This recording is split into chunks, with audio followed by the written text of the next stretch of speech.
Bees are having a fantastic one because today's a beautiful day. Today's a wonderful day. Today is Monday. Monday News Day, ladies and gentlemen. That's right. It's Monday News Day, and we're live. We're alive, and I hope everyone's having a fantastic one because today's going to be a fantastic day regardless. It is Monday, November 24th, 2025. 11:26 a.m. Pacific time. I'm finally back in Pacific time. The time zone that I am most accustomed to.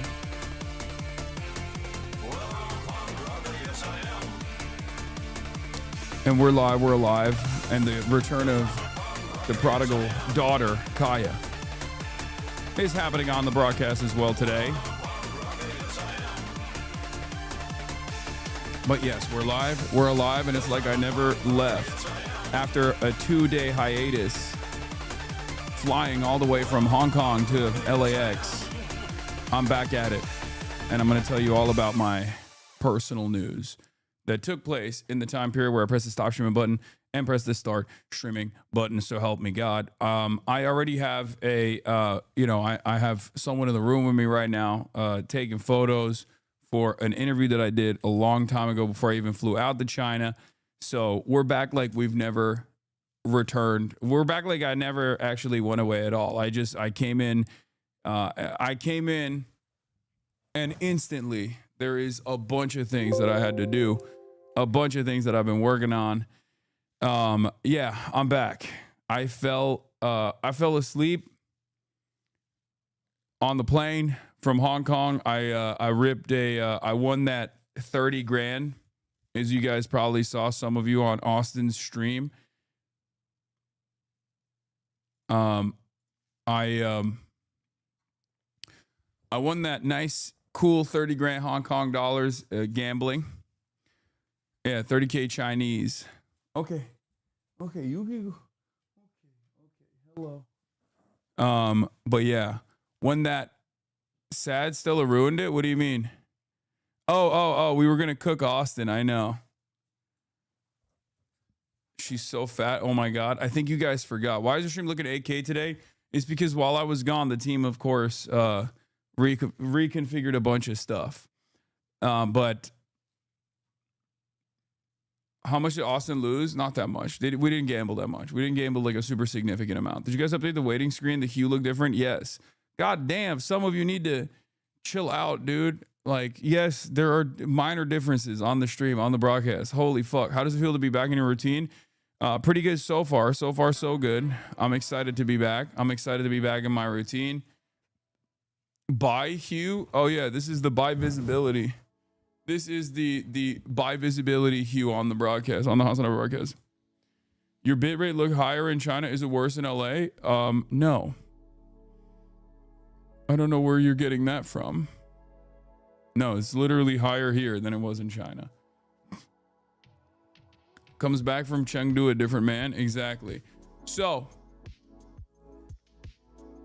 will you play Dispatch as a reward for my 60-month sub anniversary? I'll give to 100 subs, I swear. King, I swear. Yes, I'm going to play Dispatch today. Did you feel the burger-filled air seep into you already? Yes, but I missed it. Like I low-key kind of missed the burger air. You know what I mean? It's good. It's good to be back in Burger Town. It's good to be back in Burger Town. It's good to be back in the burger air, consuming the burger air. Maybe not so good to be back in the Burger Reich, but would this be your first Dispatch session? Yes, I haven't played Dispatch at all. But yeah, I won the 30 grand Hong Kong dollars gambling. Always gamble. Gambling is good. It's the best thing you can do, especially on stream with like young children watching. As you know, that's my number one thing. I'm pivoting. But after that, we had a whole bunch of time. So what did we do? We spent it trying to get luggage for Austin, who refused to purchase any expensive luggage because he's Mr. Ross dressed for less when it comes to purchasing luggage. So he was like, I refuse to get luggage that is like too expensive, which is understandable. We were going to all these different malls and stuff, trying to find like luggage for Austin show so he can he could take some of the stuff from his big bag that was like, you know, above 70 pounds and put it into his other bag. What the fuck? There's like mosquitoes in here, bro. There's just so much happening. Anyway, he straight up at one point asked Irene, our Chinese tour guide, is there a Ross dress for less in Hong Kong? Like, he just straight up was like, is there a Ross dress for less here that we can go to? And she was like, I have no idea what you're talking about. Well, is there? No. This might come as a surprise to many of you Americans, but apparently Hong Kong, no Ross dress for less. No TJ Maxxers, no Maxxinista is safe in Hong Kong.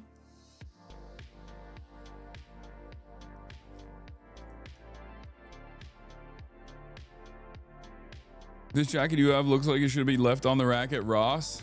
I love this jacket, so I will not be taking your criticisms into consideration. But yeah, then Austin left and it was just me and David, and we were just like sitting at the Hong Kong Ritz-Carlton. Oh, fuck. David, the lights went down. All of them. I think I accidentally touched the main powering it. Oh, it fell. Hold on, I got it.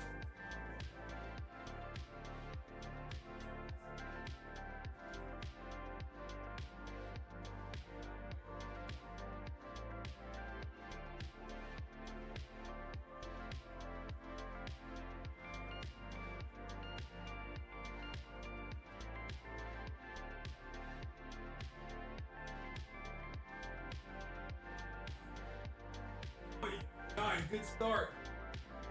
Wait, now it's blown up. Good start. David wanted to switch up the lights while I was gone. And of course, classic. Everything is busted, everything is broken. Okay. Good start. Good start to the broadcast. Would you ever sell prints like that? Blue one, House Hobby is so sick. Anyway, where was I?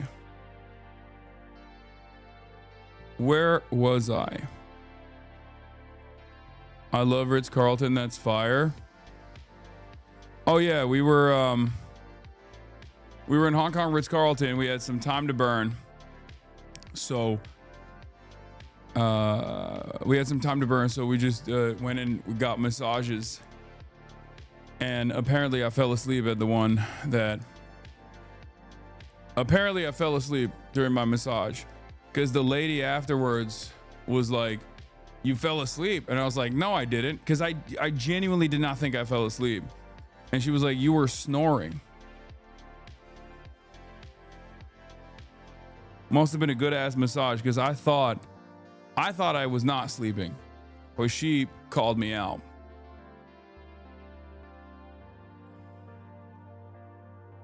Okay. I guess I was freaking knocked out. So, yeah, that was great. And then we got on the plane. Hong Kong airport security is mad fast. So much respect to Hong Kong airport security. One of the fastest securities I've ever gone through. They didn't even stop any of my bags, which was crazy. And afterwards, I got on the plane. I knocked the fuck out. Barely woke up.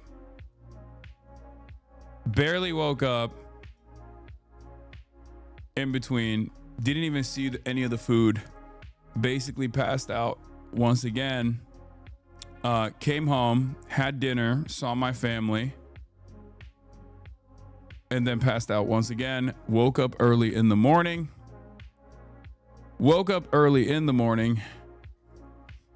And as soon as wait, are you still tweaking it? Oh, okay. It's fine. You don't have to tweak it. How did the border go? Easy peasy. I got you on my phone today and China VOD's on the TV so I can catch up. Yeah. Did you not go to Ireland? No, Ireland is not yet. One more week. No trouble at customs. No trouble getting back in to the United States of America. Because at LAX, they have the iPad now. It's just face scanner. You don't even pull out your passport. It's crazy.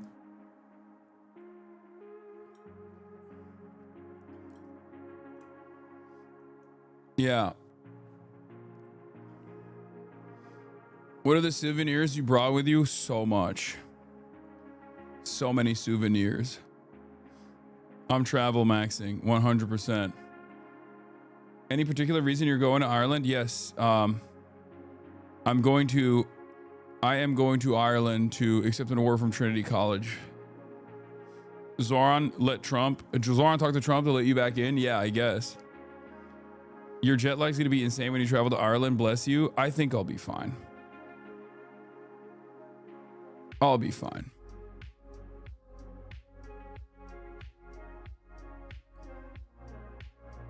You gotta get a spice bag when you're in Dublin. It's Irish cuisine with Chinese characteristics. Sure. Have you watched Adaptive Maya streams? How would I have been able to do that? At what point would I have been able to do any of that? Like, there was not a single moment where I wasn't live when I was in China. And the only instances where I was not on camera live was when I was sleeping. Like literally the most amount of the maximum amount of streaming that we did in China. My and Adapt South Africa stream was one of the best I've ever watched. I mean, I'm sure it was amazing. I love both of those guys. I think they're both awesome. And I'm sure the streams have been dope because that's a banger stream in general. It's a banger concept in general. Adam Friedland's on Zoran. I mean, Zoran's on Adam Friedland. You skip 2 travel days though. Yeah. When I'm what does that even mean? How is that? Okay. Yeah. I'm on a plane. What do you think? You think I could just like watch live streams on the plane? Is that what you guys do? I don't know. Maybe you guys do that. Anyway.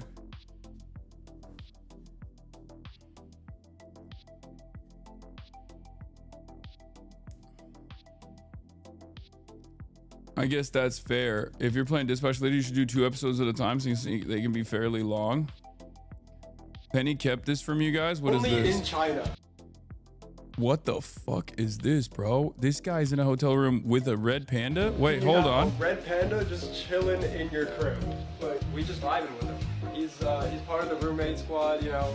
He's got his own bed, head to the bed. What's up, bro? Are you serious?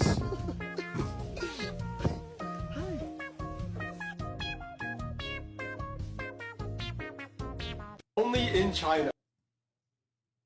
That's crazy. Why didn't you bus to America? Flying is not good for the environment. You're so right, King. I was thinking I should probably swim to America because even busing is not good. Trump is going to China next year, copying you. Trump announced he's going to China in April. Low key, I'm not even joking. I might just go back. Since he's going in April, I might just be there too. You know what I'm saying? I might just be there too. Your audio clip is doing numbers. Oh, is that the Trump Mao Zedong one? Yeah, great. I saw that one earlier. I reposted it. It's fucking... Guy, very powerful. Very tall too. Didn't know how tall he was. Turns out I wouldn't expect it, but he was very tall. Very tall guy.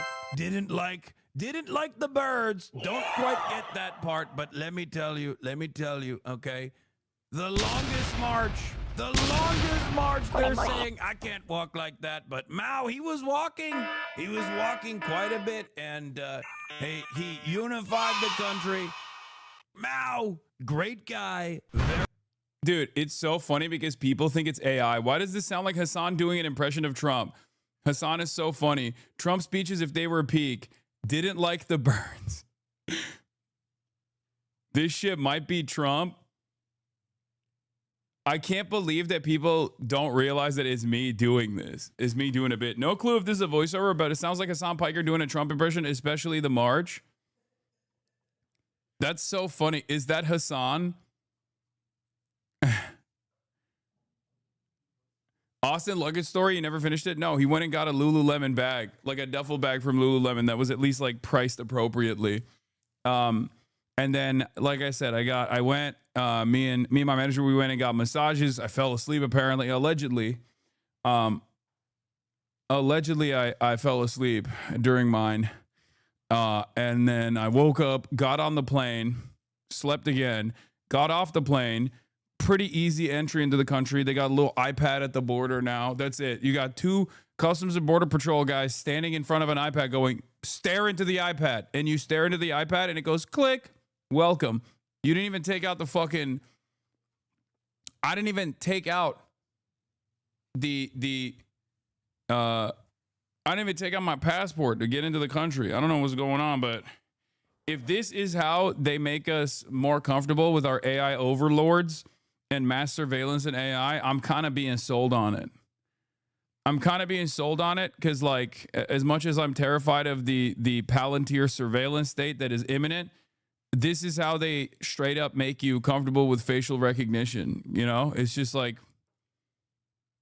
I think this is how it starts. This is how you get used to the. This is how you get used to the Palantir when you go, oh man, well, I guess Palantir has made my life a little bit easier.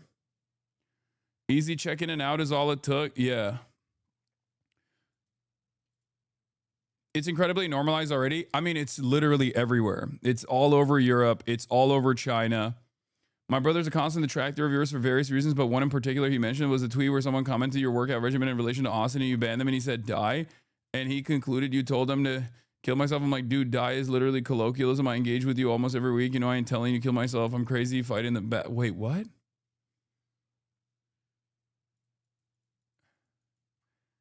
That's what? Okay. That's interesting. You're incredibly selfless for sure. I feel like that's a sarcastic quip, but we're back. We're back.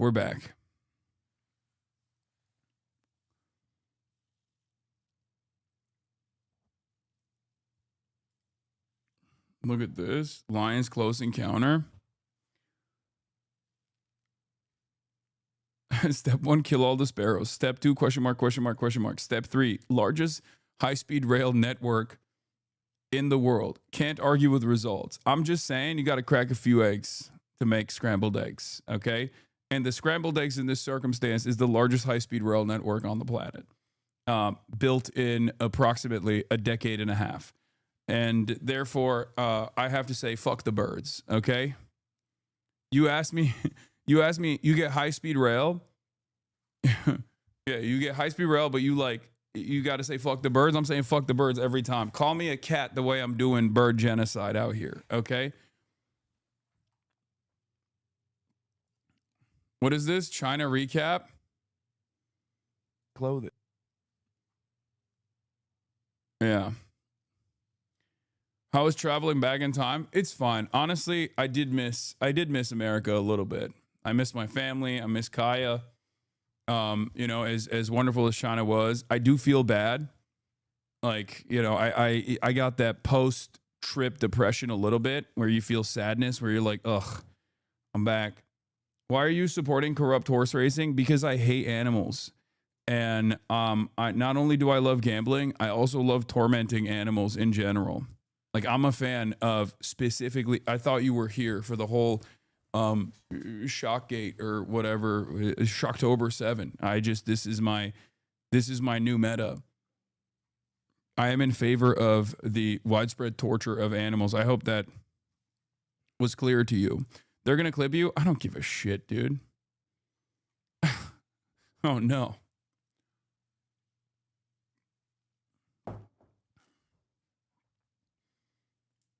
Yeah, we ate the racehorse after the race, by the way. Yeah. They let you do it if you win. Hassan, you fall for these rage bait chatters too easily. Brother, that's a 47-month subscriber. If you think that's a rage bait chatter, I don't know what you're talking about. That is a sincere moral purist in the chat who's just like, you went to Hong Kong and participated in like a very Hong Kong thing to do. And I'm going to debate the ethics of how devastating that is, while simultaneously overlook the fact that you consume a metric ton of chicken all the time as well. RFK drama, and it's so funny and gross. Oh, dude, is it Olivia? I got the nuzzy. Oh, dude, don't worry. This is another one that I haven't been able to actually cover, but I'm very excited to do so.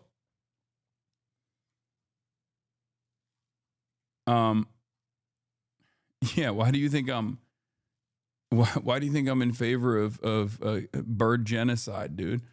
You kidding me? I won! Yo!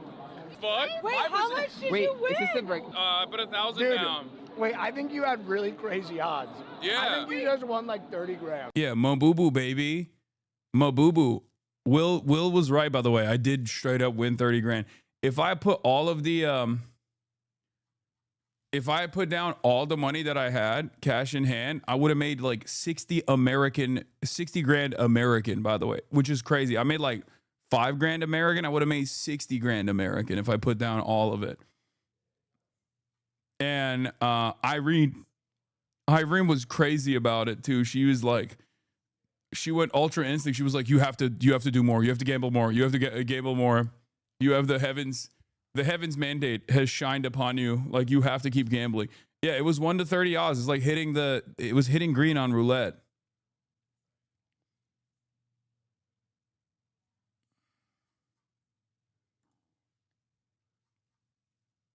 Here's a thread of MAGA accounts getting exposed. Oh yeah, we're gonna do Twittergate. All the MAGA accounts are foreign. It's funny. America first, baby. Adaptive My Trip outsold China. My friend, I don't know why you have to compare. Of course, they're first of all, I'm sure they are doing an incredible. They're doing an incredible trip. You know, I think it's probably awesome, but I love those guys, and I'm excited to watch some of the stuff that they're engaging with. I don't know why you can't just like enjoy both. It's weird. View count Andy? Is it even a view count Andy situation? I don't know.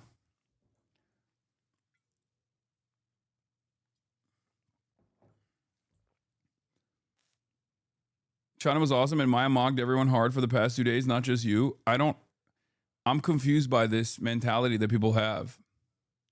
Do people I'm imagining a world where people go into they go into Anderson Cooper's DMs to be like, dude, Jake Tapper fucking destroyed you earlier, okay? I know you guys are on the same network and probably friendly with one another, but I just need you to understand Jake Tapper's coverage was so fucking sick. Ignore it. You're being baited into hate clips. Wait, how is this bait into hate clips? I'm saying I'm excited to see it. These are my friends. Did Maya and Adapt condemn white genocide happening in South Africa right now? Isn't it BDS to travel there now? I know, it's the American BDS. Yeah, I bet they weren't even aware when they were going there. They were normalizing the white genocide. That's definitely real and definitely happening. You know? But yeah, all of the we must preserve Japanese culture and all of the. I was watching a body cam vid and a cop randomly references you at 6:20. Wait, what? Doors open. That's funny. You're so stupid. You're so dumb. No, that's a joke because he sounds like me when I always do that. Fuck. You're so stupid. Is Squeezy coming to the US for Streamer Awards? Hopefully. I mean, he's here right now. I'm going to be seeing him later, but yeah, that was good. That was a good meme. Chatter, good job. You did it. But where was I? Yeah, I mean, the China trip was amazing. It was spectacular. I have a lot of thoughts. I have a lot of feelings. A lot of news took place. Kind of fucked up for mine not to ask your chat if it was okay to go to South Africa. I agree. I don't know why they did that. How dare she? How dare she do that? Real shit. I think 5 to 6 cities was too much. Next trip, 2 to 3, do 2 to 3, and spend more time in both on all of them. No, I'm very happy that we saw as many cities as we did. Every single city was a banger, and this is the first time ever. I think in order to do it right, we probably should have gone for a month, but it would have been pretty crazy to do it for an entire month. But honestly, I think it was I'm glad we got to see all the cities. So no, I kind of disagree. I kind of disagree with what you're saying. Are you still in China? Yes, I'm still in China. I just brought Chinese ingenuity, Chinese engineering, Chinese century of prosperity. They were able to recreate the stream background that I have. And I'm still in China. Yeah. I will say, picture your new suit, please. Oh, the Zhongshan suit, I haven't flicked up with it, which I should have, but I did shoot the last episode of Fear and Podcast with it. What is this? Character development? Let's take a look. China. Listen, I gotta tell you, he and I are both pretty mild about it. Yeah, we are unsure about. What do you mean? We're not that excited. Yeah, you guys are going to love it. Yep, I told you. I was so fucking right on this. Dude, what did I tell you? What did I tell them? Right before we leave for China, I was like, brother, I'm telling you, like Will was down on it. Austin was a little worried about it. I was like, you're gonna fucking lose your mind. There is 0% chance you're gonna go to China and be like, this shit was mid. No shot. We don't know what to expect. You're gonna love it. I'm ready to love it, but we are. Yeah, and then look at that. Look at that. End of the China trip. Clothed. I'm gonna miss you. I'm gonna miss this trip. I have had the time of my life. Hey, I've had the time of my life. right.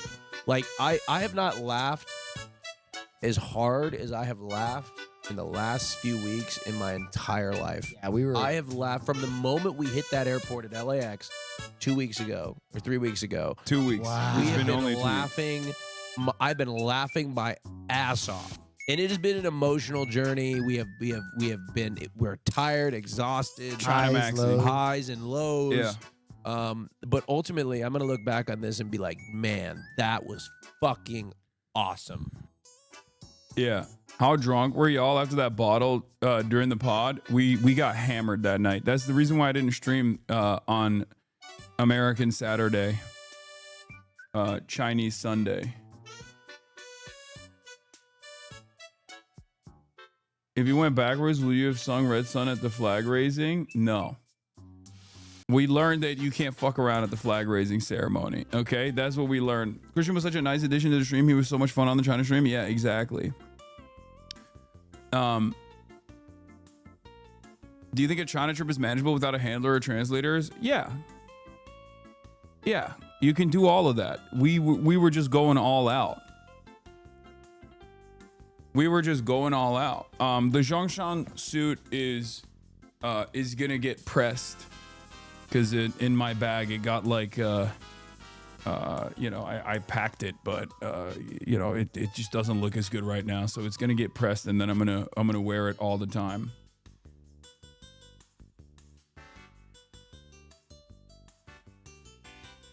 What city would you recommend for a week or two, mid-budget? I don't know. Any of the mainland Chinese cities you go to, you're gonna have a great time, and it's gonna be easy on the budget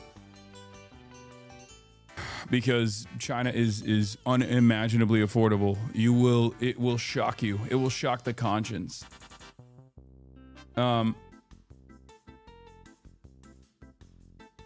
Did you get to keep the red suit? No. What was your favorite city and favorite experience? I think I really loved Chengdu and I really loved Chongqing. Those are my two favorite cities. I like them more than I even like Shanghai. And honestly, they said affordable, man. Wait, what do you mean? China is endlessly affordable. What are you talking about? Everything you eat in China is like $5. You can dine like a fucking king for $5. What the fuck are you talking about? And you don't even need to go to like the hotels that we were staying at. Or you can get like a normal hotel room at a nice hotel, and it's still expensive for like Chinese people, but it's gonna be insanely cheap for an American. The most expensive part of China is getting to China on an airplane. That's the most expensive part. Getting there is not affordable, but once you're there, everything is incredibly affordable. Which city would you recommend if you wanted to sell the average American how fucking dope China is? One shot the American mind. Probably like easing into it with Shanghai would be the best. Did you Ryan Ruth this man into existence? On the Shanghai Metro, and I just spotted this dude wearing a hat that said Trump is right about everything. Yes, I have been. I have been making up new guys. I've been making up new guys in my mind, and they all exist. They all exist now. I just keep making up new guys, and they all keep materializing. I don't know how. Shopping, Guangzhou is the best. I didn't get to see Guangzhou. When you go back, will you get a Huawei phone? Yes. Would you move there part-time? Yes. Did you go to the nighttime basketball court? Dude, the craziest thing is that like the Hao Peking character, like a Hank Pecker character, but like a Hao Peking character, unironically does exist. There are Han Chinese that actually are like kind of mad about how woke the government is about all the minorities. Straight up. They literally have an attitude towards, like, some of the Han Chinese do unironically say like, oh, all the minority populations get like extra attention from the government because they have like because they literally invented affirmative action in China in like 1507 or something, and they unironically have this kind of attitude where like against Tibetans, I think I call them the Yi people or something. Yeah, Tibetans and Uyghurs as well. Like there is this like there is literally an anti-DEI Han Chinese attitude, not across the board, but like yeah, Manchu as well. Isn't that crazy? Bitty Bitty Chatter said they call them Han Royals. Han Royals, they call them. Okay.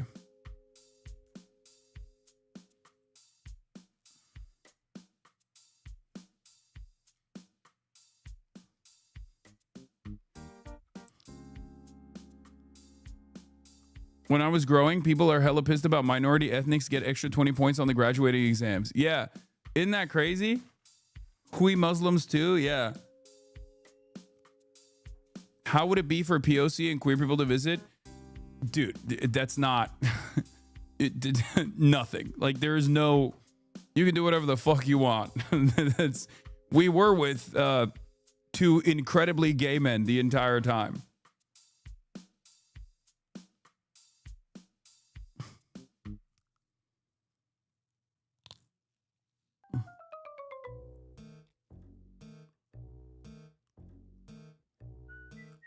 And Kelvin as well, who is black. Like they definitely treat you different. Not, I can't speak for like gay people, but they definitely treat you different if you're like visibly different. If you're a white person, they treat you different. If you're a black person, they treat you different. And in the sense that like the basketball court is actually a great example of this, right? The basketball court was a great example of this, where like they literally pulled Kelvin in to take photos with him as well, because like that was a cool thing. Like he's a black guy, even though he didn't even play basketball. They were like, no, please come into the photo. Like they wanted to. It was a whole spectacle. Yeah. Can we please get back to the news? Yes, I am going to get back to the news. Calm down.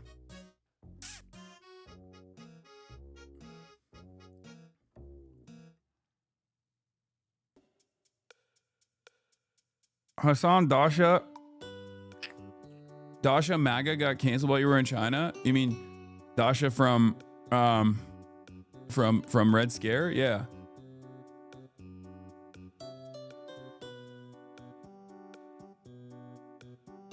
Where was Calvin from? Was he Chinese? He'd been living in China for the past 10 years, but he's from Ghana. Originally. One of my favorite podcast moments. Never actually tried the approach on fucking Flight Simulator. Yeah. Like the fact that you know some. Austin, I would actually watch that if you did the Flight Simulator Kai-Tak landing stream. I just don't know. They don't have the airport. The airport doesn't exist. You can mod it. No, but there's got to be a Microsoft gotta mod be. from like previous. Yeah, but Actually, it's not that hard. Ah, fucking cocksucker! Keep biting my lip. God damn it! Oh. Bro, after almost 2 weeks in China, experiencing cold weather, we got back to 60 degrees, which is like our normal weather conditions. Because Hong Kong is like, this is the closest I felt to like LA weather. Yeah. Oh my God, I'm turning into Austin. He was like Pacific Northwest. It's like it's Portland, Oregon. No. And now I'm like, it's like LA. I'm putting a ban. But it fucked us up. Bro. The picture's Oh, that's so perfect. Oh my God. That's so perfect. I will miss the bitty bitty chatters that were so funny and well spoken. There were a bunch of them saying they liked it more than speak because their chill vibes just seem more personal. Yeah, I mean it's a very different style of content that I put out as opposed to I Show Speed. But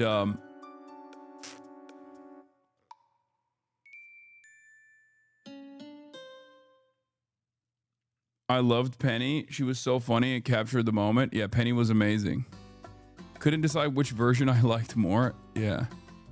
This is real. This is real. This really happened.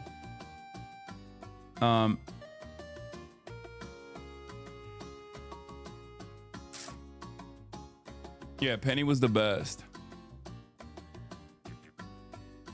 Penny was incredible. Everyone was incredible. Girl, Hassan during the dinner is so me. Please. So much. Light it back on. I'm gonna put my head in it. I'm just burning my face. Tomorrow, I love you. Tomorrow, you're only a day away. Who's got beer left? Me. We all do. Yeah. Anyway, lots of singing, and I hated that. I will admit, that was my least favorite. Did you get your mouse suit? How did it turn out? It's great. Have you thought about going to Taiwan, Singapore, etc.? Yes, I do want to go to Taiwan. I want to go to Singapore. I want to go to Vietnam. I want to go to Thailand. All those places. They all seem dope. We'll do more Asia streams in the future. I also want to go back to China in general. All right, let's blast off. Chatters, do we have anything? Give me a good blast off meme. But yeah, if you want to see the Zhongshan suit, you can kind of see it here. I wore it on the podcast. It was great. Austin wore his as well.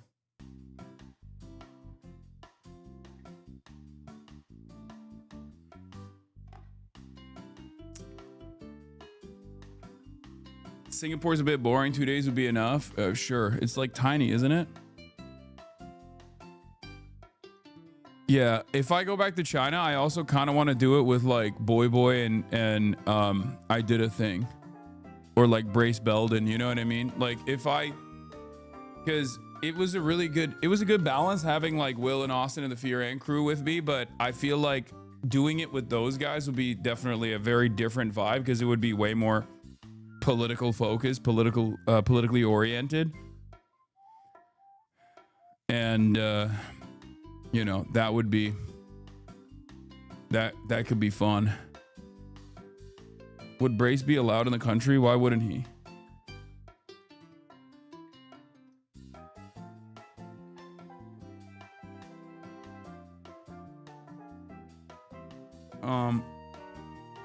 North Korea when? One day in the future. North Korea is a little bit more difficult to pull off, considering the North Korea is a little bit more difficult to pull off, considering the live streaming restrictions. That is the one country that has no, like, that's even harder than Cuba, and definitely harder than China as well.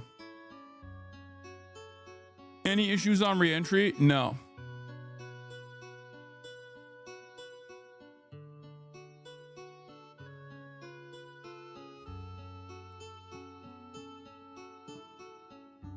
OMG, you should do Shenzhen, Guangzhou, Yunnan, Xi'an, Harbin, and Xinjiang with Brace and Boy, please. Yeah.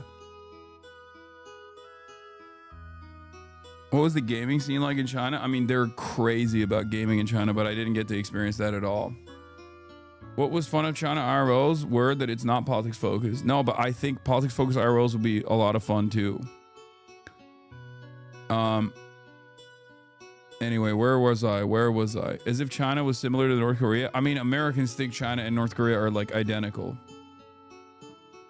You need to go over the trigonometry interview. Oh yeah, the trigonometry interview came out while I was in transit. I don't know if people enjoyed it or not, but I haven't gotten to see the reaction at all. I haven't. That's been one of my favorite things, honestly, is that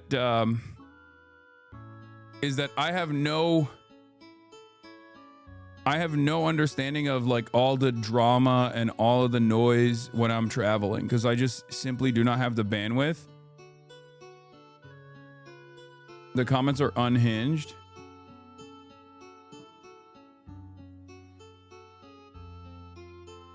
Yeah, I mean, that audience is not exactly fond of me. That's like the most negative audience that I could be in front of potentially.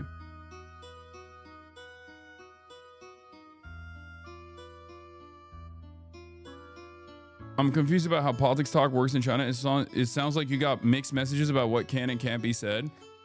You can talk about policies, but there is a lot of self-censorship and also censorship in general about individuals. Like people were, every time I brought up Xi Jinping on the broadcast, on the Bitty Bitty broadcast, the Bitty Bitty chatters would be like, oh, oop, we're gonna get banned. You're gonna get banned. You're gonna get banned. You're gonna get banned. It kind of reminded me of like Turkey and Atatürk, another country with no free speech. It's definitely one of the better aspects of Western social libertarianism that I certainly think is good. It's solid.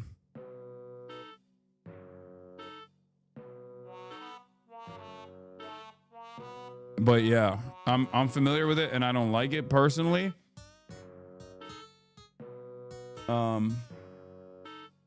But no jet lag. I don't have time to feel jet lag.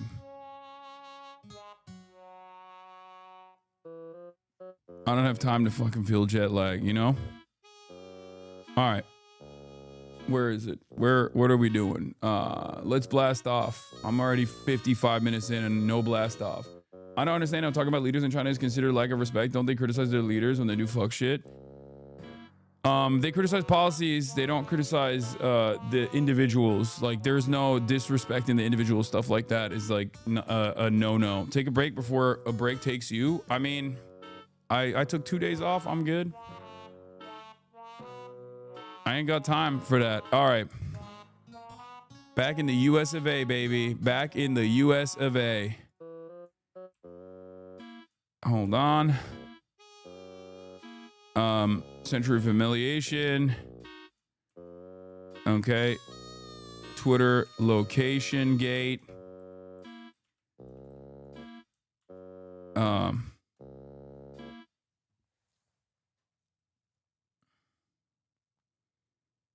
Your Ireland gaming content is great for new people finding you. Hopefully. I do think that if I do stuff like that, I have to do more collabs though.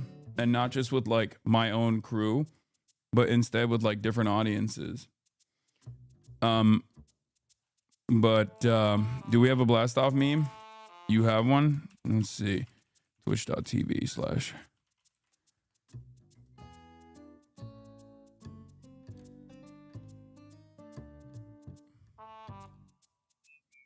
This is so dumb. This meme is so dumb, but fuck it, we'll use it. Pakistani mango. This meme you sent me is so silly. Okay. Talk about Zoran. Yeah. Zoran on TAFs. I'm gonna talk about that, of course, as well when it gets out.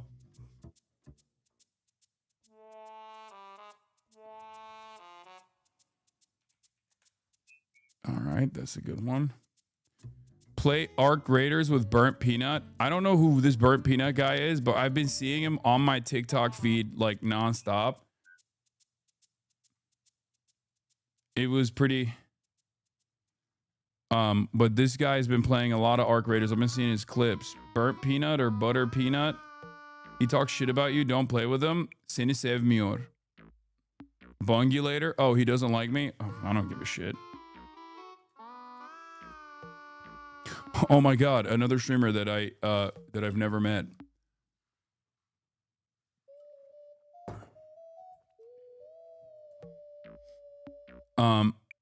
Do not play with him. He's a fucking fascist. I highly doubt that he is a fascist, chatter. He's a professor of Marxism at Yale. Yeah. He gets paranoid because of your politics.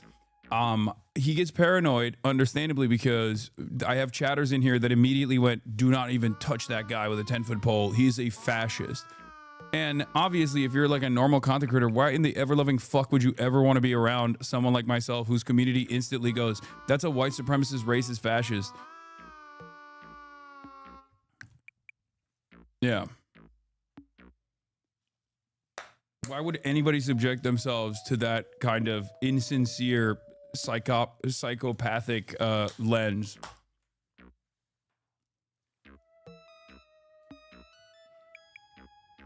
Also, remember, most people at this point, like their norm politics are basically fucking center right to far right at this point. That's just how it is.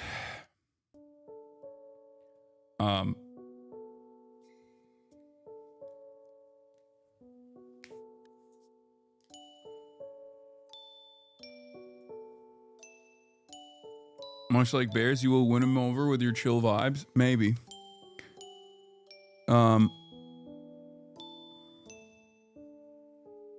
Are the Zins better in China? No, I didn't. I brought my own. I brought so many Zins to China. It was crazy. It was wild. Any issues upon your return at all? No, no issues here. Spamming it, spamming it.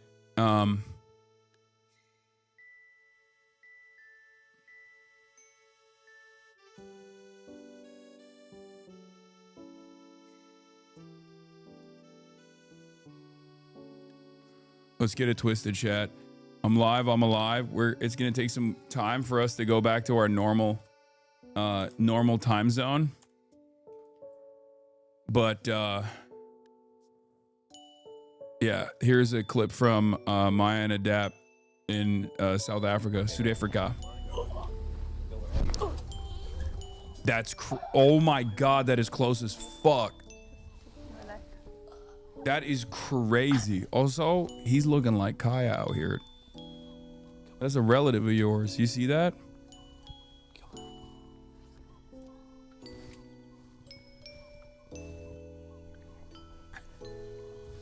Can you pet them? Are you allowed to pet them? Is Maya crying? What the fuck?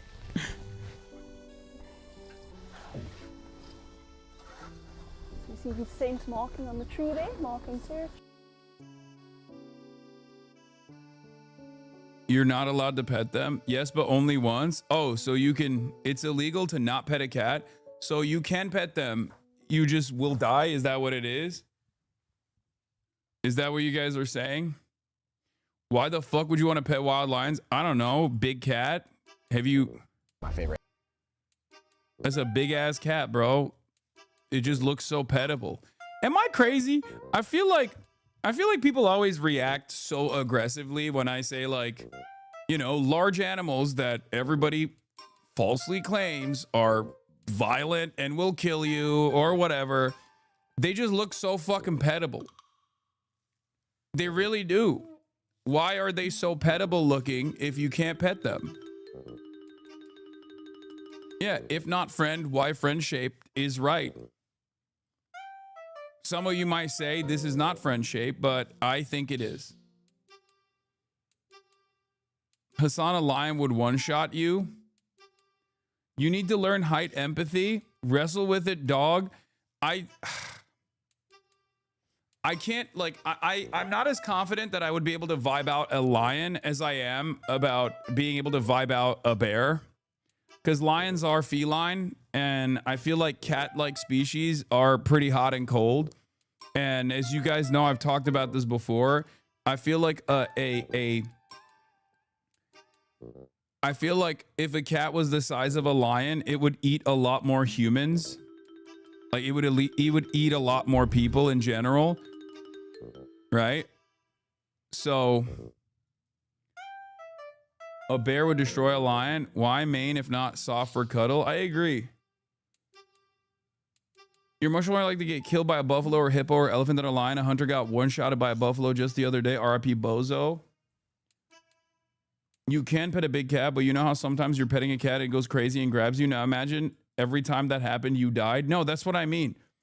Because lions are so hot and cold that I suspect that they would just, or cats are so hot and cold that, like, if a cat was the size of a lion, most people would die. Like, people would not be able to own cats at all.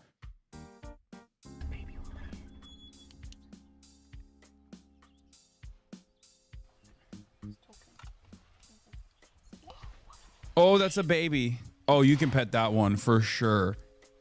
They probably, it's probably illegal not to pet that, right? I assume.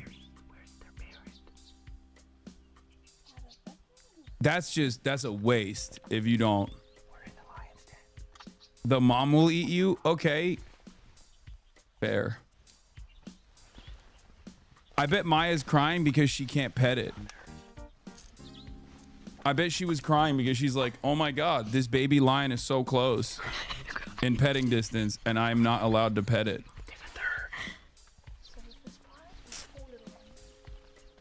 You know, lions frequently snap necks, right? Yeah, when you see one in the wild and you go, oh my God, and your neck gets snapped because you turned around too fast. That type of situation, I think, right? Where?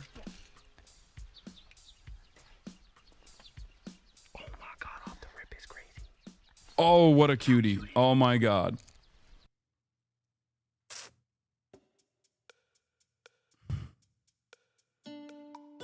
As a Greek Arab, you certainly have the genetics of owning and petting large cats. Okay, fucking stop being racist, Top G.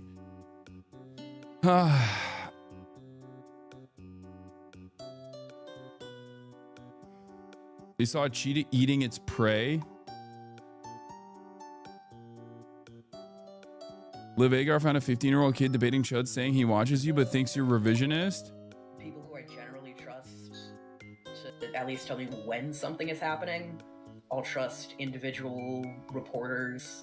People like Hassan Piker. I don't agree with him on that much. Yes, he's like, Hassan's a fucking lib, but I still watch him. But when something new is happening, he's based. Generally one of the first people to know about it, and he's consistently live, so it's easy to sort of tune in and see what he's based. Oh my God. He said is Fortnite overrated? Kids are now talking about like they're out here doing Marxist-Leninist politics. Like, what the hell is going on? How old is this kid? Old as Twitter Marxist-Leninist? Did you see Liv's comments on Molotov-Ribbentrop? No, I didn't, and I don't care. The children yearn to break out of their capitalist chains. There's always a guy like this. There's always a kid like this. Back when I was first popping off, there was another like little child, like even younger than him, who was like, who had the spirit. He was. This is the I Am Charlie Kirk kids. What is this? Start off with, I am a communist. Your face. People assume that conservatives or anyone on the right is like stupid or evil. It's neither of those things. I personally believe that in order to reach communism, we have to first go through socialism. This is like the only place where I diverge from anarchists. Most communists would also advocate for revolution. You can't start the revolution in the third world, because then it's just going to get trampled by first world imperialists. You do have to start probably in America, which isn't super easy. Wow. Wow. This is so weird. Let's cover news, please. Oh my fucking God, dude. Take a day off and calm down, brother. We're getting to it. Jesus, Lord mercy. Holy moly. Motherfuckers are literally white knuckling through the beginning hour of the broadcast because there's like, why are we not insta locking news? This is who you be arguing in the chat with, by the way.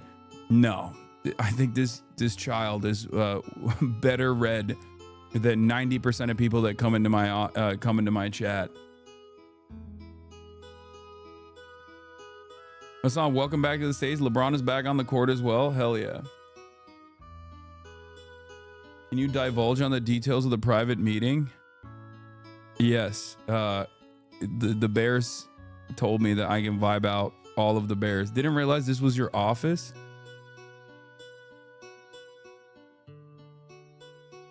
Anyway, the Department of War tweet announcing court martial for congressmen. What? Yeah, you gotta get your news through this kid instead. Okay. What are the Zoomers doing, bro? I have a kid same age as this kid. I can confirm that the chatters you argue with are me. I have not seen these kids before, but I'm glad that there's this. Oh God. I hate that this is a bop, and I hate that it's stuck in my brain. It's just like my brain has basically had two songs swirling around it. Okay? My brain has been swirling around with two separate thoughts, two separate songs. One is We Are Charlie Kirk, and the other one is Quando Quando. You said I mentioned here on 820 and the Zoran thing. Yeah, all right. We're gonna get started on the Zoran. We're gonna get started on the Zoran thing, but hold on. This is we have to finish this out. Sorry.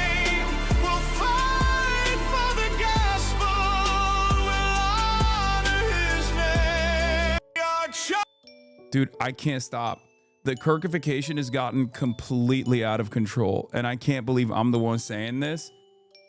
I love you, but your taste in music is ass. Excuse me. We Are Charlie Kirk is the song of a generation. How fucking dare you? You better shut your dang trap. Please stop playing that. My dog won't stop howling in distress. Okay, well, in any case, we're going to start with the Zoran Mamdani stuff. Zoran Mamdani, a betrayer of the revolutionary cause, or a person who has been able to rizz up Donald Trump? These are the questions that are swirling around in the minds of many on Twitter. Of course, the Marxist-Leninists that say that, you know, everyone that could be considered a social democrat is a social fascist, including Zoran Mamdani, a fascist collaborator.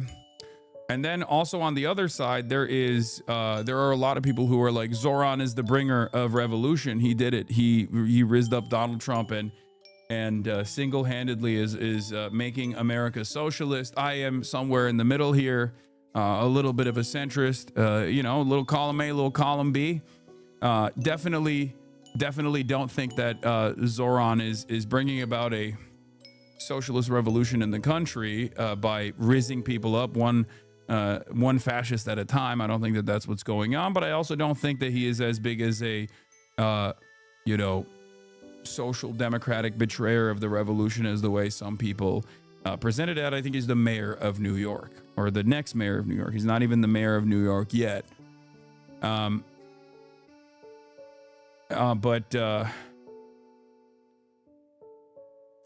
Yeah. There is a lot going on in the world, okay? There's a lot going on in the world, but let's take a look. Okay, well, I'm back in America and my fucking Twitter is busted already. Nice. Nice. In China, through the VPNs, this shit was working better. What the hell's going on? Principles. said that. There's no confiscation. Then you would know that he said that. He The means said appropriate. Can I just say, luxury condos this should is a be taken if they're not in use? This is a perfect example. The MAGA media ecosystem has made Zoran seem like this extreme jihadist. And listen, some of his ideas The are outside legislation the he current political supports in the spectrum. council will force property owners before they can sell it on the public market It's called to right of sell it. first Why didn't Trump to confront him sell it about to that a the other pri- day? Why didn't Trump confront him about it? Why was Trump? He said it was his honor. Maybe he did. Yeah. But you know what his Trump honor. said? Trump said that we both agree on increasing the build houses. supply of housing, and They're that's best going friends. They're BFFs. I'll tell you why it hasn't. I'll tell you why it hasn't taken the socialism issue off the ballot, because Zohran Mamdani's own party is facing a challenge. Because not just is Hakeem Jeffries facing a challenge from a socialist, but you have Jerry Nadler retiring and socialists running for that seat. You have Dan Goldman facing a socialist challenger. You have Grace Meng facing a socialist challenger. All these members of the House, there's probably 4 or 5 of them, are facing socialist challenges. Although, I I guess we should know that Mamdani has explicitly come out against a challenger. And this is why I give him to credit. Jeffries. This is why I give him credit, Yeah. because he has the most to lose. He spent last night basically telling his own DSA members not to support a socialist against an establishment Democrat. Yeah. Now today he's out there, chumming around with Donald Trump. He has a lot to lose on this, and I give him credit for doing the right Let thing. me for the ask city. you real quick on Elise Stefanik. She had a response to all of this. She says, we all want New York City to succeed, but we'll have to agree to disagree on this one. If he walks like a jihadist, if he talks like a jihadist, if he campaigns like a jihadist, if he supports jihadists, he's a jihadist. And he is Kathy Hochul's jihadist. If you're Elise Stefanik tonight, how do you feel? Because I'm not sure that works I don't think, anymore. no matter what, she ain't going to take her foot off the gas. I mean, she's going to go after him. She uses the term jihadist, but if you hang out with Hassan Piker, if you hang out with people that deny 9/11. Yeah, famously, I am also a jihadist. Thank you, bald Staten Island Republican dipshit. Yeah. Brother, between you and I, who do you think closely resembles the unironic socially regressive policies of what you consider to be jihad? Like, because if we're going to think about, like, what Americans think jihad actually means, who do you think between me and the average Republican is closer to what these guys think is like jihad, Sharia law, Taliban rule, It's a fucking Republican. The American Taliban is the Republican Party, okay? Repression of women, denying them their fucking bodily autonomy, like every single thing that these dipshits advocate for on the social front. While they simultaneously claim it is people like myself or Ilhan Omar, even Zohran Mamdani, that are, doing Sharia law, doing jihad, they are the ones who are unironically advancing the concept that is infinitely closer to jihad or Sharia in the United States of America. Okay? Like what they suspect is what jihad is. What they suspect is Sharia. It's very fucking stupid.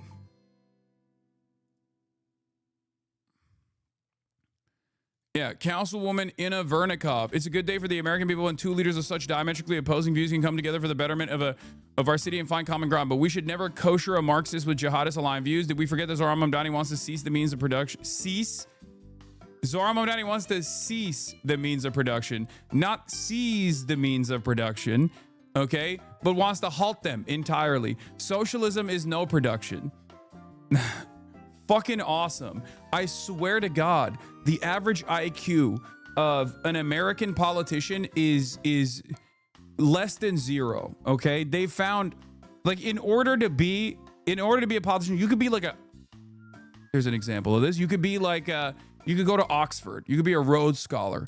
But in order to get up there on that stage, in order to become a successful politician in America, you have to literally fucking slam your head with a frying pan over and over again until your brain is leaking out of your ears. Okay? And the greatest example of this, of course, is the what's his face? Kennedy from Louisiana, a Rhodes Scholar who fucking runs around like Foghorn Leghorn or whatever that fucking thing is. Oh my God! Tonight on the 3rd night of Hanukkah, I'm at the.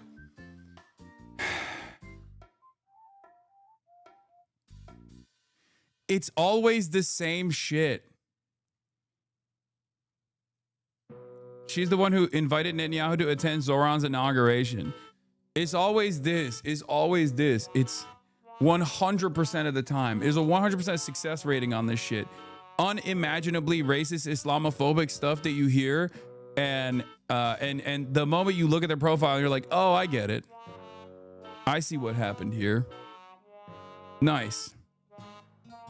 Baby, wake up. It's time for Israel's feelings again. Yeah, I know. Exactly. Did we forget that he refused to condemn globalized intifada, refused to condemn Hamas campaign with Hassan Piker, who said America deserved 9/11 and pressed around with jihadists? Just yesterday, Mamdani blamed a house of worship for the protests which called for violence against Jews inside the temple. Mamdani should have been given a spanking at the White House. Disappointed that instead he was legitimized. Oh no. Oh no. Oh no. I can't believe that Zohar Mamdani campaigned with someone who denies 9/11 happened, which is what this guy's saying. At least he's unique. Did I say 9/11 did happen and America deserved it? Or did I say 9/11 didn't happen? She ain't going to take her foot off the gas. I mean, she's going to go after him. You know, she uses the term jihadist, but if you hang out with Hassan Piker, if you hang out with people that deny 9/11 was the responsibility of Islamic terrorism, you hang out with people like that, you're going to get that criticism. That's going to be her issue. That's what she's going to push in the campaign. I don't think she's going to take her foot off the gas one bit. Errol, you know, why do you think Mamdani made this pivot? In a way, I mean, it is somewhat, it's smart because he neutralized Trump in especially in the first maybe 6 months of his term on some very key issues, law and order, maybe even ICE, funding for the city of New York. Why do you think he ended up here? Well, look, Mamdani wants to succeed. He wants to be a successful mayor before he wants to do anything else. This caricature that people have painted of him as if he's some ideologue who's all he's ever wanted to do. Listen to the whole sentence. He never said you deny 9/11 happened. No, he said jihad means struggle. You are upholding a racist trope. No, dumbass. Listen to the words that are coming out of my mouth. I said their conception of jihad, which is a false conception of jihad, or their conception of Sharia. Okay? Who do you think is closer to their understanding of jihad and Sharia?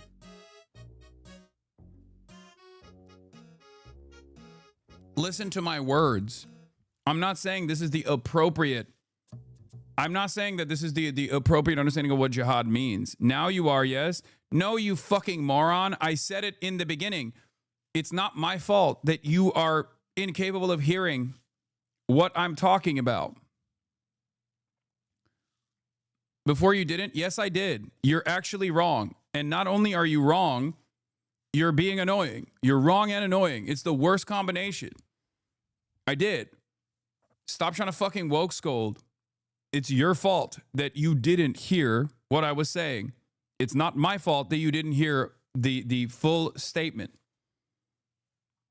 Yeah, if you subscribe, you can actually use the rewind function and go back and listen. Okay? The Piker Broadcasting Service is sponsored by you, the viewers, for you, the viewers. If you subscribe, you can actually use the rewind function on your desktop, as a matter of fact, for $8 a month or for free. Or is it $7 a month? Or for free with a Twitch Prime by connecting your Amazon Prime account to your Twitch account. The Piker Broadcasting Service is sponsored by you, the viewers, for you, the viewers. Do is implement this ideology. He's been in office for 5 years. That is not at all what has happened. We've seen what socialist incumbents have done. If you look at Alexandria Ocasio-Cortez, they have not ended the social order. They have not overturned capitalism. Bernie Sanders has been in office for how long? He's given the same speech for a generation. I'm going to... Hassan, show me your legs, daddy. Hassan, I'm going to fucking rape you, bitch. That's a weird... That was a weird jump off. I mean, it was like weirdly horny from the start, but... Cool. We're back, baby. We're back. Back in the United States of America, you know what I mean? I mean, enjoy the site-wide ban, I guess. I don't know why you would put that out there, but I guess it's a sock account created following since. Welcome home, brother. Yeah. Classic Zach Rar follower. Yeah, we got some fucking lunatics in here. Democratic All right. conferences, there's still a minority. Zoran didn't pass any legislation. Doesn't mean he didn't propose and push socialist principle attempts legislation. to terrify the public over people because they have the socialist word somewhere in their ideology, somewhere on their website. It just doesn't work. We just put it to a vote in the biggest city. We had record turnout. We put it to a vote. And that's the problem. It didn't work. It was put to a vote in the biggest city, but I bet you Abigail Spanberger couldn't run as a socialist. I bet you Mikey Sherrill couldn't run. Mikey Sherrill couldn't run as a socialist. So the Democratic Party is fully beholden to socialism. No. I'm saying the Democratic Party doesn't know who it is, as evidenced by the point that I just pointed out. There's 6 members of New York being primaried by socialists. You think the Republican Party knows what they are right now? There's a lot of momentum in New York. Today is an illustration. Today is an illustration. I don't know why they stream out of the Food Network kitchen. I always find that strange. But anyway, I miss China. Can you go back like now after reading and hearing that? I think it's a sign for you to go back. I mean, no, I do miss this. I do miss this struggle. Okay. I do miss this battle. I do miss this struggle a little bit. I'm glad to be back. I'm excited to be back. Budget cuts hit CNN hard. Yeah, they're talking about kitchen table issues on a kitchen table. I guess that's what it is. Meeting with President Trump at the White House. Mayor-elect Zoran Mamdani is back home, and he's sharing more insight on their conversation and standing his ground on some criticism of the president. Jenna DeAngelis has more. Congratulations, Mr. Mayor. Thank you, Mr. President. A cordial Oval Office meeting between President Donald Trump and Mayor-elect Zoran Mamdani Friday, described by both as productive. Focused on a place of shared admiration and love, which is New York City, and the need to deliver affordability to New York. Yes, dealing with the chatters is my own personal jihad. That's what it is, straight up. That's what's going on. Don't get it twisted. I say politics is depressing and hopeless. Time to become a travel blogger and go back to exploring China. No. It's depressing. It's hopeless. But also at the same time, we do it nonetheless. And the reason why we do it nonetheless is because there is a lot of avenues of improvement, and we're experiencing said improvement. So at a time when, you know, the American political landscape is shifting and is changing, I think it's silly to just like take a sidestep. You know, do you feel betrayed by Mamdani? No. I am going to go back to my OG sentiment, as I have said, even while he was campaigning, which is that politicians are not your friends. Politicians do politics. Okay, put the policy in the bag, little bro. That's it. Put the policies in the bag, little bro.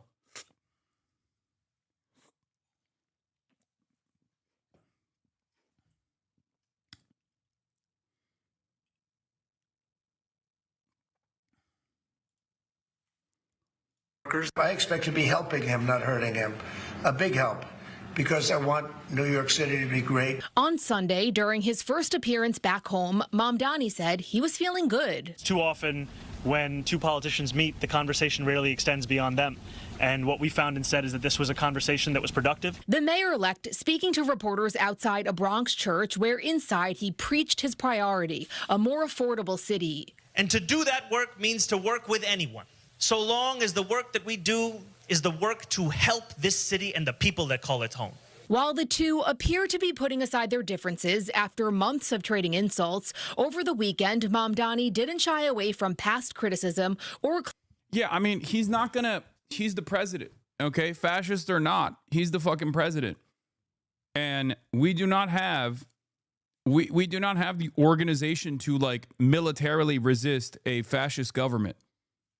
I don't know what the expectation is here. Like the notion that he's supposed to go up there and be like, fuck you. Fuck you, Donald Trump, suck my dick. Like, no, of course not. You have to fucking play ball. And for people to turn around and say, oh, well, you guys had a lot of words to say about Kamala Harris running around with Liz Cheney. Yeah, Kamala Harris personally chose to offer a platform to Liz Cheney. Liz Cheney had no motion whatsoever amongst the Republican base of support. That was more beneficial for Liz Cheney than it was for Kamala Harris. And I cannot believe that people are still making these sorts of comparisons. That was bad politics. This is necessary. Like, Liz Cheney has no power over Kamala Harris, and Liz Cheney had no motion anyway. So running around with Liz Cheney was a major mistake, demonstrated by the fact that Kamala Harris lost.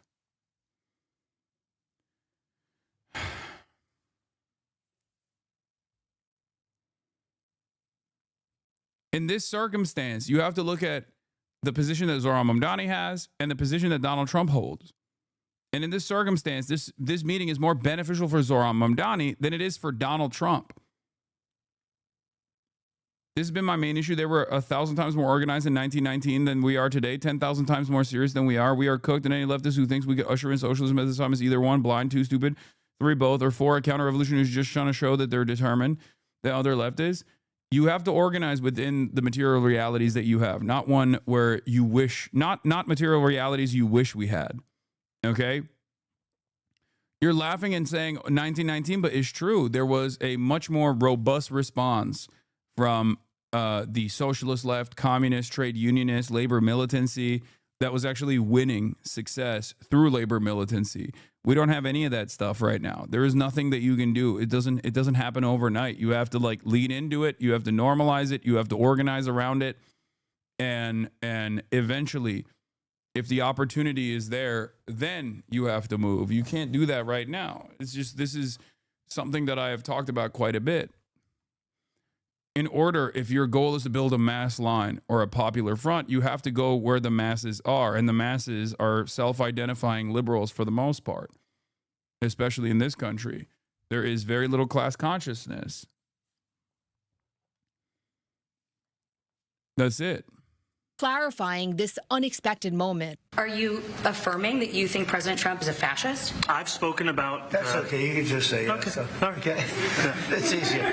It's easier than explaining it. And that's something that I've said in the past. I say it today. And I think what I appreciated about the conversation that I had with the president was that we were not shy about the places of disagreement. A place of agreement, public safety, and the decision to retain.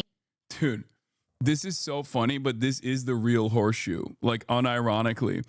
The take you're not ready to hear, this is unironically what the median voter sees. Mamdani in the center left, Trump on the center right, Kamala Harris on the far left, Liz Cheney on the far right.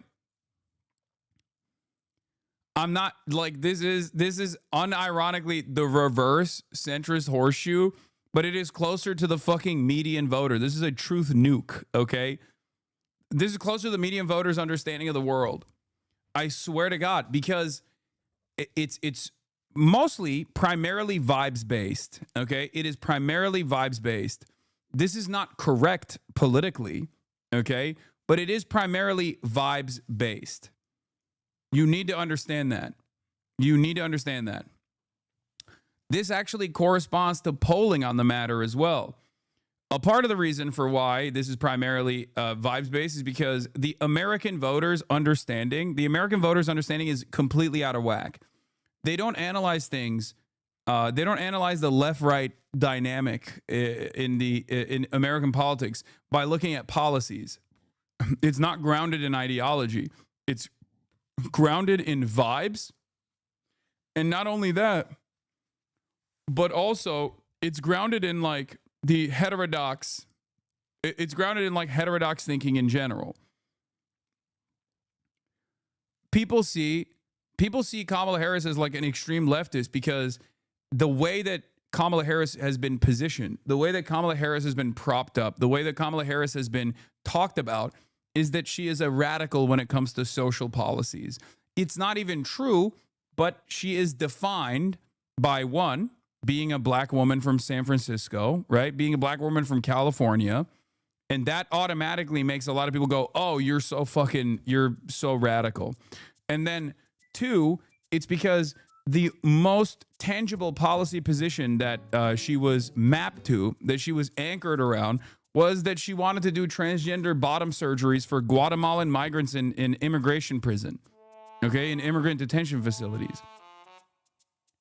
And although that is a policy that both the Trump administration has continued and the Democrats have continued as well, because it's just like rendering medical aid to people. And obviously it would be ridiculous not to do that. and it's such a marginal issue that no one actually gives a shit about it unless it's like highlighted. The reason why Bernie doesn't get hit with that same beam is because Bernie's definable by policies that many Americans actually want. Okay? On the left flank of American politics, people go, yeah, I want Medicare for all. What the fuck? That seems good to me. Okay? So they think that's a reasonable, moderate position.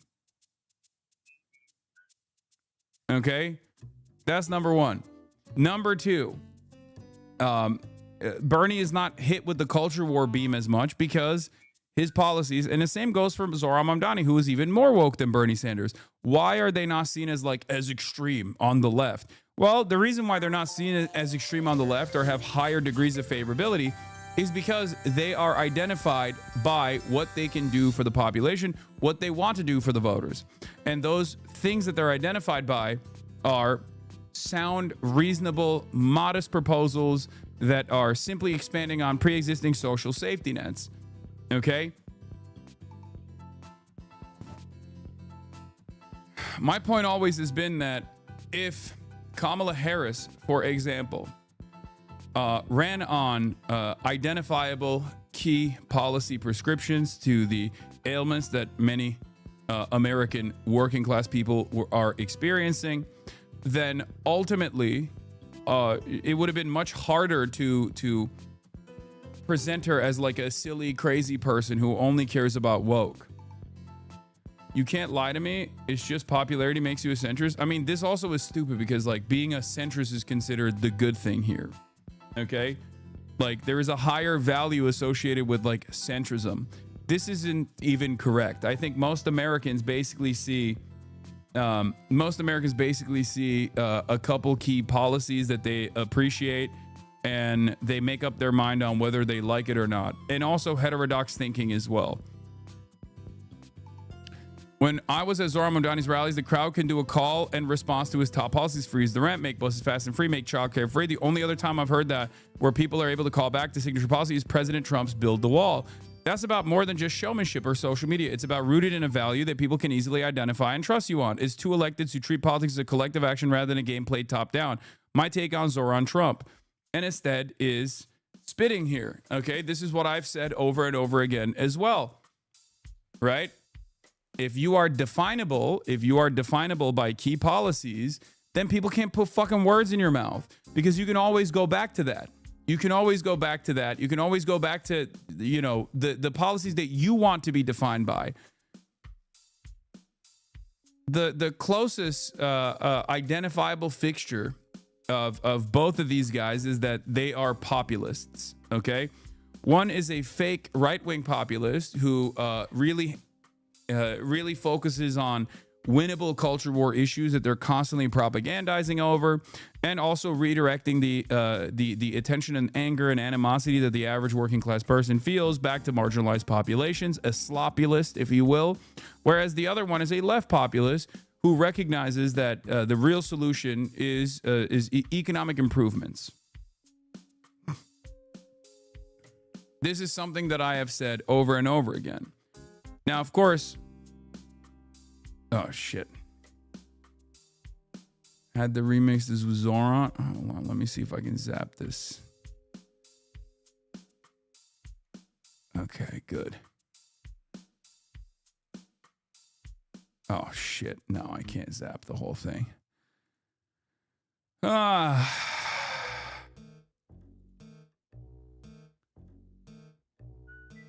You forget that $3 billion in their account diff? Stop using populist wrong? What do you mean?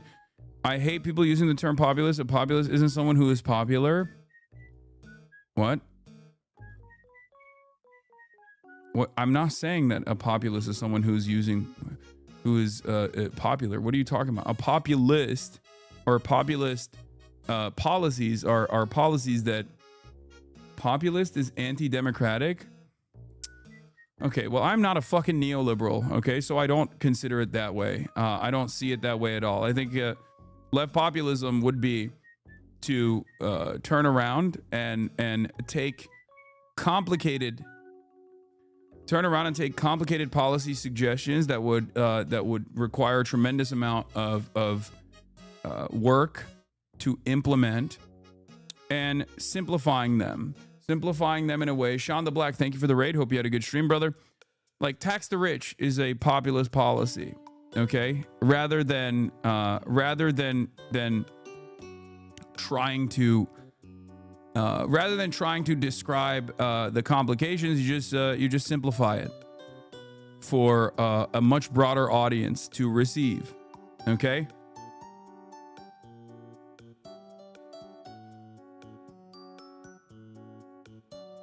And populist policies are oftentimes those policies that benefit the largest number of the population in an easy to understand way, in an easy to understand messaging campaign. Okay? Farley is going crazy right now. No, he's talking about the definition of populist we have in other parts of the world, and a word that means demagogue. No, I know. Populism is just a politician orientation that says the current elites are not serving the interests of the people and that serious reforms of the elite are necessary in order to align with the masses.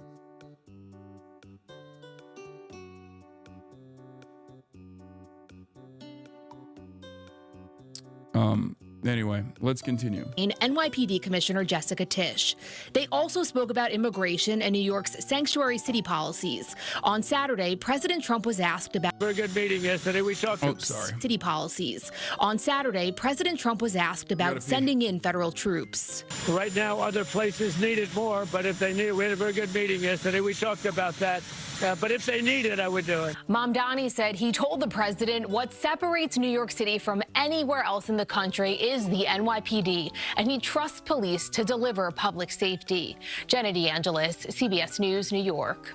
And joining me now is the mayor-elect of New York City, Zohran Mamdani. Mr. Mayor-elect, welcome back to Meet the Press, and congratulations. Thank you so much. It's a pleasure to be back. Well, it is wonderful to have you here in person, fresh off of your first meeting with President Donald Trump.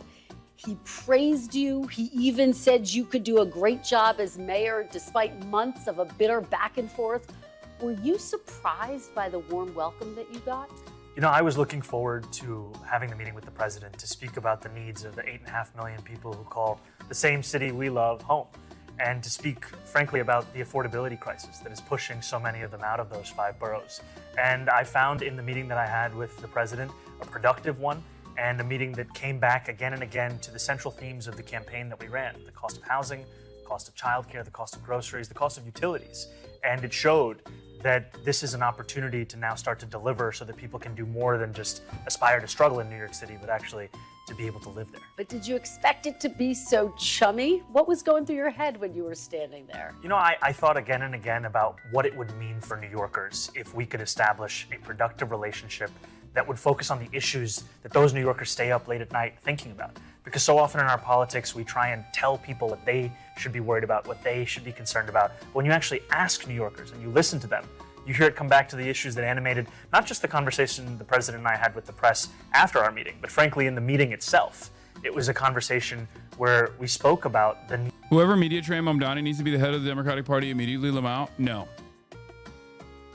I think it starts with the policies. It starts with the worldview. The reason why you consider him to be so good at messaging and so believable is because he has a well-defined worldview that is outside of normal politics in the Democratic Party. Like, he is a solid communicator. He's naturally good. He's naturally charismatic. He's naturally a solid communicator, which certainly helps. But ultimately, it definitely does come back to having politics that are anchored around simple to understand policies. Okay, he comes across as sincere, but ultimately he comes across as earnest and sincere around advancing an agenda that many people associate him with. Okay, it's as simple as believing in something. Simply put, if you want it to be defined not by the actual politics of Zohran Mamdani, you can basically say he believes in something. Democrats come across as believing in nothing. Republicans, on the other hand, also believe in something, right? There is a level of sincerity with Republican politics, even though the politics they believe in are fucking awful. They're garbage. They're harmful to large swaths of the population. They still have definable worldviews, even if we consider it to be evil, right? They have a definable worldview that is seen as tangible, and also people can associate with them positively or negatively if they choose to do so. Democrats, on the other hand, oftentimes shy away from that. They think that's a failure. They think that's a bad thing to be defined by policies. They are oftentimes believe that the most successful method is to simply say you are not a Republican, and then that's it. That should be enough for everybody to vote for you.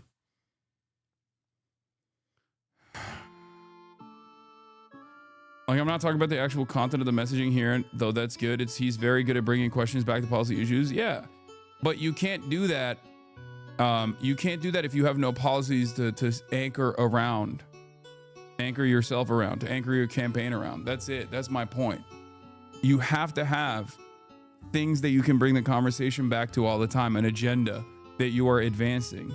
Need to deliver on this agenda, and I appreciated that when the president, when we had that meeting, it wasn't just in the Oval Office. He also took me into the cabinet room, and there we were looking at portraits of presidents of years gone by, and we admired a portrait of...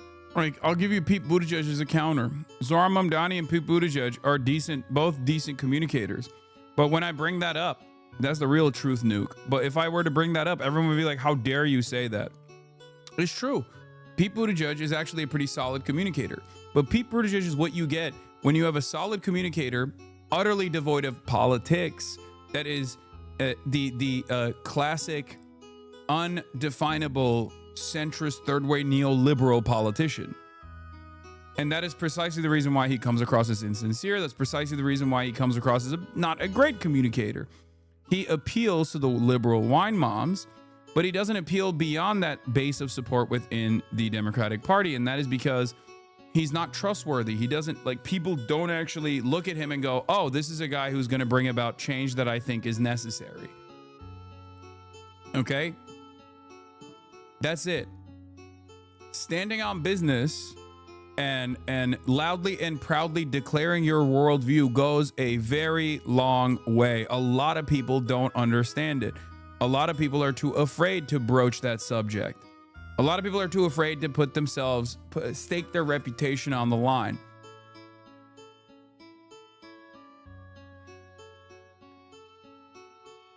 Pete makes word salad to make you agree either with him on whatever he's talking about. Zohran wants free buses. Kind of.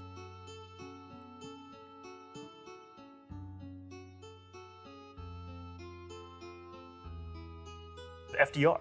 And in many ways, when I think about the candidacy that we've put forward, it looks to Fiorello LaGuardia as the greatest mayor in New York City history. You can't tell the story of LaGuardia without telling the story of FDR and the story of a relationship with the federal government that finally delivered at the scale of the crisis it was facing. Well, prior to you, I will say it's also somewhat refreshing to have a politician be like knowledgeable. I think a lot of people also forget that you can know things and you can educate people on the spot. And he does that quite a bit. I mean, obviously it's centered around New York politics, but ultimately it's not a bad thing that you can do that, you know? It goes a long way. I think politicians knowing shit is a good thing, okay? It's a weird world that we live in where I think people automatically say like, oh, you have to be dumb. You have to be like a dumb guy to win over the fucking dummies, the stupids. But that's not the case.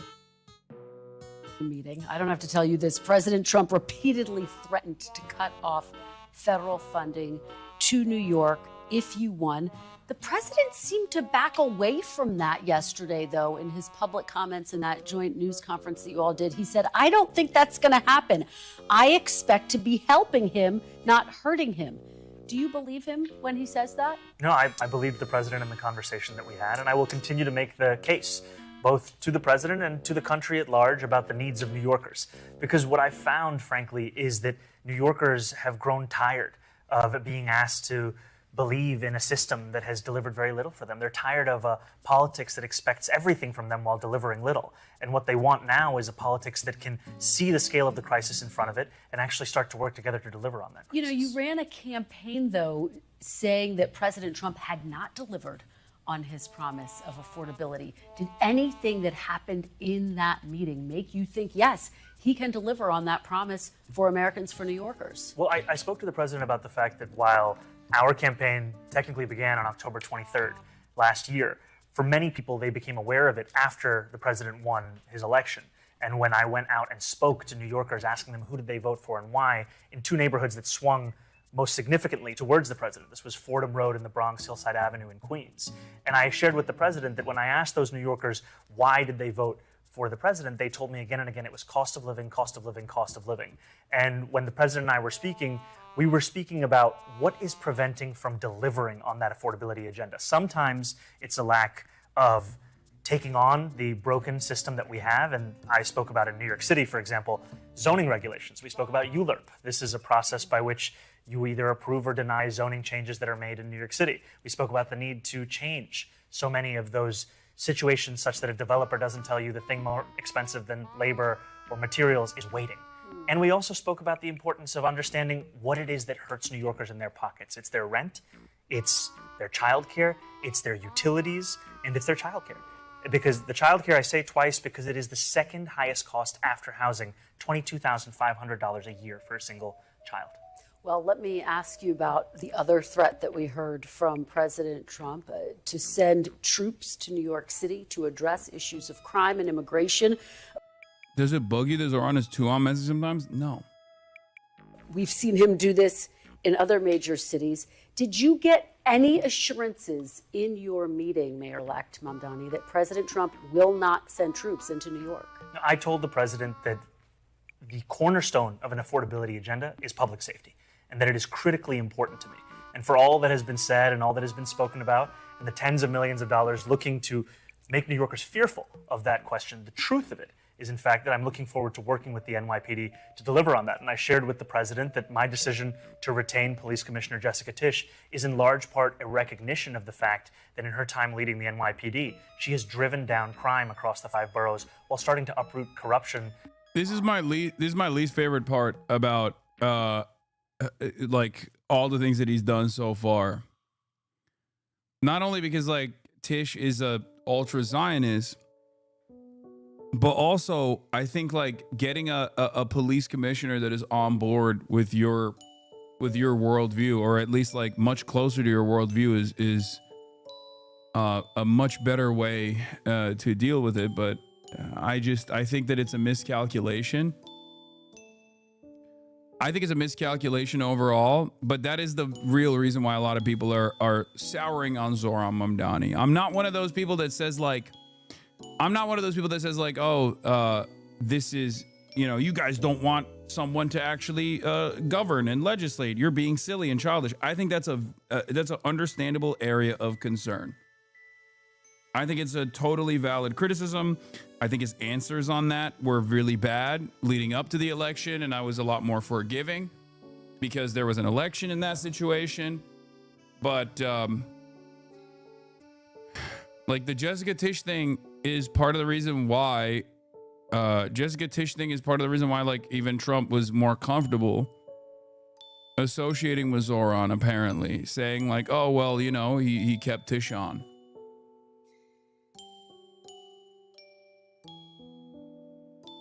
Can you ask your viewers to join ICE just to be really incompetent so they slow down ICE? No.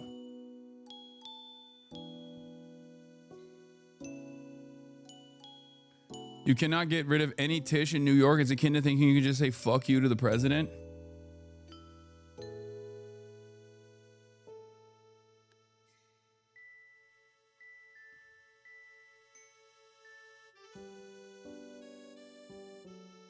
No. You're the mayor. Don't be crazy. I do think Tisch is bad, but he's overruling her already and abolishing the strategic response group, which is a major demand of police reformers. Yeah, I'm just saying, like, we'll see what kind of friction takes place. If Tisch wants to remain the head of the police in New York and lead the NYPD, or if she just starts undermining Zoran's agenda to the best of her ability. And she will have a lot of power to do so, at which point the friction will lead to, the contradictions will inevitably have to be resolved. That was endemic in the top echelons of that department under Mayor Adams. And I'm going to follow up with you on your decision to keep Commissioner Tisch. But to this core question that I think so many New Yorkers are curious to know the answer to, what did President Trump say to you? Did he assure you he will not send troops into New York? He told me that he cared deeply about public safety. I said I cared deeply about the same. But did he say he wouldn't send troops? What I told him is that what separates New York City from anywhere else in the country is we have the NYPD. And I trust the NYPD to deliver public safety. And to me, that is something that I know that they can do, that they have done, and they will continue to do under my leadership. So he didn't rule it out in your meeting? I made it very clear what we wanted to do was to deliver public safety and affordability, and the NYPD would be the ones to do so. In that press conference with President Trump, a reporter asked you whether you believe that President Trump is in fact a fascist, a word that you've used in the past. This is another, I don't think these are as bad, these are not bad questions, chatters. Controversial opinion, but when you have someone that's outside of like the regular political ecosystem, these guys end up asking really good questions. I don't think this is a bad question. I think it's a good question. I'm glad that he's being interrogated on this stuff because he is, he's been notoriously evasive on this stuff. Okay? Whether you truly believe Donald Trump is a fascist or not, and how you end up squaring that circle, that's a big one. How do you collaborate with someone that you've called a fascist? I think that's a fair question to ask. Jessica Tisch is a fair question to ask. Hakeem Jeffries and the endorsement of Hakeem Jeffries is a fair question to ask, especially considering that you ran on uncompromising anti-Zionism, only to turn around and be like, no, Hakeem Jeffries is the GOAT. He's my GOAT, and I love him. Like, how much politicking is appropriate in this situation? I know that his goal, first and foremost, is to deliver on an agenda that he promised to his voters as the mayor of New York, but like, how much of that is actually a mistake?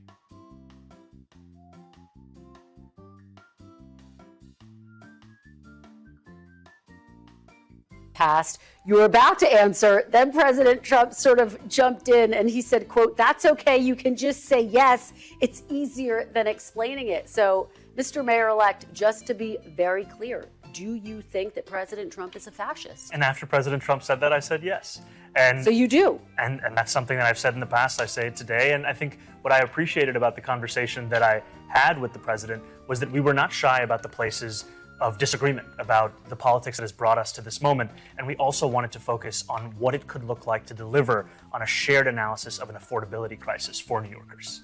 You've also said in the past that President Trump has engaged in a, quote, attack on our democracy. You've called him a despot. Do you still believe President Trump is a threat to the democracy? Everything that I've said in the past, I continue to believe. And that's the thing that I think is important in our politics, is that we don't shy away from where we have disagreements, but we understand what it is that brings us to that table. Because I'm not coming into the Oval Office to make a point or make a stand. I'm coming in there to deliver for New Yorkers. And a few weeks ago, I was asked by a reporter 3 words to describe myself. I said, New York City. And that's what animated that conversation. How do we deliver for the people of New York City? Fascism is a bit more than a disagreement. Yeah, but do you have... Dude, he is the president, okay?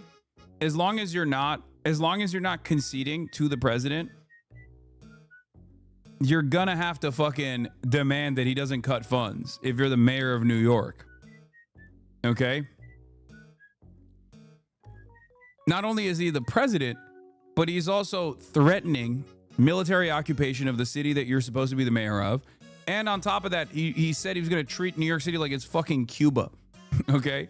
Like, in that situation, considering that you're a part of the government in this day and age, and the way that the situation currently works, you're still very much a part of the fucking government.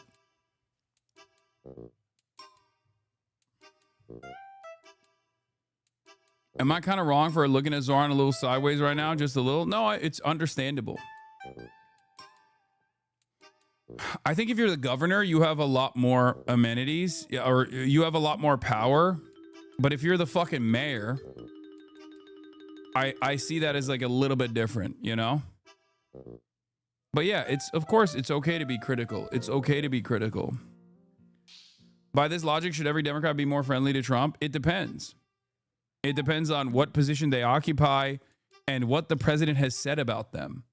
Or what the president has said they're going to do to the fucking city that they're a part of. Because, like, first of all, Democrats already play ball with the president a lot more than they should be. I think the major criticisms that I have of Zoran so far is the Chi Ose counter, like right out of the gates. I disagree with that. I understand where he's coming from, but I think it's a miscalculation. It's a misstep. And I think Hakeem Jeffries is going to, whether Zoran is nice to him or not, always going to undermine the left flank of the party. That's his position. That's number one. And then number two is the Jessica Tisch thing. Okay. I don't really care about him. I don't really care about him like going and talking to the president and seemingly coming across as like chummy in this interview, especially when he's not backing away from any of his positions. Like so far, I think Trump is actually, like I said before, playing politics, appearing positively with Zoran, partially because he wants a little bit of that shine. Okay. And, because he did win on an affordability agenda, and Donald Trump knows that that's like a major thing that his voters demand of him. So he wants to seem more sincere on trying to tackle the affordability problems. And I think Zoran messaged around that very well. That's number one. And then number two, I think Trump wants to throw a grenade in the Democratic Party politics by coming across as more pro-Zoran. Coming across as more pro-Zoran actually causes some level of instability within the Democratic base, or at least not in the base, but in the party structure, because you've seen establishment Democrats either refuse to endorse Zoran Mamdani or basically endorse him quietly at the last moment, like Hakeem Jeffries, right? Or even be antagonistic towards him and call him a jihadist and shit. Yehuda says, the biggest issue I had with him so far was saying that people should be able to pray without being threatened in response to a protest about a land sale. Very much Zionist capitulation that directly affected me and other protesters. Yeah, I didn't see what his response was to the synagogue protest that took place, but that was like classic. That was classic pro-Israel doing land sales and fundraisers for the fucking IDF inside of a place of worship. It says a lot worse things about the Zionists in that circumstance than it does about the fucking people protesting against it. The people protesting against it were doing something totally valid. And Zoran Mamdani, given his long history of anti-Zionist protests, absolutely knows what that looks like and absolutely knows who's in the wrong there. So any kind of fucking capitulation to that shit is ridiculous. But I suspect that he probably wasn't as as upset about the protesters at all in the way that you presented. I didn't see it though. What did he say? Mamdani spokesperson Dora Pekic tells me the mayor-elect has discouraged the language used at last night's protest and will continue to do so in response to demonstrators outside of Pargi Synagogue who chanted death to the IDF and globalized the Intifada. The mayor-elect has discouraged the language used at last night's protest and will continue to do so. He believes every New Yorker should be free to enter a house of worship without intimidation and that these sacred spaces should not be used to promote activities in violation of international law. Yeah, I don't think the first part is even necessary. He's trying to do a both sides thing. But yeah, he's trying to do a both sides thing in this circumstance, which is so fucking stupid. I mean, he knows. He knows better. Asked to clarify the conducting caveat, Mamdani's team says it was specifically in reference to the organization's promotion of settlement activity beyond the Green Line, which violates international law.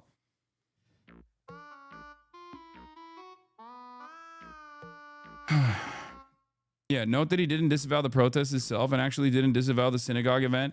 Yeah, this is because this is the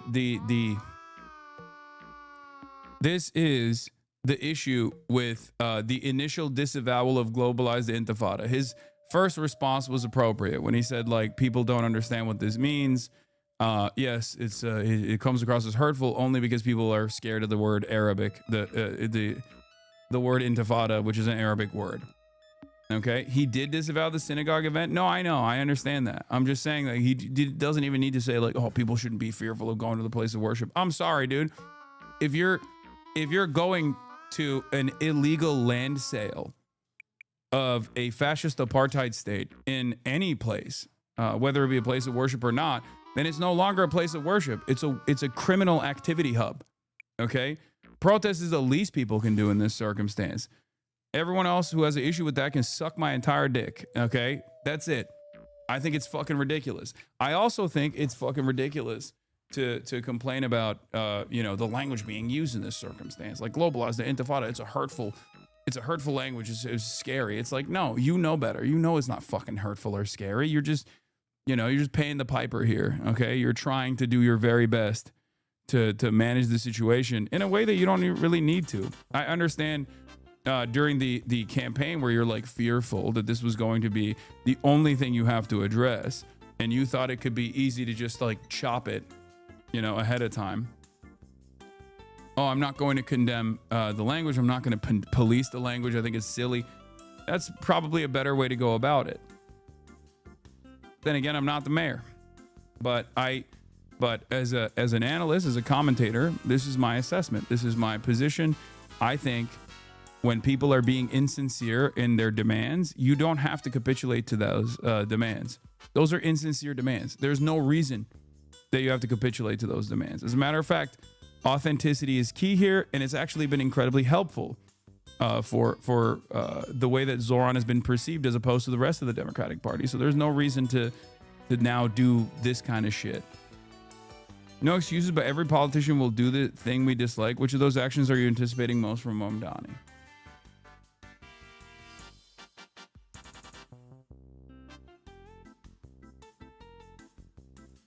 I think that some of your supporters would be curious to know, you say you stand by your past statements that yes, he's a threat to the democracy. How do you square working with someone who you still think is a threat to the democracy? I think working for the people of New York City demands that you work with everyone and anyone, and that you always look to find those areas of agreement while not overlooking the places of disagreement. And I think this was something that came up in our meeting. We spoke about immigration. We spoke about the fact that in New York City, we have sanctuary city policies that allow for the city to work with the federal government on around 170 serious crimes. The concern for so many New Yorkers comes about anything beyond that. And I spoke about the importance of us being able to protect New Yorkers and some of the incidents. Oh yeah, I didn't really care much for his statements on Cuba and Venezuela either. I thought those were silly. But again, that's too much in the that goes too much into like foreign policy beyond the scope of the New York mayor in general. That we see, they do not do that. You raised the issue of sanctuary cities, so I want to speak to you more broadly about the issue of immigration. This is one that is so critical to. Bro, he's the fucking mayor of New York. Why the fuck would he care? No, exactly. That's my point too. My position is he's the fucking mayor of New York. Who gives a shit? Like, you don't have to answer all of those questions. At least with Israel, it was brought up as a major point in the entire run. But you don't have to fucking run around and be like, oh, I think Cuba is a despotic, tyrannical state or some shit. I don't know what he even said ultimately, but like, that's one of those things where it's like, I'm the mayor of New York. I don't know why you guys are fucking demanding condemnations or assessments about Cuba or Venezuela. And if you're going to talk about it, I think the most prescient point to talk about, the most like visible point to talk about, is quite literally the fact that we are doing a major crime. Yeah. This is from last year. Representative McGovern is right. Cuba's electrical crisis is worsened by the embargo and their inclusion in the state-sponsored terrorism list. President Biden sent aid immediately and remove Cuba from the SSOT. The Cuban people cannot wait. He called Maduro and Diaz-Canel dictators. Yeah. Or even with Venezuela, I think the appropriate thing to fucking say, with Cuba, the appropriate thing to say is that we're strangling them to death. And with Venezuela, the appropriate thing to say is that Donald Trump wants to start a war in Venezuela, and he hasn't shied away from communicating that. That's ridiculous. I thought he ran on no wars. That's a failure in terms of his one of his major promises to his own voters. It's absolutely unacceptable to destabilize this entire region. It's fucking ridiculous. It's inhumane. It's cruel. And we've seen the failures of the global war on terror, the unlimited cruelty.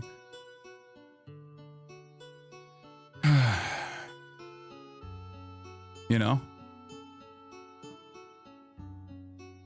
In any case, let's York, the rest of the country as well. One of your top supporters, Senator Bernie Sanders, recently weighed in on President Trump's record managing the border. He compared it to former President Biden. I want you to take a listen to what he had to say. I'll get your reaction on the Tim Dillon podcast, which Trump is crazy. did a better job. I don't like Trump, but we should have a secure border, and it ain't that hard to do. Biden didn't do it. Those before him did not do it. We should have a secure border, period. Do you agree with Senator Bernie Sanders that President Trump has done a better job securing the border than former President Biden? I haven't thought much about comparing presidents on the question of securing the border. I think it's important that it's secure, and I also think it's important that we have an immigration system that is humane. And that's what I spoke about with the president, is that New Yorkers want to see humanity in the policies that are being implemented. Do you give President Trump some credit for the work that he's done to make the border, in Senator Sanders' estimation, more? This is forever one of Bernie's worst takes. Yeah, if you listen to the rest of his take and he expands on it, he does arrive at the same exact sentiment that Zoran is saying here. It's just that in that moment, I think it was a terrible fucking way to respond to that question, because you are under no circumstance or no obligation to say Donald Trump is doing a good job with the border, because it's just not true. It's just not true at all. That's it. The border crisis is a man-made crisis, and it's man-made because it is instigated with white nativist anti-immigrant sentiment in a country that is the most diverse country on the planet. And that diversity is unironically America's strength. It's one of the most redeeming qualities of the United States of America. It's part of the reason why the United States of America has been such a dominant force around the globe. Okay? The notion that like Donald Trump's attitude here is actually good is so stupid, especially when even Trump's very own base of support is souring on the immigration shit. Comparing it to the failure of the Biden administration also doesn't win you any favors, because it leans into the false notion that the Biden administration was also doing like open border policies or whatever the fuck the Republicans have framed him on. It's ridiculous. I hate that shit so much. I dislike it. I dislike it quite a bit, because first and foremost, it is untrue. It is not truthful. And the first thing you should always do is be truthful, be honest. It seems like he's doing a whole Trump is more credible on immigration, but that's a bad thing. But if you clip the first part of the sentiment, it sounds unresolved and supportive. Yes.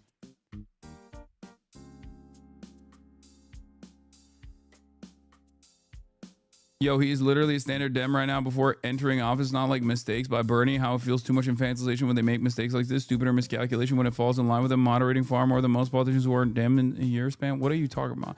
Loaf Bats, thank you for the 10 gifted subs. Secure? What I give President Trump credit. Do you agree with the president's kill all children policy as reduced education spending? Yeah, that's basically it. Yes. Don't you think it's wonderful that the president is doing is truly securing the border? What a ridiculous fucking way to answer that. What a ridiculous way to answer that. America is what it is because of flows of migration into this country. For is the meeting that we had yesterday was one that was focused on how we could work together for New Yorkers, and the place that we could do so most effectively, frankly, is ensuring every New Yorker can afford the city they call home. Well, you take me to my next question, which is about really the central issue of your campaign, affordability.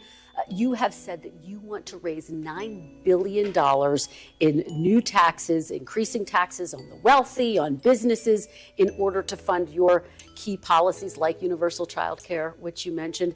You would need Governor Kathy Hochul to be on board with this. You'd need her signature. She has never publicly committed to increasing taxes. I know you just spoke with her Mr. Mayor-elect, did Governor Hochul commit to you that she will support and sign on to your plan to increase taxes? The governor and I had a productive conversation, and what we both committed to is working together for the affordability agenda. And one thing I appreciate of the many about Governor Hochul is that she's been focused not just on affordability, but specifically on universal childcare for quite some time. And now is the time to bring a partner forward in City Hall. And I've said plainly and openly that I believe that these are two tax proposals that make sense, increasing the personal income taxes on New Yorkers making $1 million or more by just 2%, increasing the top corporate tax rate to match that of New Jersey. And what I've also said is more important than how we fund something is that we fund something. And if there are additional or alternate revenue streams to do so, I will accept them and I will celebrate them, because the most important thing is to actually deliver for the New Yorkers who right now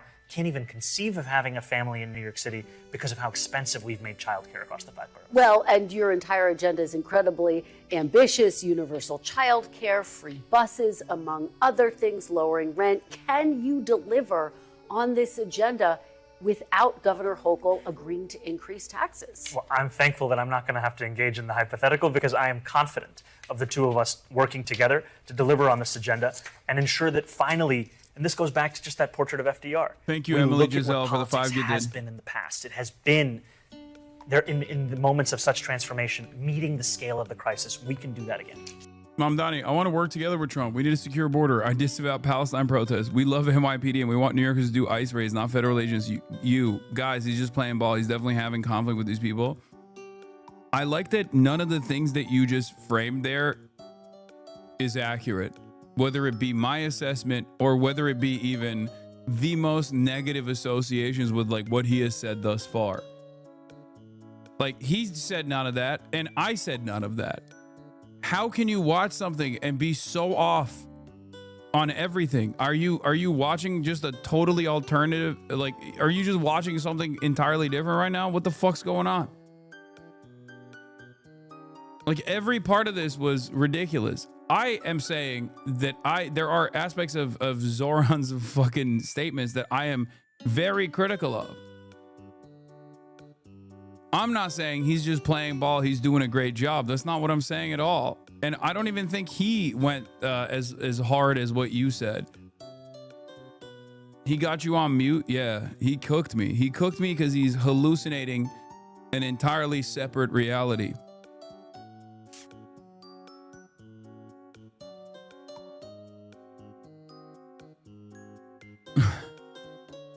What the fuck? So just yes or no, you think she'll raise taxes? I think she'll work with me to deliver on affordability. I think raising taxes make the most sense. If there's any alternative that raises the same amount of money, I'm open. All right, let's talk about another major issue, which you referenced: policing. So many major issues. Crime. There are a lot of major issues, I know. God, the audio is so ass. 5 years ago, you were calling for defunding the police. Now you are in charge of the largest police department in the country. You have tapped crime. The fucking gain is base boosted. Commissioner Jessica Tisch to stay on in her job. She has accepted. She wants to put thousands more police officers on the streets of New York. Will you do that, Mr. Mayor-elect? I've said over the course of the campaign that I think the number we have had budgeted of 35,000 officers is a sufficient number. What we have to do, however, is allow those officers to focus. You have it cranked up with your extension? I know, but here, okay, let's put it at 100 and let's see if you can hear it. On policing. And what I mean by that is that in 2020, the response time for the NYPD was less. Is that better? Is that better? Come on, no, keep back seating. Keep back seating. Is that better, you think?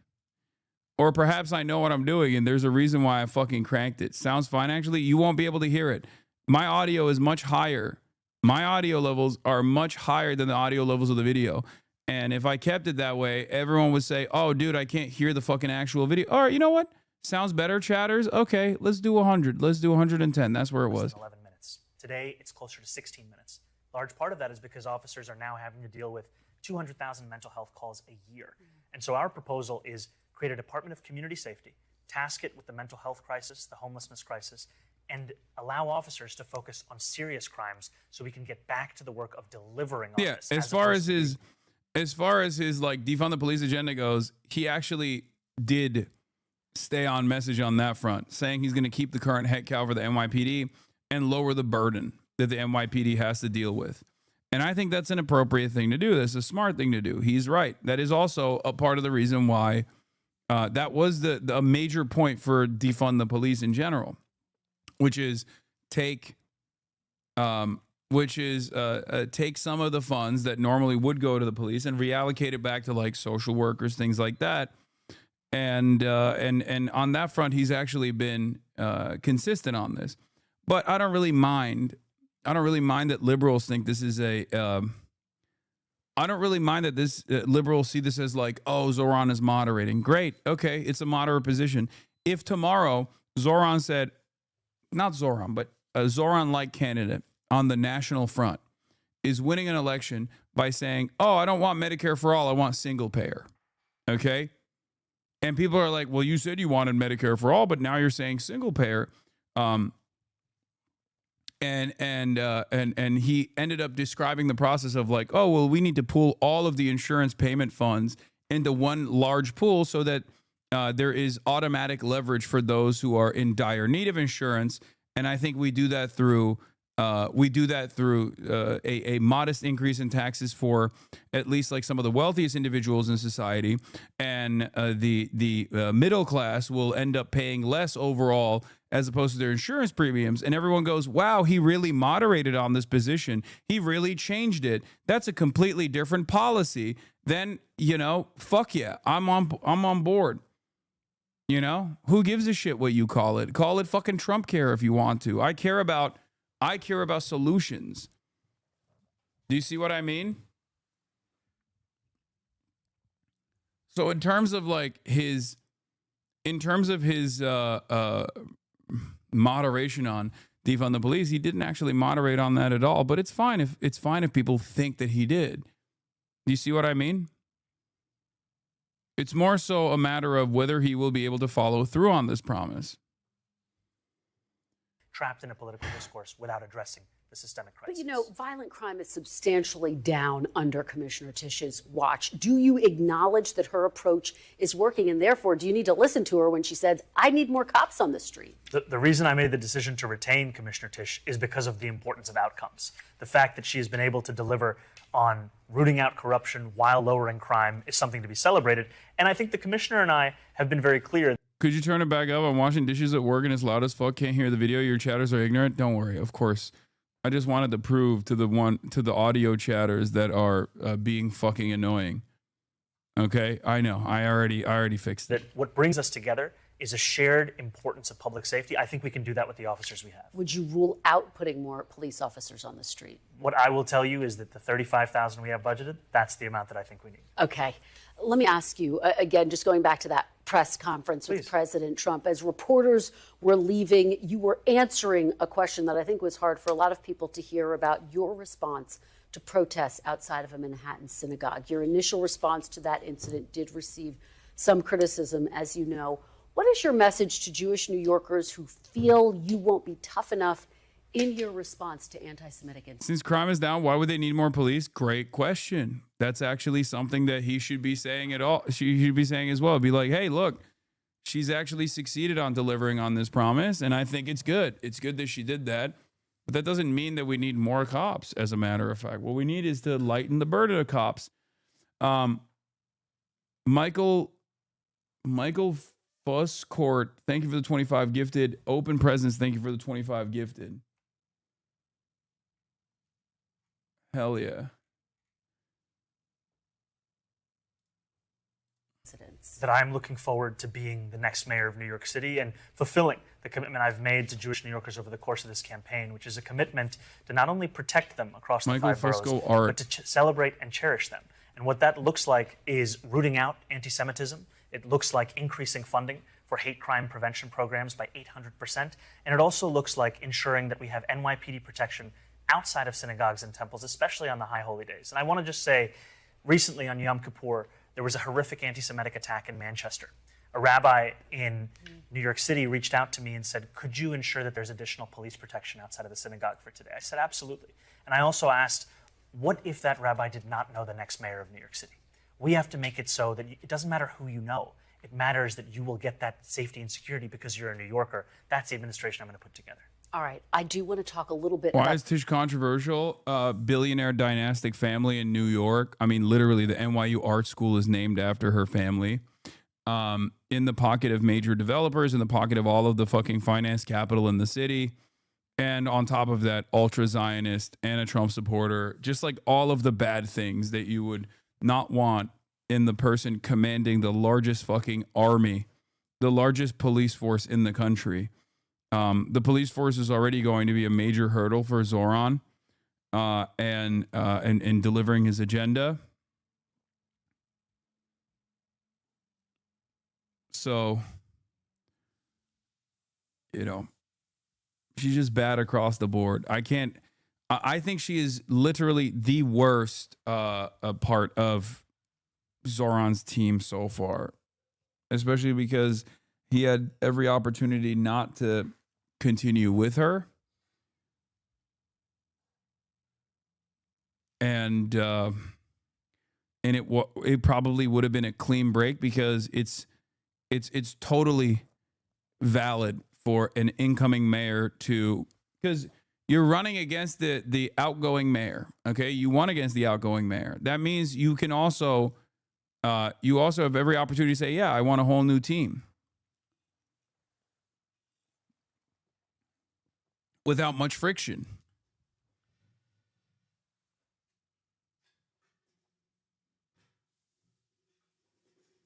A whole new team that actually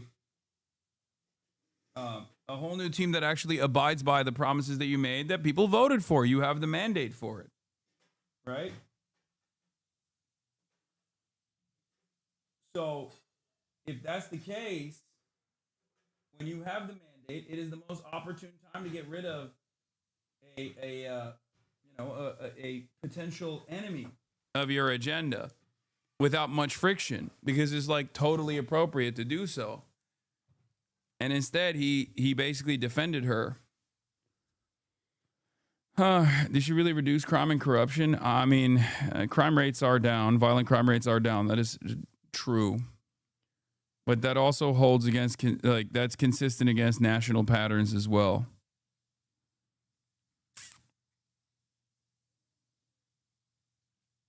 the future of the Democratic Party. A number of Republicans are casting you as the face of the Democratic Party. Mr. Mayor-elect, I wonder, do you think that Democratic socialists can win across the country in battlegrounds? Is it fair to call Zoran's mandate a mandate if 75% of New Yorkers didn't vote at all for a mayor? Considering that it was a heavily contested race with a former dynastic name in New York politics and Zoran still was able to achieve above 50%? Yes, absolutely. It's beyond a shadow of doubt that it is, yes, a mandate. And anyone who tries to act like it's not is fucking coping. Okay? Record turnout. He defeats not only the Republican, but also the other Democrat in the race, who still got a tremendous amount of votes. It is absolutely ridiculous.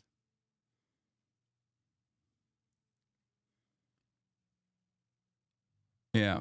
Can you really call it a mandate just because it was the highest turnout in New York City electoral history in the last 80 years? Pepega asked question. Yeah, it's a stupid question.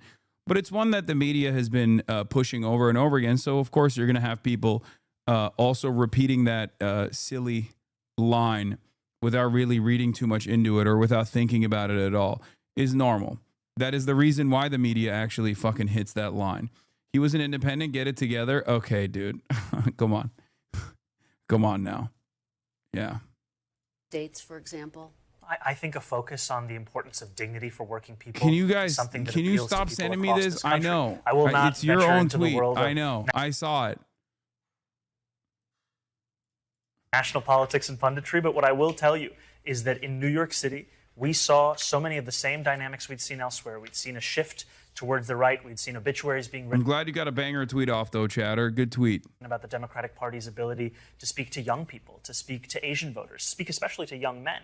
And I actually shared this with the president, that the very constituencies that he had won over, that were a critical part of his increased vote share in New York City, were the ones that we then looked at as who we should focus on to bring back into the party. And I think that when you speak to those constituencies with the same respect you'd speak to any other, you will see that they will then engage in the process. We saw an increase in voter turnout amongst 18 to 29-year-olds by more than 300%. And that's because we spoke to them as New Yorkers who are facing an affordability crisis, not as young people we have to finger wag to participate in democracy. Two more quick questions. If Democrats win the midterms, do you want to see Leader Jeffries become the Speaker of the House? Yes. Okay. That was a firm, quick answer. Boo. Boo. That's an L, okay? Big L for Lauron as opposed to Zoran, if you know what I'm saying. It's just, nah. I don't know what kind of fucking wheeling and dealing happened behind closed doors, but this is inappropriate. Straight up. Especially because like, fucking Hakeem Jeffries is going to be an enemy of everything that he presents. Okay? Everything he wants to do with his agenda, Hakeem Jeffries is antagonistic to. It also kind of makes him look insincere on a lot of this shit, okay? Hakeem Jeffries is by normies known as AIPAC Shakur, okay? Especially in New York. Sure, he's very popular in his own district, but nationally he is unimaginably unpopular. Right now you're talking to Meet the Press. There is absolutely zero reason to try and defend Hakeem Jeffries. Yeah, damn, sometimes it's your own digital footprint. Exactly. This looks insincere, looks flip-floppy. After at least 2,251 passengers were killed over the course of July 2014, Hakeem Jeffries got on stage at a rally in New York City and paraphrased George Wallace. Israel today, Israel tomorrow, Israel forever. If Jeffries is considered a progressive, the term has lost all of its meaning. This take, wait, what? There's exactly zero value in Zoran's agenda as mayor and answering any other way. Well handled. I disagree. I disagree vehemently. Hakeem Jeffries did not do shit for Zoran pre-election. I don't know why Zoran is sticking his neck out for him. New York politics. I think he thinks that he absolutely needs to fucking play ball with the nationally relevant establishment Democrats. Otherwise, you won't get any of his agenda across. And it's going to be a real surprise Pikachu moment when he actually doesn't get any of his fucking agenda across, because none of those guys give a shit about playing ball with Zoran in return for him playing ball with them. I don't know why he's doing this. I think this is a major mistake. It is a fucking major mistake. It's a ginormous mistake. These guys are unimaginably antagonistic to everything he represents. I don't know what they're saying behind closed doors, but it does not matter. I know what they do in public. Okay? I know what they have done. What? Asking us on for tone tips is insane. What's he supposed to say? Maybe, but let him try to Riz Jeffries? No. No. Absolutely not. Absolutely not. Come on, man. Hakeem Jeffries has done nothing. He's done less than even Nancy Pelosi did in terms of offering like decent committee positions to the progressive wing of the party, keeping that caucus together. No shot. Hakeem Jeffries is as pro-Israel as like the average Republican. It's fucking ridiculous. Why is rizzing Trump okay but not Jeffries? Because Donald Trump is the fucking president of the United States of America. Okay? Hakeem Jeffries is a nationally unpopular leader of the Democratic Party that has more power to basically excise the left flank. Donald Trump is the president and he's a Republican. Hakeem Jeffries is like internal party politics.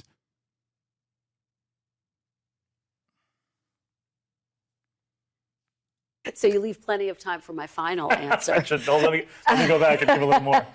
Look, like, do you think he's endorsing Trump?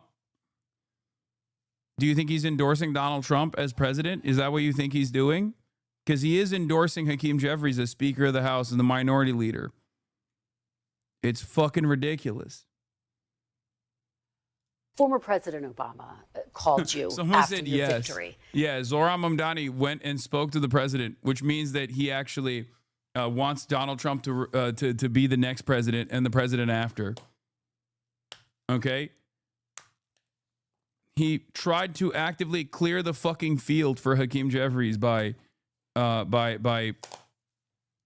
undermining and then actively petitioning against Chiose, running against Hakeem Jeffries. I think is totally ridiculous. And he offered to be a sounding board for you as you take on this role of mayor of New York City. What advice did he give you about? And by the way, straight up, not supporting Chi and then going to the DSA meeting to say that DSA shouldn't support Chiose's campaign is not a good move. And he succeeded in making sure that the DSA, that Chiose could not field DSA's endorsement. As you guys probably saw already, should the citywide electoral working group recommend Chiose for endorsement for Congress in New York 8, got 46% yes votes and 52% no votes. I think that was a major mistake. A lot of the people, I read into this quite a bit. And a lot of the people that obviously could not participate in this voting process were the newcomers into the DSA. And I understand why there is like a system here at play that like the older DSA members obviously hold a lot more weight over where the organization can throw its weight around. This makes sense, right?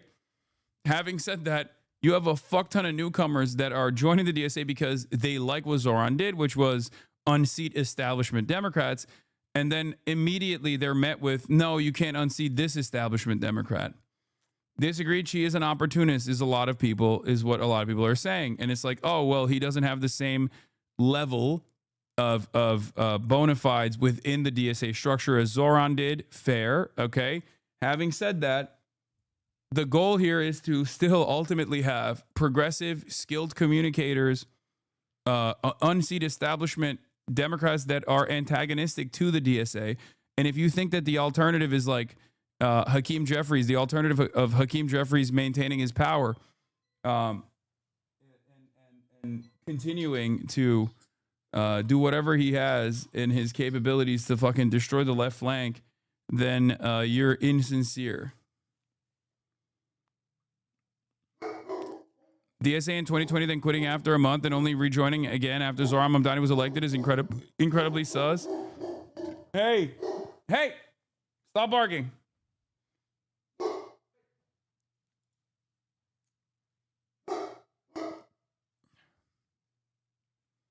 How to lead effectively in these years ahead. You know, one thing I really appreciated about the conversations I've had with the president have been the importance of what it looks like, not only to inspire hope, but to sustain it and then to deliver on it. And time again, that comes back to the city hall that you're putting together. And even right now, we have about 40 odd days of a transition. Transitions are typically a time of pageantry and pomp. We want it to be a time of substance, a time of purpose.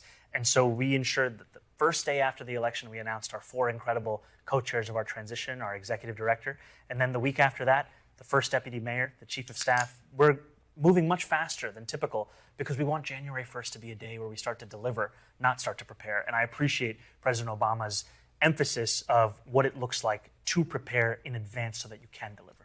All right, Mayor-elect Zohran Mamdani, thank you so much for being here. We really appreciate it. Thank you. Real pleasure.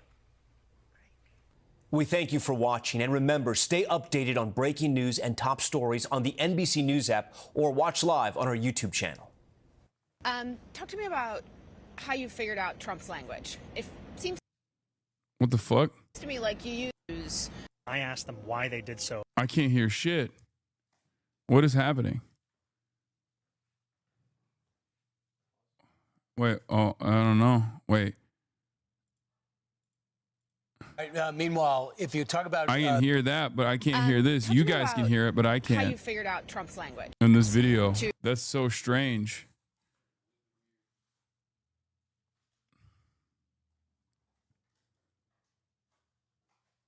Single channel? Who's the audio pervert now? Yeah, but I have a forced Desktop audio, monitoring off. Yeah, I have forced mono on mine. Let me see. To get him talking about the issues. Yeah. I still can't hear it. I don't know. I do, yeah. I do see levels, but I that can't are hear it affecting for New York some City. reason. Talk to me about how you decipher. Yeah, I know it his was forced language. mono in the left ear, but it's a forced mono so you can hear all of this. Why do we get so many stream issues in LA but none in China? Okay, I don't know, but I'm gonna skip this one. That's not really an accurate way to describe the dynamics of the DSA effort. The opposition to Xi's candidacy among the voting members was more about strategy than it was about Xi. They have a ton of districts they have to manage running in right now. They're stretching themselves thin, as is without a leader's race. No, I know. I understand that. I'm not oblivious to all of that stuff. I mentioned all of this stuff when covering whether the DSA would endorse Chiose or not. I think it's good to focus on a nationally relevant campaign like this. Do you think she could realistically win that race against Jeffries? I think it would be an exhaustion of limited resources, but as long as there's an opportunity there, I think it would have been the appropriate thing to try. I don't think it would have defeated the leftist momentum as aggressively as people who are running scared thought it would. DSA goals to move New York State. In any case, let's move on. Meanwhile, if you talk about the nuts and bolts here in America. Kirk sends a warning on Mamdani. Oh no. At a time when there is so much Kirkification running wild on the internet, these guys are still bringing up Charlie Kirk as a way to criticize Zoran Mamdani. Uh-oh. Everyone says it's affordability. When you talk about elections, when you talk about things that matter, it's affordability. Not the Epstein files, not all this other stuff on the side. It's affordability. And one thing that the president has in common with the mayor-elect of New York is they both are talking about affordability, and that's their focus. Where they differ is how to make things affordable. One is tax the rich. The other is grow the economy. But I was just amazed how well they got along. In case you missed it, watch. We talked about some things in very strong common, like housing and getting housing built and food and prices, and the price of oil is coming way down. Anything I do is going to be good for New York. If I can get prices down, it's good for New York. And we've got them down, way down from last year. We have, as you know, I've been saying to a lot of people, Walmart said that Thanksgiving this year is exactly 25% less than last year. So that's good for New York, good for everybody. And when we spoke to those voters who voted for President Trump, we heard them speak about cost of living. We focused on that same cost of living, and that's where I am really looking forward. I'm tearing up. I'm sorry. I'm tearing up. I'm tearing up. I'm tearing up. The president on the affordability agenda. They're clearly concerned about the same issue, of course. Fuck it. This is what we really need to see.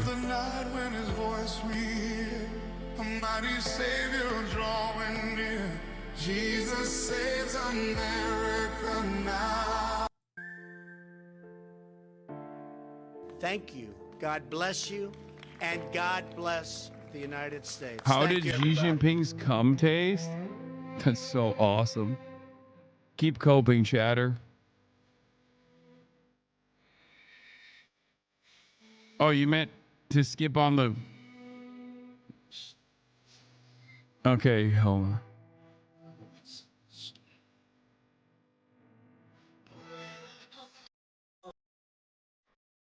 A heart reborn. He spoke the truth when the cost was high. For Jesus, unafraid to die. We are Charlie Kirk, we carry the flame. We fight for the gospel, we'll honor his name. We are Charlie Kirk, his courage our own. Unbroken, we'll make haven't known.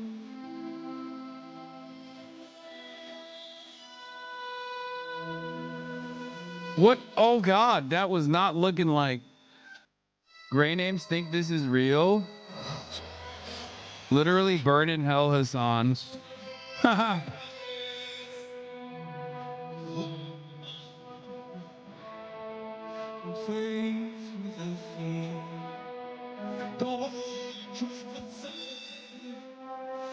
Your voice remains. It's a state. We are falling back. We carry the flame. We'll fight for the gospel. We'll honor his name. We are Charlie Kirk. His courage our own. Together unbroken, we'll make heaven known.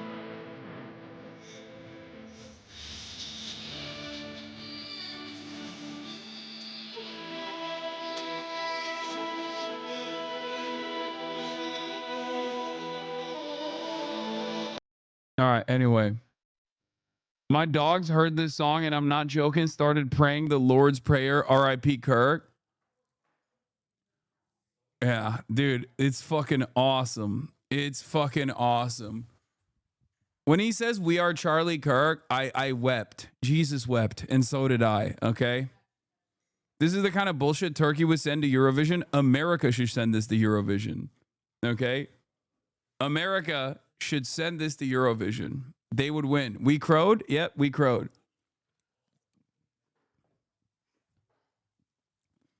If my Nana believed this real, we would go out and have a hunting accident within the hour. That's crazy. So she could see Charlie Kirk in person in the afterlife. Is that what you're saying?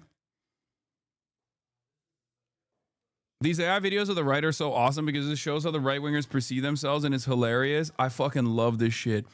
I love this shit because it's my favorite kind of meme where I'm like confused on whether or not someone actually sincerely made this. And the answer is yes, by the way.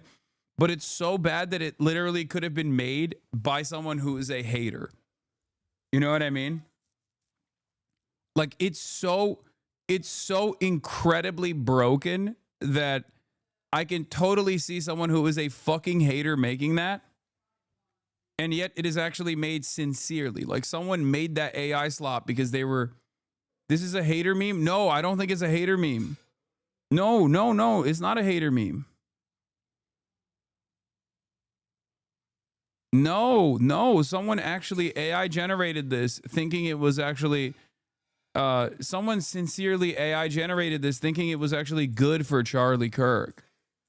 Like that's what's so beautiful about it.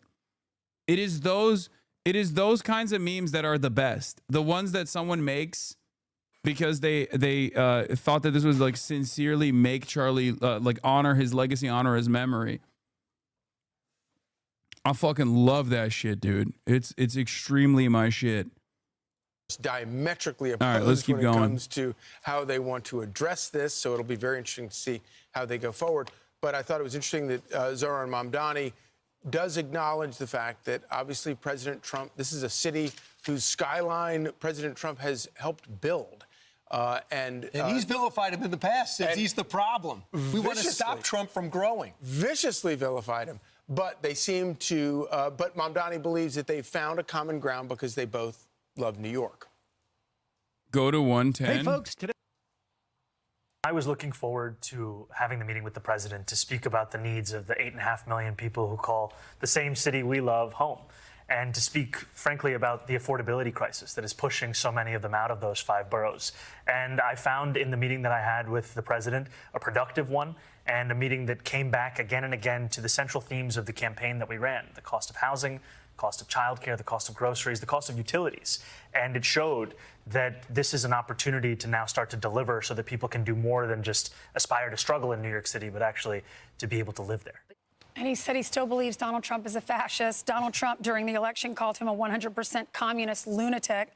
And Mom Donnie said they were not shy about talking about their disagreements. Yeah, $8 billion right now. This is what he's inheriting: $8 billion deficit from Eric Adams. He wants free buses, $1 billion, free childcare, $6 billion, housing plans, tens of billions of dollars, freezing rent and doing all these other things. So even if he gets his tax increases, nothing's affordable. And when you tax people, you don't grow the economy. But I guess he's got to find out for himself. And, of course, Mamdani is inheriting a city and all the problems from a long line of Democrats and Democrat policies.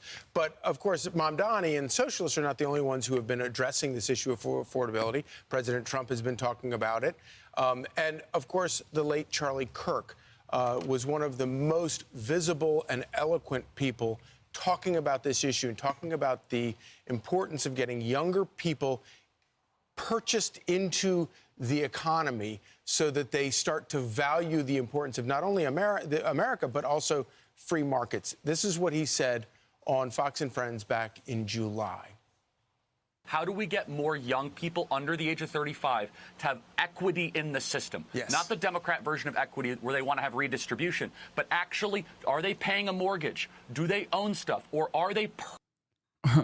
I love when the exceptionally pro-capitalist right have to lean into like solving the affordability crisis, and they just have to use like blanket terms such as this one. It's just, bro, people need houses. That's it. Okay? People need fucking houses, man. They need housing. Like, Kirkification gone wrong. Is this AI? I love that so many of you have not seen Charlie Kirk's face in real time in such a long time that you just assume this is a Kirkified moment of someone else with Charlie Kirk's face slapped on it. It is crazy.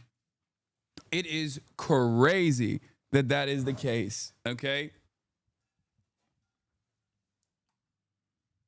Permanent renters. A permanent renting class in this country is the prerequisite, is the leading ingredient for radical politics that nobody wants to see. We need to reinvent. Except for the permanent renters who want this system to change. Kirk, Pack, Shakur, okay, chill. The ownership economy. And then all of a sudden, when you own stuff, you're less likely to burn down a Wendy's and vote for candidates like Zohran Mamdani. And thank God there are still miles and miles of video of Charlie. Ain't no way they revived him. Yeah, they did. He actually, yeah, Tim Pool was right. He did recover, turns out. I mean, this in and of itself is the same principle behind like even a threat of unionization causes the capital owners and the bosses to increase wages. This is basically that. The threat of a Zohran Mamdani victory is already causing Fox News to reflect on a non-Kirkified Charlie Kirk and his past statements about how if you don't want the people to riot, you got to give them shit. You know? What are you doing? Hello? Hello? Hello? Do you still stream on Bilibili, or was that just in China? I haven't decided how I'm going to continue streaming on Bilibili. I would probably do a dual cast eventually, but we'll figure it out. I have... Hello. Oh, yeah, you are Charlie Kirk. We are all Charlie Kirk, including Kaya. She's carrying the flame. Okay? Do you sing the gospel? Do you sing the gospel, Kaya? Well, look who's Chinese now. My book Extremely Online is now available in Chinese. Oh, hell yeah.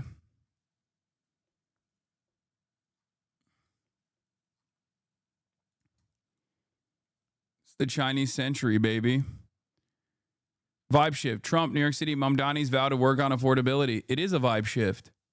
Also, this is pretty funny as well. Literally burn in hell, Hassan. That's awesome. I love that this photo actually confused a lot of people. They genuinely, from afar, thought that this was like me actually meeting Xi Jinping. Like I saw a bunch of people posting about this on Instagram. Yeah, of course it's a wax figurine, dude. What are you talking about? It was a Madame Tussauds. No, I didn't actually fucking link up with the president.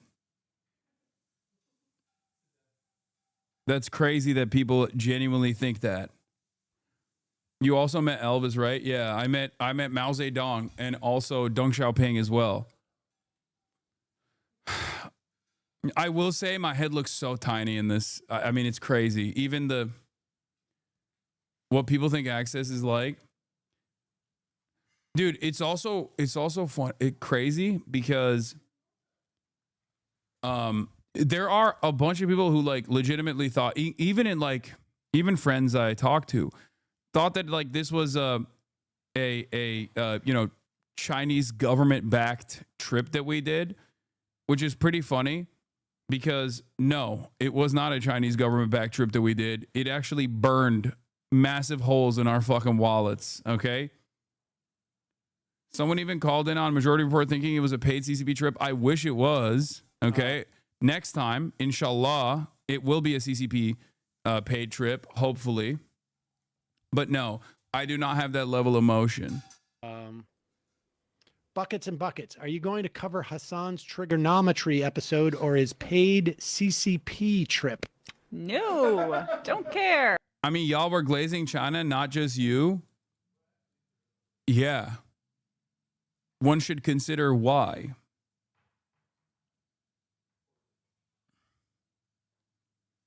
Did they think this was CCP sponsored? Hi, I'm at the muscle bar. Yes. This was sponsored by the CCP. Didn't you basically get a free China trip with the money you won? No, I won $4,000. That doesn't even cover a fraction of the cost. If I had put all of the money on Mabubu winning, it still would not have covered. It would have covered like not even half of the fucking cost overall. We were like 9 people, dude. What do you mean? It would cover like a fraction of the ticket, the flight. Yeah. What was the most expensive thing about the trip? I mean, did you pay for all your friends? We paid for no, not, I mean, when I say we, I mean like we paid for most of it.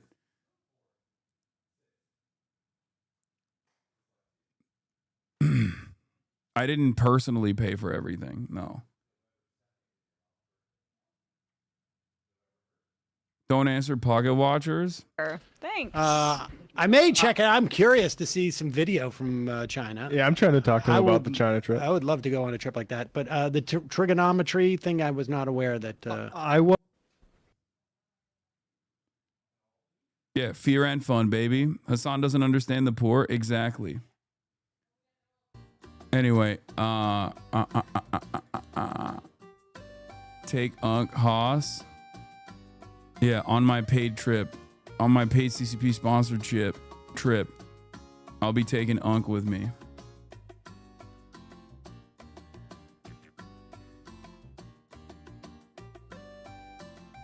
You could do a China trip for under 4K for 2 peeps. Yeah, show chat Mabubu, click on his image. Yeah, this is my goat. This is my horse, technically. Not my goat, but this is the horse that won me big. Straight up, literally fucking put 1,000 Hong Kong dollars on it because I thought, cool name. That's it. All of those dudes running around like looking at horse manure, trying to fucking figure out which horse is gonna win, doing parlays and shit. Turns out all you had to do was just like go off vibes. All you had to do was go off vibes, Mabubu.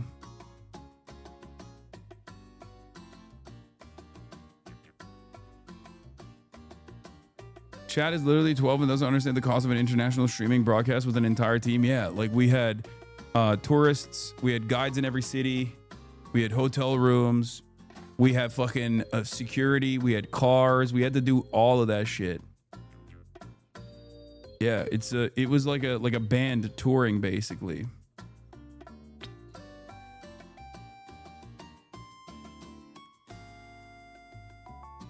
But the reason why Will and Austin was also glazing China was because they liked what they experienced, not because they weren't glazing China because they were paid by the government to do so. They literally were iffy on the trip from the start. And then once they actually experienced it, they were like, this is fucking awesome. Hassan Pike delegation, baby. Kirk saying these things because there was no greater, more clarion voice than his on it. So right now, the majority of the American people say costs of goods are up. 85% say groceries are up. 78% utilities are up. 67% say healthcare is up. And 66% say housing is up. So even if the prices are marginally down, people aren't feeling it. The other thing is 77% say the president should focus more on the economy. What I think the president has to do is explain to people that all these trade deals, all these international visits are about the economy. This is all about bringing money in. It's not to get enough. I don't know about that. Yeah, I'm not entirely convinced that all of these trips that he's doing across the globe are actually directly about bringing money back in. He says that that's the case, but I don't think that's the case. The Trump Tower.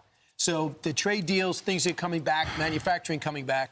And I think what the Secretary of Treasury was saying over the weekend is get ready for a big 2026. Because the minute you sign the deal, it doesn't mean you start building the factories. And I think so a lot of these energy factories with these AI companies are really going to start going in soon. Yeah, we mentioned that President Trump called him a communist. Well, Mamdani was calling him a fascist. He was asked about that. Watch this exchange. I want to clarify your answer to Stephen Nelson. He asked about your comment calling the president a fascist. And your answer was, both President Trump and I have been clear about our positions and our views. Are you affirming that you think President Trump is a fascist? I've spoken about... Okay, you can just say yes. Okay. It's easier. You can say it. It's easier than explaining it. Just to be very clear, do you think that President Trump is a fascist? And after President Trump said that, I said yes. And so you do? And that's something that I've said in the past. I say it today. And I think what I appreciated about the conversation that I had with the president was that we were not shy about the places of disagreement about the politics that has brought us to this moment. And we also wanted to focus on what it could look like to deliver on a shared analysis of an affordability crisis for New Yorkers. He didn't say yes, that Trump's a fascist. But it would have been interesting if Donald Trump gave him a chance to answer that question. He was trying to save him there for a second. Yeah. Why would he meet with a fascist? He goes, yes, of course I believe Donald Trump's. Why would he meet with? He doesn't believe he's a fascist. He acts like a tough guy to his socialist friends. But we'll see, because the president, you know what he did yesterday? Said, I'm going to hold off on putting in ICE, additional ICE, Border Patrol, and FBI into New York City, like he did in San Francisco. He's like, show me you can round people up. Problem is, he loves the sanctuary city policy, he doesn't want to round up anyone, and he's not going to give ICE access to Rikers. Soon that's going to become apparent, and the president's going to have to make several things. They do both love the city, like you said, Charlie. And I think that if they can work together and maybe come to some common ground, maybe Donald Trump can use some of his policies to help sway Mamdani. But this is what Donald Trump likes to do. He likes to meet with the people that he doesn't necessarily agree with to try to come to some common ground. I did like that he said, just don't lie. Just go ahead and call me what you're going to call me. Yeah. Say, if that's what you think about me, just say it. You can say it. I've been called worse than a despot. Yeah. Right. But the only thing I think the president's big picture is, I'm going to elevate the socialist wing of this party. I'm going to tell them how great they are. You know what the cause is? People like Hakeem Jeffries, Senator Schumer, Senator Gillibrand go, wait a second. We're trying to control that wing of the party. The president just elevated it and said, hey, you two fight it out. I'll watch. So I think it helps him in the midterms. And you know who's not? I'm Steve Doocy. I'm Brian Kilmeade. And I'm Ainsley Earhart. And click here to subscribe to the Fox News YouTube page to catch our hottest interviews and most compelling analysis. Before trying to assess the viability of a would-be peace deal today, counting the cost of war in Kharkiv last night. According to officials in Ukraine's second city, 4 people died as a result of these drone strikes, 13 injured, 8 homes, a school and power lines damaged. Earlier today on social media, Donald Trump dangled the possibility of a breakthrough on peace talks, but then added, don't believe it until you see it. And on that last point, at least, 67-year-old Alexander Voropev agrees. We don't believe in peace negotiations because while politicians sit at the negotiating table with a pen, we're hit by missiles and bombs. People die. A woman was killed today. Her remains were only just retrieved now. Today, Hassan's chair reacts always to the worst videos. I know, I'm sorry. I had to poop. I'll be radically honest with you guys. The one thing about the China situation, the one thing that is, not great about the China situation is that my poop schedule has changed. I poop fast though. It was good. He beat the odds, the GOAT.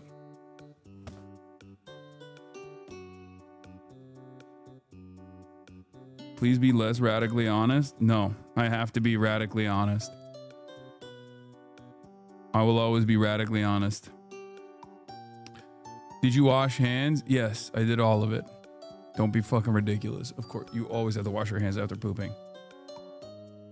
That was one of the better things about China as well, which is that I didn't have to fucking worry about bidets. They got bidets everywhere in all the hotels. This is why people think you're annoying and block you. Okay, well. Sorry.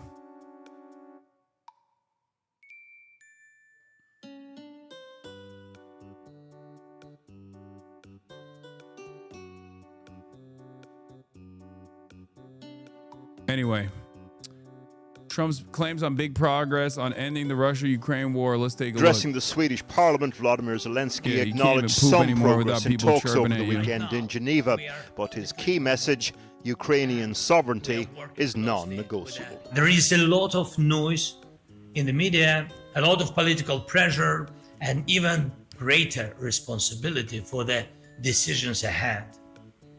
Putin wants legal recognition for what he has stolen, to break the principle of territorial integrity and sovereignty.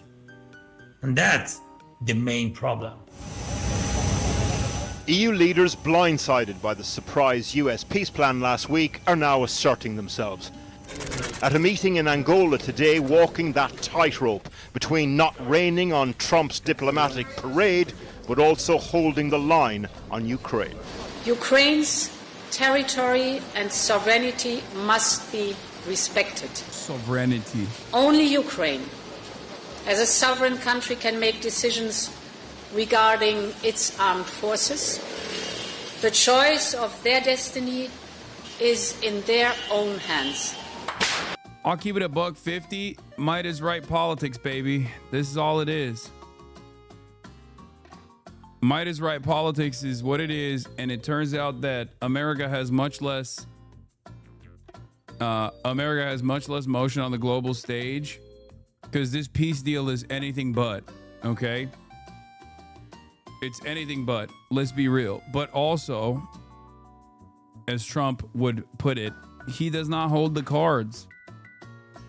There is no holding of the cards on the American front at this point. Like he has been pushing for Ukraine to capitulate to all of the demands being made by the Russian side here. And I don't even know how you deal with it. I don't even know how you come to a conclusion here. America has motion. They just don't want to use it to help Ukraine. I don't think America has that kind of motion. Beyond the maximalist position, which would be, threatening nuclear holocaust, mutually assured destruction, what motion do they fucking have?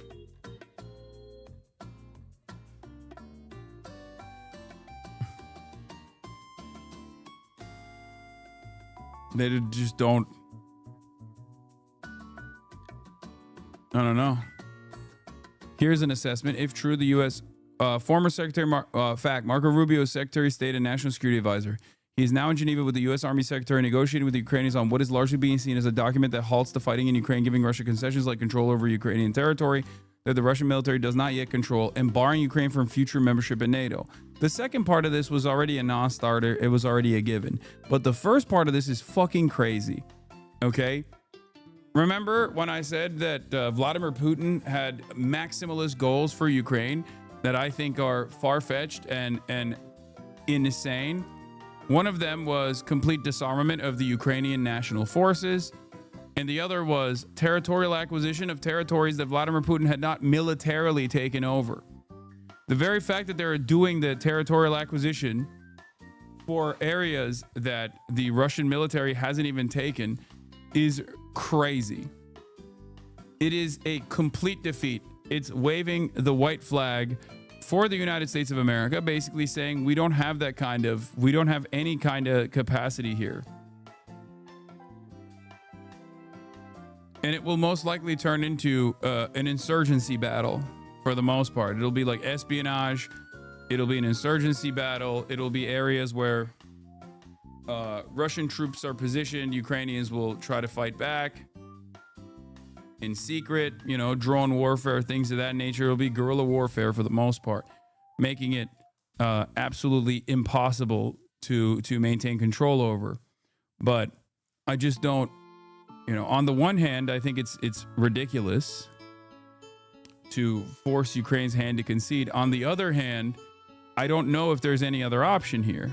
A lot of people, I think, look to the situation and say, no, Ukraine should still keep fighting. They should keep fighting. They should keep fighting. But if the problem has been the lack of manpower on the Ukrainian side, then how could they do it? How could they do that?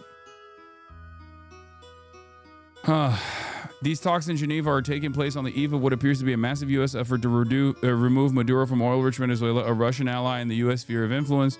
Rubio leading talks after denying to U.S. senators that the Ukraine plan was a U.S. plan, implying it was a Russian plan, and then denying he said so in a tweet today while in Geneva. This as reports of diplomats leaving Caracas, flights being canceled due to the massive U.S. military buildup off of Venezuela's shores, and plans for the USA to begin CIA-led covert ops and alleged plans to drop flyers demanding Maduro step down. In other words, regime change that Rubio has long advocated for. The Ukraine deal appears to be linked to the looming U.S. actions in Venezuela based on timing and public recording. I like that we're just, after years and years of Ukrainians being fucking slaughtered, we just tell Ukraine to suck it the fuck up, and we basically offer territories of Ukraine as a gift to Russia so that Marco Rubio can go and invade Venezuela militarily. It is fucking insane.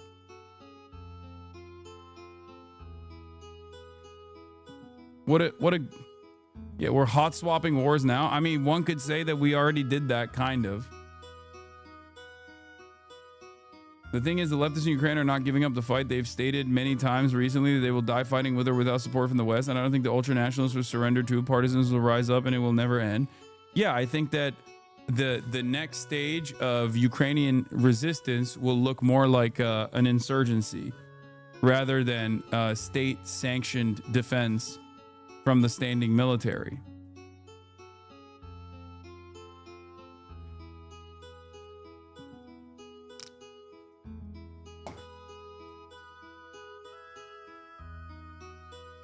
Why can't America just send more weapons to Ukraine, F-35s, Tomahawks, and other missiles? Russia won't dare bomb America. China holds all the cards. If America had a good relationship with China, they could make Russia withdraw everything. I mean, this is what I've been saying from the start, is that there is a senior partner in this coalition on the Russian side. Obviously, these are two different countries, but having said that, it would certainly...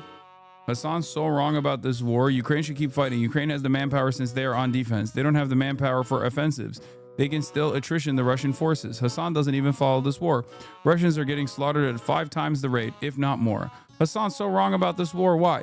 Ukraine is going to be leading military drone dealers in the world after this war. Great, man. Are you a fucking weapons contractor? What the hell's going on? What the fuck is going on here? Okay, go join then. Go defend Ukraine. What are you talking about? Why aren't you signing up to defend Ukraine? I don't understand. No, they have 18-year-olds that they should send to the fucking front lines, you know? What do you mean?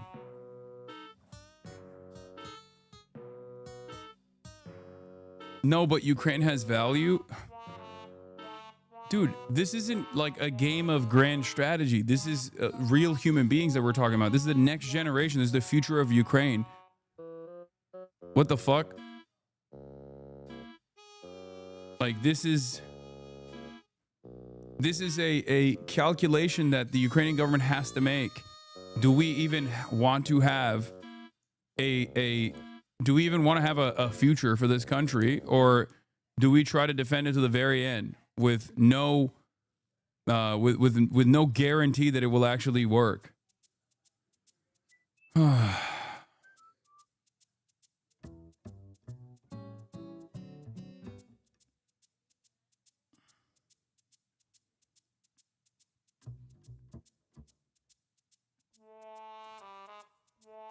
What makes you think a long insurgency would lead to any less lives lost than continuing the traditional conflict? Great question. I think that ultimately there's a difference between those who are willing to fight back and try to disrupt Russian occupation that will be recognized by the Western world by force, rather than kidnapping people in Lviv and Kiev and like forcibly sending them with relatively little training to the front lines to just die. At which point there will be people that are still advancing the interests of what remains of Ukraine as the next generation of Ukrainians, as opposed to people being shipped off into the fucking front lines. Is the way it currently works.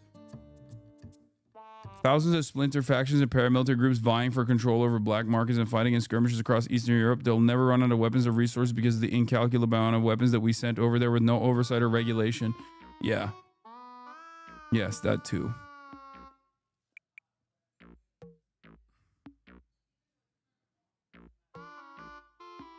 I do think that the appropriate measure here would have been to try and bring China to the table, and then offer some positive cooperative agreements to China to get China to also get Russia to scale back without additional territorial acquisition. And before people say, "Oh, China doesn't have that kind of power," it absolutely does have that kind of power. It is a global superpower. It is probably the most powerful country on the planet, at least in terms of its manufacturing capabilities. The idea that China has no say in this process is just something that the Chinese government says. They absolutely do have a say in this process, and I don't think it's bad to bring them to the negotiating table as well. Of course, China itself doesn't publicly say it has any interest to do so, which is why I'm saying you have to sweeten the deal for China. Do you understand? China will strategically posture and say, "Oh, Russia is a totally separate country. What do you mean?" And it's true. There is truth to that. Russia is autonomous. It's a sovereign nation. It's its own country. It has its own ambitions. But having said that, Russia is not a magical, mystical nation that is completely removed from global trade. They still have contracts. They still have allegiances. And European leaders have said they will look towards the East after Russia. Why would China want to help the West? I think it also helps China's global standing as a force for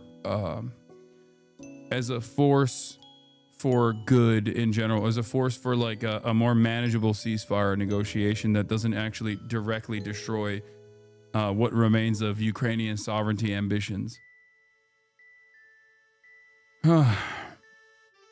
Anyway. The initial US plan last week spoke about Ukraine reducing the size of its army and relinquishing its claim on the 20% of the country Russia has occupied. But the Europeans have a counter-proposal now on the table. It's reported that the European version rejects the idea of restricting NATO enlargement, for example. The language around security guarantees for Ukraine is more robust, and it allows a significantly larger Ukrainian army than the US version from earlier in the week. It's been a dizzying 7 days of diplomacy. The original 28-point peace plan was leaked last week, drafted in Miami by Steve Witkoff and Jared Kushner in conversation with Putin ally Kirill Dmitriev. It was basically a Russian wish list, enough sticking points for you. Russia has lost far more troops in insurgencies, the best hope Russia can achieve. Dude, Russia is also a much larger country. I know. But it's also a much larger country. And seemingly they don't give a fuck about sending people into the front lines, into the meat grinder. Okay? That's just how Russia has historically waged war too. Not to get all spiritual with this, but like obviously they have people to fucking spare, it seems. Ukraine might as well have been drafted on flypaper. A US Army delegation arrived in Kyiv on the 19th of November to discuss the plan with Zelensky. Donald Trump tells Fox News that Thanksgiving Day this Thursday would be a good time for the Ukrainians to accept the deadline.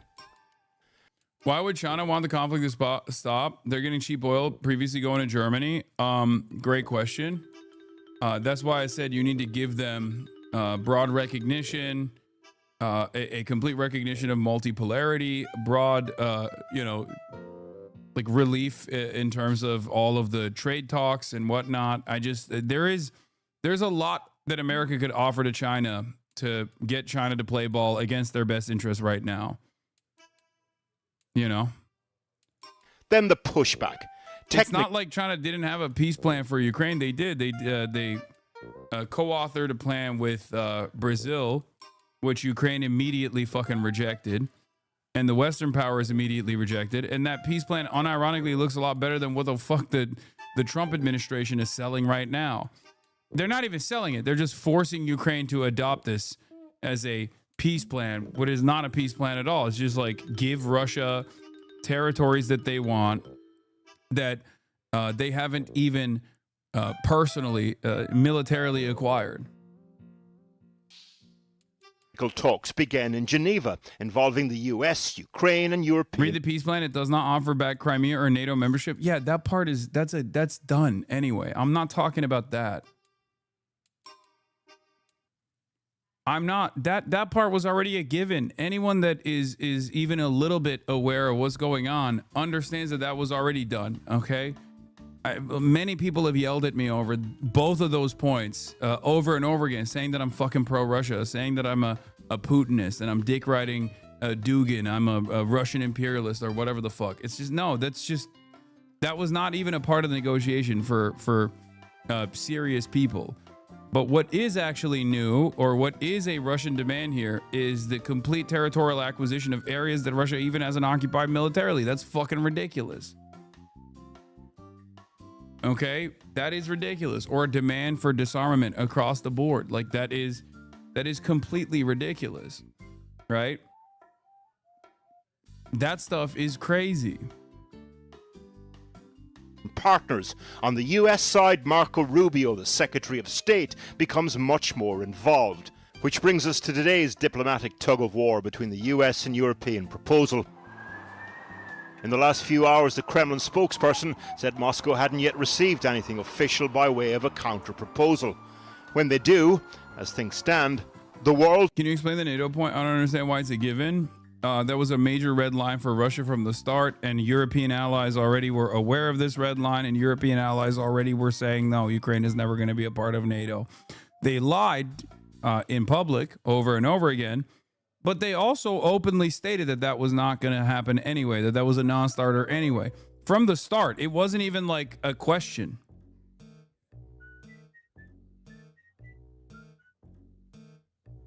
The NATO, joining NATO for Ukraine was never going to happen, and all of the European allies knew that it was never going to happen. They sometimes said it truthfully, but it's the same reason why they didn't send NATO forces into Ukraine to defend Ukraine. One must ask the question, why? It's not like the Ukrainian population wouldn't have been better served if NATO was actually protecting them. Why the fuck didn't they do that? Why didn't they set up a no-flight zone over Ukrainian airfield, Ukrainian airspace? One must ask the question why that didn't happen either. Would that not have been very helpful for Ukrainians? Would that not have saved their lives? No, not because it's not NATO. Okay, it's because that would have meant mutually assured destruction. A nuclear armed state, or a bunch of different states that are under the nuclear umbrella of the United States of America and even France and numerous other countries going to war directly with another nuclear armed nation, a nuclear armed foreign adversary, the Russian government, the Russian military. That does not happen. Russia apparently is going to run out of missiles and munitions any day now. The Westoids coping about this have only been wrong for the past 3 years straight. I'm sure they'll get it right eventually. Exactly. The best possible no-fly zone is a fake term. No, it just means that you establish air superiority by knocking out any Russian planes that end up flying in this no-fly zone with Western planes and Western air defense systems. And that would mean direct war, because Ukraine obviously does not have the capabilities of establishing a no-fly zone over Ukraine. So it would have required American weapons and American soldiers. This was a demand being made by the Ukrainians. It was a demand being made by the Ukrainian government. It was a demand being made by Zelensky. It was a non-starter, and there's a reason why it was a non-starter, and that is because it would have just been nuclear armed nations going to war with one another. Mutually assured destruction. Anyway, the Zoran interview came out as well, but we're going to keep covering this. It may not be much closer to a ceasefire than we were this time last week. Ulrike Brown there, where we can speak now to the former Danish Prime Minister and former Secretary General of NATO, Anders Fogh Rasmussen. Thanks very much for joining us. I mean, how alarming was it to see a plan which looks like it was largely formulated by Russia, adopted by the US, and foisted on Ukraine? It was indeed very alarming. It's important to understand the 28-point plan is not a peace plan. It is a capitulation document. It is a blueprint for Trump defeat and Putin win, and that's why it has to be changed fundamentally. And who must be the architect of that change? Because you said recently that Europe must stop being a commentator and become an actor. At what point does Europe have to accept that Trump keeps circling back to Moscow's demands and really assert themselves? I think it's high time that Europe takes the initiative and do not be preoccupied by the thinking in the White House. Europe must step forward robustly and... It's so funny. Basically every Dan Hastings guy, yeah. It is funny that they're like, Europe must take the initiative, not against the United States of America and like setting up better trade negotiations with like another global superpower, China, but instead take the initiative and outflank the United States of America without the manufacturing capabilities of defending Ukraine, without the manpower that they will send to Ukraine, and without the without the manufacturing capabilities of sending a steady flow of arms shipments to Ukraine. Because without the United States of America, as Keir Starmer also personally pointed out, they got nothing here. Okay, what are they going to do? Get Turkey to fucking join in? Like, it's just, I am in agreement that Europe should act out its own sovereign desires. It's just crazy that European liberals only want to fake posture against Russia. That's the only time where they want to like cut away from the United States of America, you know? Not not for any other reason. Just that. Okay, good luck. Well, it doesn't seem like things are heading in a direction where you're moving away from American sovereignty anyway, considering that Donald Trump demanded 5% of your GDP to be spent on procuring weapons, mostly from the United States of America, and you guys all said, yes, sir, please, sir, I will do anything you want me to do. I will cut all of the social safety nets that are already withering away in our social democracies, or what remains of our social democracies, and we will do that for you, Mr. President. We love you. You know, fucking awesome. Play hard power politics, which means give robust security guarantees to Ukraine, backed up by troop presence in Ukraine, and secondly, unlock frozen Russian assets for Ukraine. But that troop presence that you talk about in Ukraine, how does that work? Well, a European troop presence in Ukraine should not be on the front line. The front line will still be the Ukrainian army. But behind the lines, Europe could and should deploy troops to defend population centers, civilian infrastructure, etc. Oh, okay. Advisors. We've seen that. We've seen that play out before. Yeah, send in military advisors. They die in Russian hands. And then they're like, oh, well, they killed our brave men and women. We have to go into war now. So ultimately, it's just what? 2 steps? It's just 2 extra steps to global nuclear holocaust. Got it. My estimate would be that we would need 20,000 European troops. We could start with a smaller figure, but end goal should be 20,000. In addition to that, we will need 150 combat aircraft, and we should establish an air shield to protect these cities. Also, I'm going to be so real. I don't think there is any appetite to do that in Europe. Like, sure, Europeans are terrified of Russian incursion. Okay, but it's like that meme. It's like, who wants to defend Ukraine, or who thinks Ukraine has a right to defend itself? Everybody raises their hands. Who will go out there and hold up arms to do that? Nobody raises their fucking hands. That's what it is. Who's gonna do that? How are you gonna get 20,000 troops amassed from different European nations to go out there and put their lives on the line? That is political suicide. These guys seemingly don't understand. It kind of feels like they want every country to be run by the most aggressive fascists you've ever seen. Like old school fascists that make Mussolini blush. Because that's what you're gonna get. Unprecedented affordability crisis, and a right flank that is growing in support, that keeps consistently moving the conversation, shifting the conversation and the attention back to like refugees coming in. And then you look like you're you look like you just, instead of addressing any of those issues, you're like, oh, here's what we should do. Bring our next generation into Ukraine to fight against the Russian invasion, to defend Ukraine. I don't see that playing well for European liberals at all. Okay?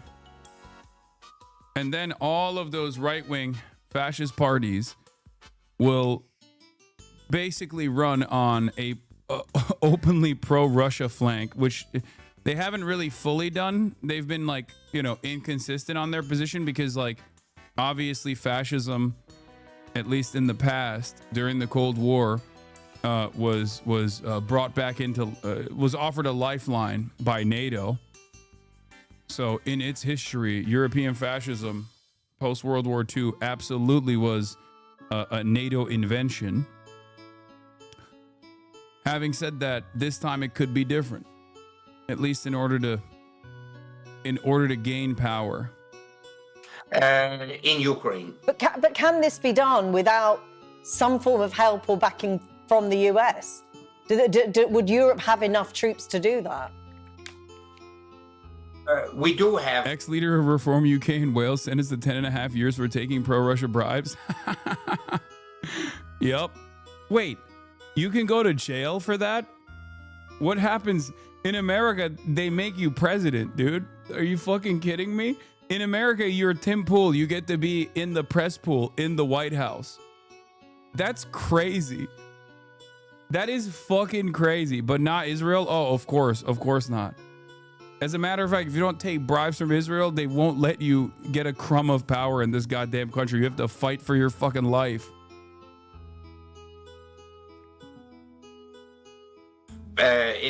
Enough assets to do that. But obviously, the deterrent effect would be much stronger if the US would back up such a European reassurance force by intelligence sharing, space surveillance, aircraft, transport, etc.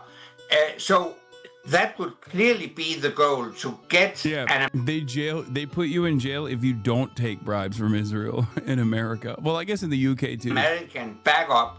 But my point would be that even in the case that the US will not step up, the Europeans must do so.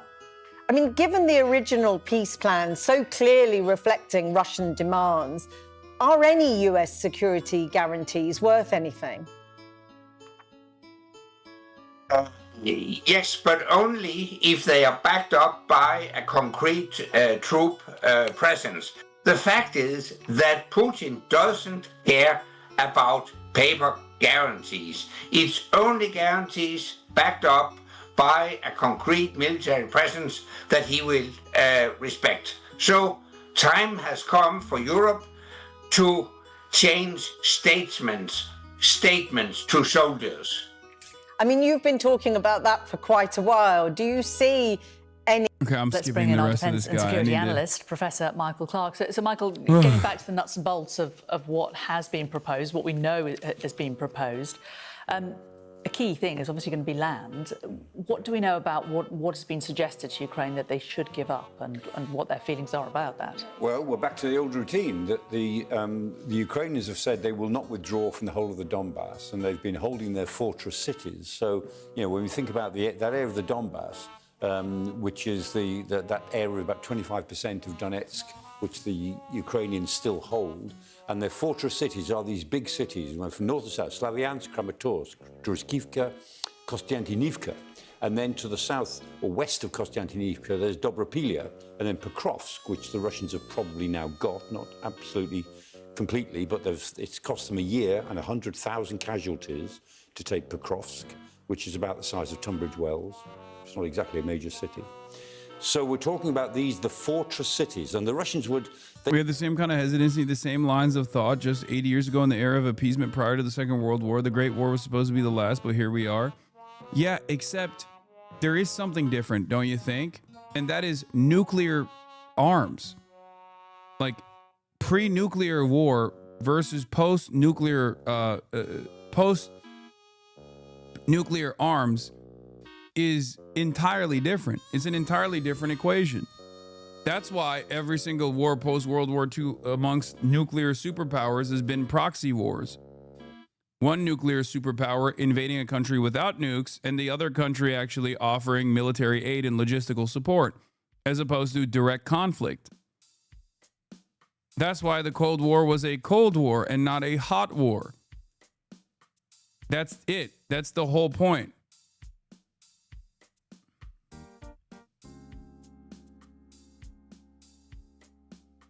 That is the entire reason why the pre-World War II statements on this stuff doesn't work in a post-nuclear world. Like, otherwise, why do you think... I mean, why do you think America didn't fucking implement a no-fly zone? Why do you think America didn't implement a no-fly zone over Ukraine? Just for fun? Because they wanted to see fucking Ukrainians slaughtered? You know? Yeah, it's Farley. Noah Coleman's in the building. Noah! Post-nuke clarity. What's good, King? How are you doing? Yeah.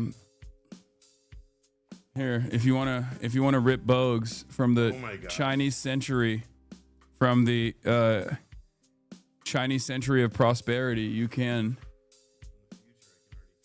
Yeah, you want to pull a chair? Thank you. Yeah. Okay. It's all good.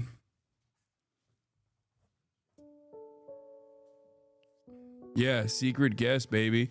Noah, you get to watch the Taft's episode with Zoran. While they are focused on Ukraine, scientists warn that there's a 99% chance a tsunami will hit Europe before 2050 and nobody talk about it. You can look it up. Wait, what? A tsunami? A tsunami will hit what? How many red books did you get from China? So many. I'm going to show all of it. I'm going to show all my Chinese gear to Noah. I'm going to share it with him. They can't take those cities. Militarily, they're trying to get in behind them. And the point is, if those cities were given to them, which is the proposal, then they would be able to move westwards pretty easily at some future time towards Dnipro to the west of the Dnieper, to the east of the Dnieper River altogether and into Zaporizhia. So those fortress cities are really important to the Ukrainians. Now, what's being said is that, okay, well, the Ukrainians will withdraw from those cities.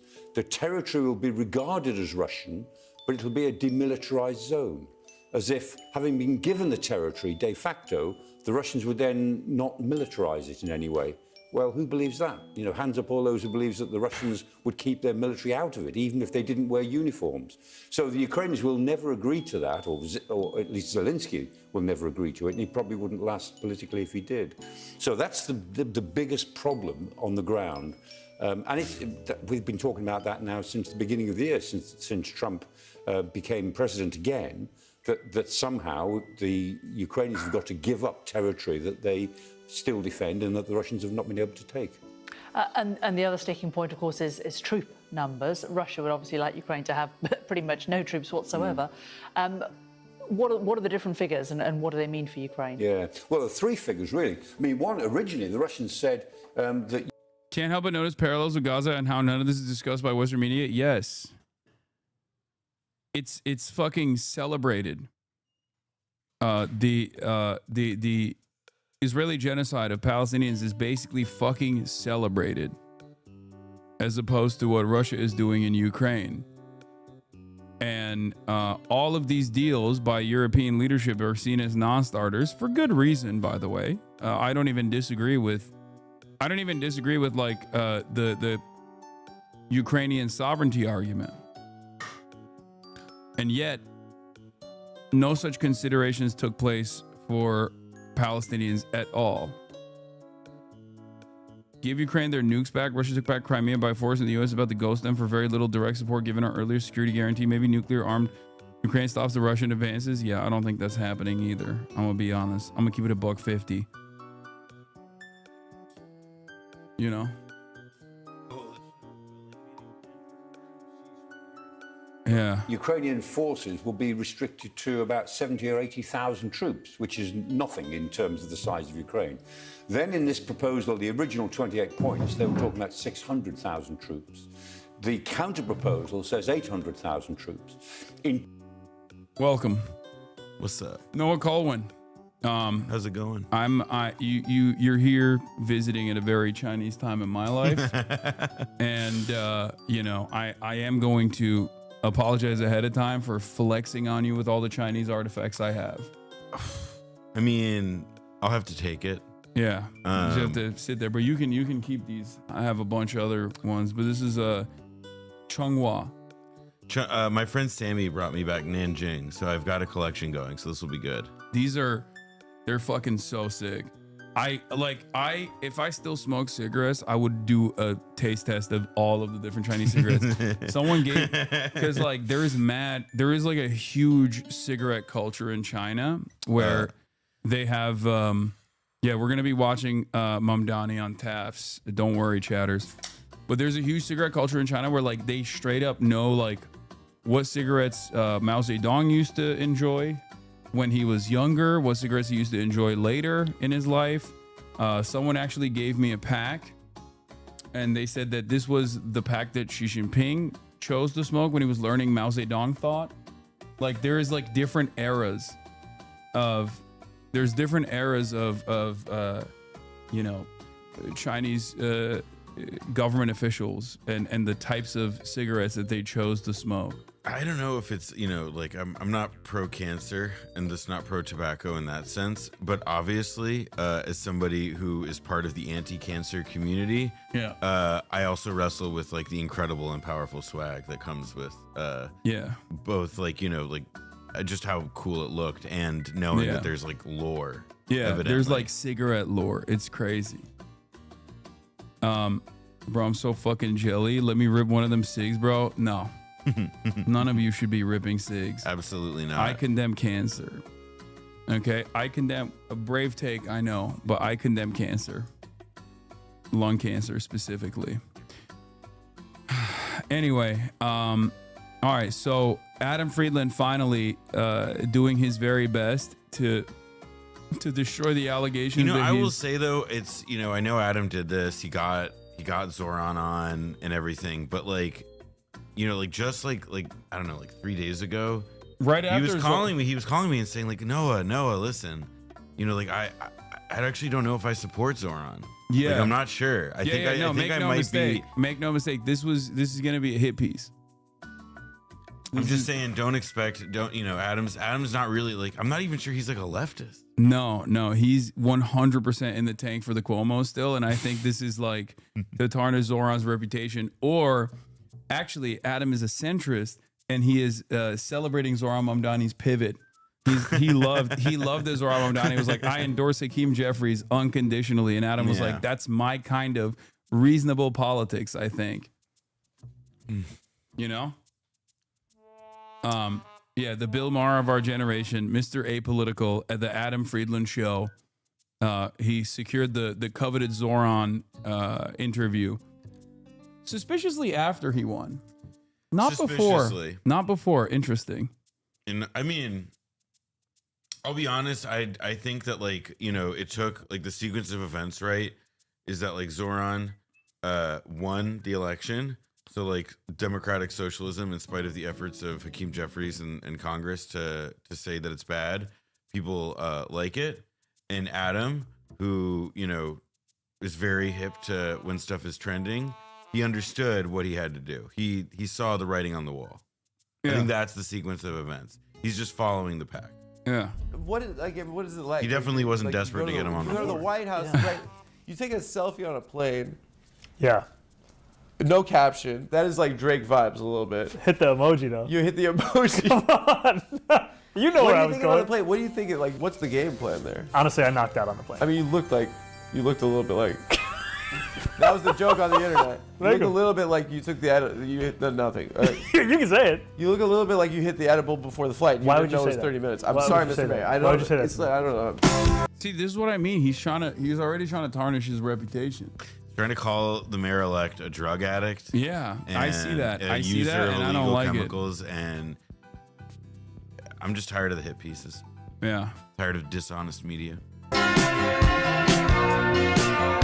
We're skipping this. Friedland. Because this is such a very special episode of the Adam Friedland Show, I'm Adam Friedland. Because this is such a special episode, we've decided to release this episode to the public 2 days early. Additionally, we've got to give the boys some time off for Thanksgiving. I'm such a good guy, wow. Also, we don't want to leave our members and patrons hanging. So starting next week, we will be commencing a weekly members-only stream, State of the TAFs. Is that what the name is? Sure. Okay, it's called State of the TAFs, where we will be taking, but it's the Adam Friedland Show, so State of the TAFs. Sounds good. State of TAFs. State of the State of the TAFs. State of the State of the Adam Friedland Show. Okay, well, let's stick with State of the TAFs. Okay, so starting next week, we will be commencing with a weekly members-only stream. It's called State of the TAFs. Stream? Where we'll be taking questions from members and patrons. So please, if you don't already, support the Adam Friedland Show on YouTube or Patreon. There's links in the description. I know, I see that. You I'm guys threatened. are Who's the the ones next that Jon keep the Stewart? show going. Forget We that. are Who's the next proudly Hassan member-supported, He's kind of cooking like me. it's socialism vibes. My guest this week is Mayor-elect of New York City and former striker of the Bronx Science Wolverines, Zoran Mamdani. On Friday, my staff huddled around the office computer and we all watched the mayor-elect's historic press conference with President Donald Trump in the Oval Office. My 22-year-old employee, Zach, tapped me on the shoulder. His voice was quivering. A tear was rolling down his cheek. I remember it clearly. He said, "Dad, I mean Adam. The man on the screen, standing next to the President of the United States, will be here in 36 hours' time. But how do we get him off the computer and into the real world?"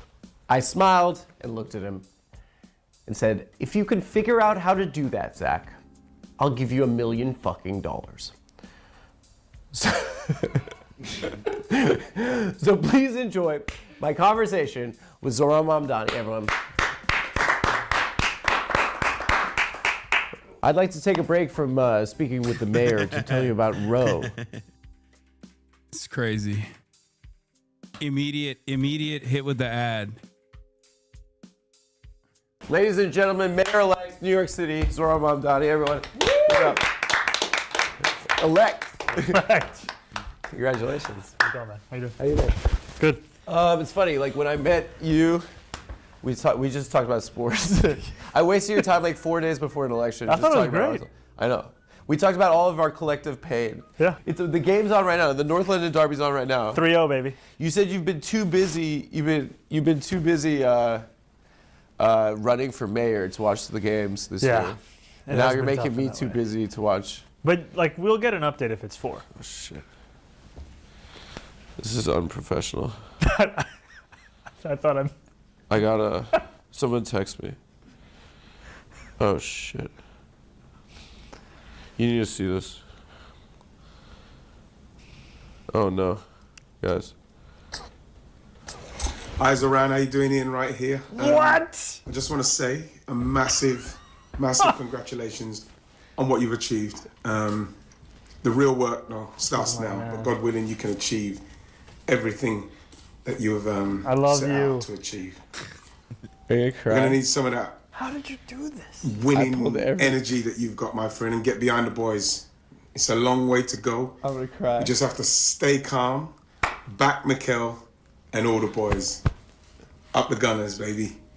Take it easy and God Can a bless. my soccer friend. chatter explain what is this, like a Arsenal legend or something? Yeah. He's like Ian Wright. He's like one of their like all-time scorers. He's on the telly now. He couldn't get Thierry Henry. Was that a relevant reference?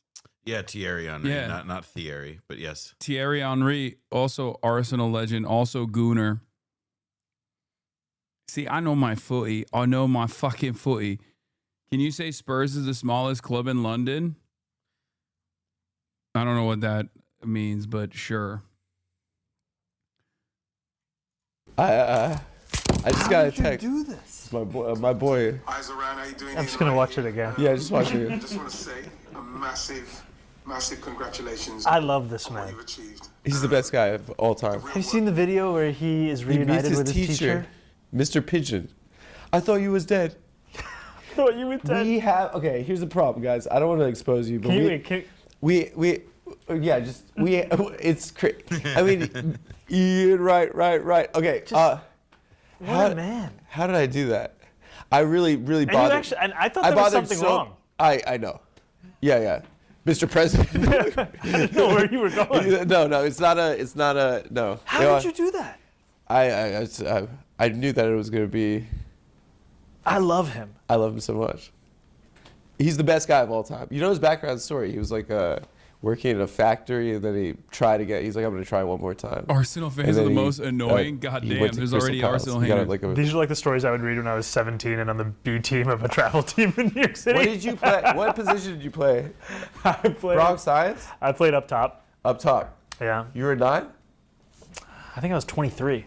Okay, but you were a striker. Yes. It had no relation to the number on the back of my jersey. We have like a lot of our brain is occupied by the most useless information related to this soccer. Every team. day I wake up, I think about Sebastian Squillaci. Oh my God. Pascal Sigan. I think about Marwan Shamak. Yeah, when I caught you, like I'd be a little bit of a politician because I said that Ospina was giving me nightmares, and you're like, Jackson Heights is in the balance. I need yeah, it's like, can you lay off my Columbia goalkeeper for a moment? I'm so confused by this conversation. We're embarrassing ourselves. You're just naming guys. It's just the same sports conversation. You grew up in the Upper West Side. It's cute. New York City kid. Yep. Although it is like really funny Where did you whenever grow you like praise one sports team, right? Like, Yeah, you're like, and then oh, you- like, you- then you immediately, develop enemies. Like every other, like if you're like, oh, LeBron's awesome, then like the fans of like 31 other teams show up in your Yeah. shit. Like, Yeah, no, oh, I'm this is- sorry. I'm sorry. Did you mean le bitch? Yeah, like, this oof. is more polarizing than being like an open socialist, I think, running for office.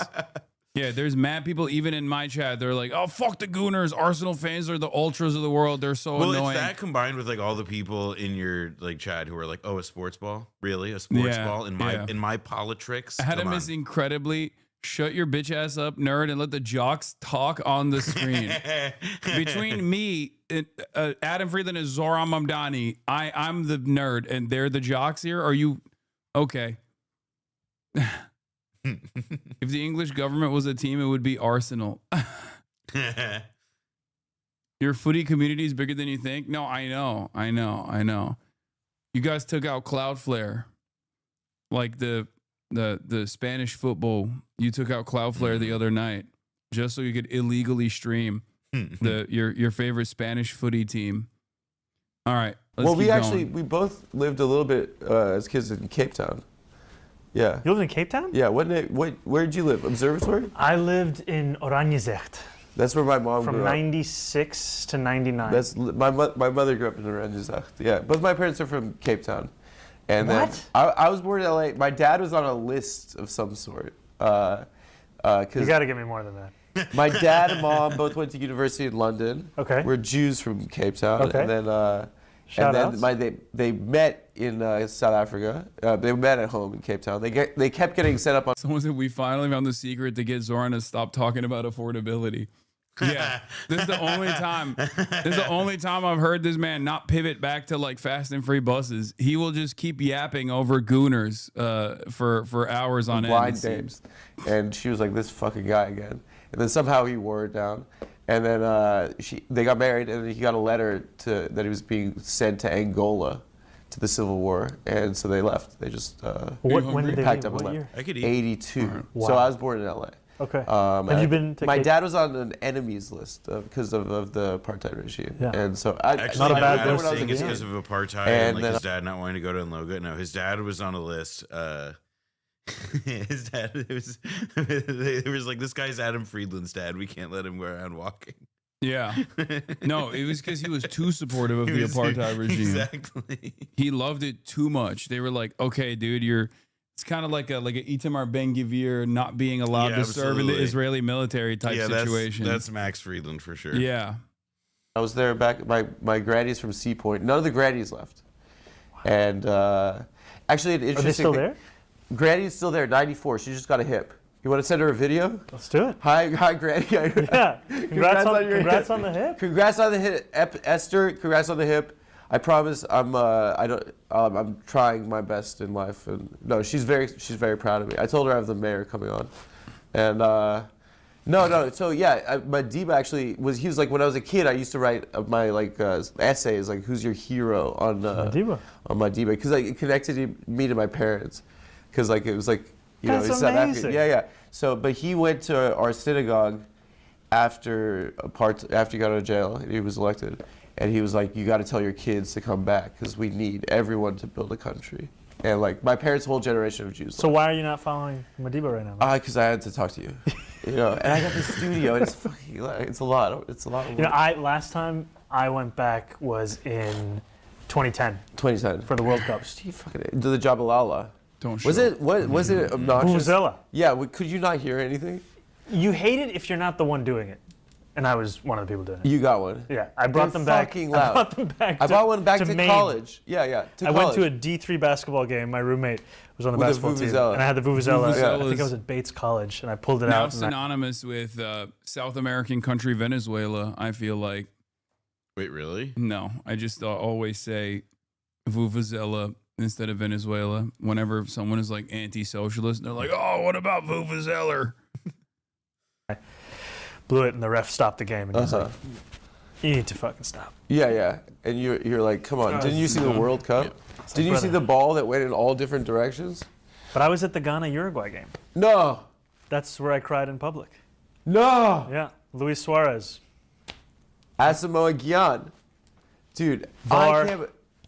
Guys, this was the closest. The mayor caring about soccer the mayor caring about Arsenal is like Wakanda for me. It's like, I feel like it's like representation. Do you remember that tweet? You're one of them. I remember your tweet. No, not the what is it? Ruth Conda forever. Oh my god. Yeah, like when I met Zoran you, is so online, one it's thing that was like remarkable is like we were talking about soccer. The and mayor hip-hop. elect just brought up And I was Ruth like, Conda forever. That's crazy. That's the mayor supports Arsenal. He's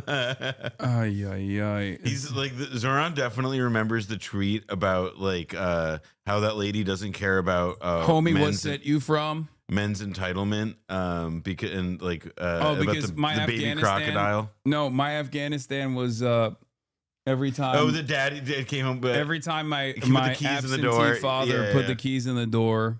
There's so many. There's so many good moments. Beto calf cramping.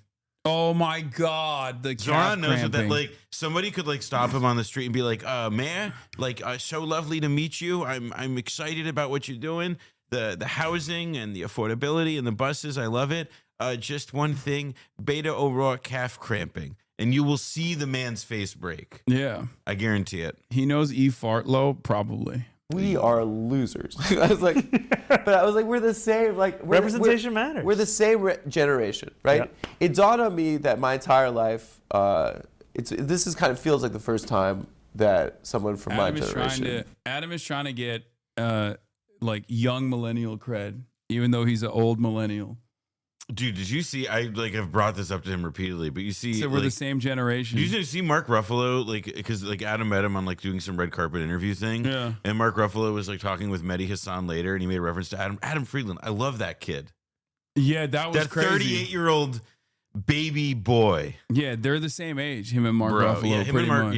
yeah, they went to college together. Adam's ass is almost about 40. True, exactly. I have to keep daggering him. He needs to know his place. This is bullshit. Has ascended to leadership. I guess Mayor Pete did, but he was more of a suck up to the parents. You're more one of us, I think. I don't know. He couldn't laugh at that, or he could laugh at that. No, you're mad at me? She gets mad at me. She yells at me, Olivia. Can you tell her to take it easy? Anyway, that's it. Give it up for Olivia. Everyone, please watch on YouTube. Why is everyone so nervous? Nah, we're stealing your shit. Yeah, we're stealing your shit, Adam. That's right. Yeah. Monica. Or Amelia, sorry. That's Amelia. Oh, sorry. Okay, cut that. Okay. How are you? Yeah, you're mayoring people older than you. Are you getting unked? Okay, can you explain to me what does UNC stand for? Uncle. How the fuck does he not know that? Someone told me it stood for uncool. No. It's uncle. It's uncle. All right. You have old heads, unks, and OGs. Just wanted to make sure. Yeah. You were unknown like a year ago. Yeah. He saw that fucking viral tweet that was on the timeline. Yeah. I still don't know, and I don't want to know. In fact, I mean, you're perhaps one of the most famous people in America right now. I mean, it's weird. Is it weird? Yeah. How have you adjusted to that? I think I try and spend as much time as possible with people I knew before. Yeah. I was. Yeah. The day ones. The mayor-elect. Yeah. And I think the nice thing about being an assembly member is I was still working in politics, but I was also walking around my neighborhood like anybody else. Yeah. I mean, I went to... You went to the White House, okay? I went to the White House. I was going to tell you I went to Dwayne Reed. Oh, yeah. Did you see this? Why was Zoran hanging out with one of the most rich and powerful gamblers? Oh yeah, no, I saw this. This is so... Yeah, so that guy that was complaining about how he was depressed for wearing a mask, turns out he's one of the richest and most powerful gamblers in the U.S. Caleb Pitts, lock him up. That's so Get him out of here. I can't believe people operate like this. But Okay. both of them are true. Okay, let's start on the Dwayne Reed. Okay, start on the Dwayne Reed. Okay, yeah. We went in there, Yeah. pick up something from the apartment. Yeah. This guy in front of us has a pack of condoms and breath mints. And he turns around and he goes, Mr. Mayor. And he looks at my wife and he goes, Mrs. Mayor. Uh-huh. And that's our experience now at Dwayne Reed. Yeah, and That's life in Astoria. oh, the condoms had. I don't know. He was like, Mr. Mayor, I'm about to lose my virginity. Yeah. He left it. I would like you to know I'm about to become a man. He just gave the titles. What does this last year feel like? And what has the adjustment been like? I mean, it's. To be honest with you, I haven't spent all that much time reflecting on it. You should, because it's so go. You should just work a lot. Have you checked the Reddit? You sound like the inner voice. Is there a Zoran Mamdani Reddit? I don't know. Is there? Probably. Don't check it though. No. Yeah, just go read the comments. No, I always forget to put the extra /R when I'm like typing in the URL. So I don't even. What is it like? Like you go to the White House, right? You take a selfie on a plane. Yeah. No caption. That is like Drake vibes a little bit. Hit the emoji though. You hit the emoji. Come on.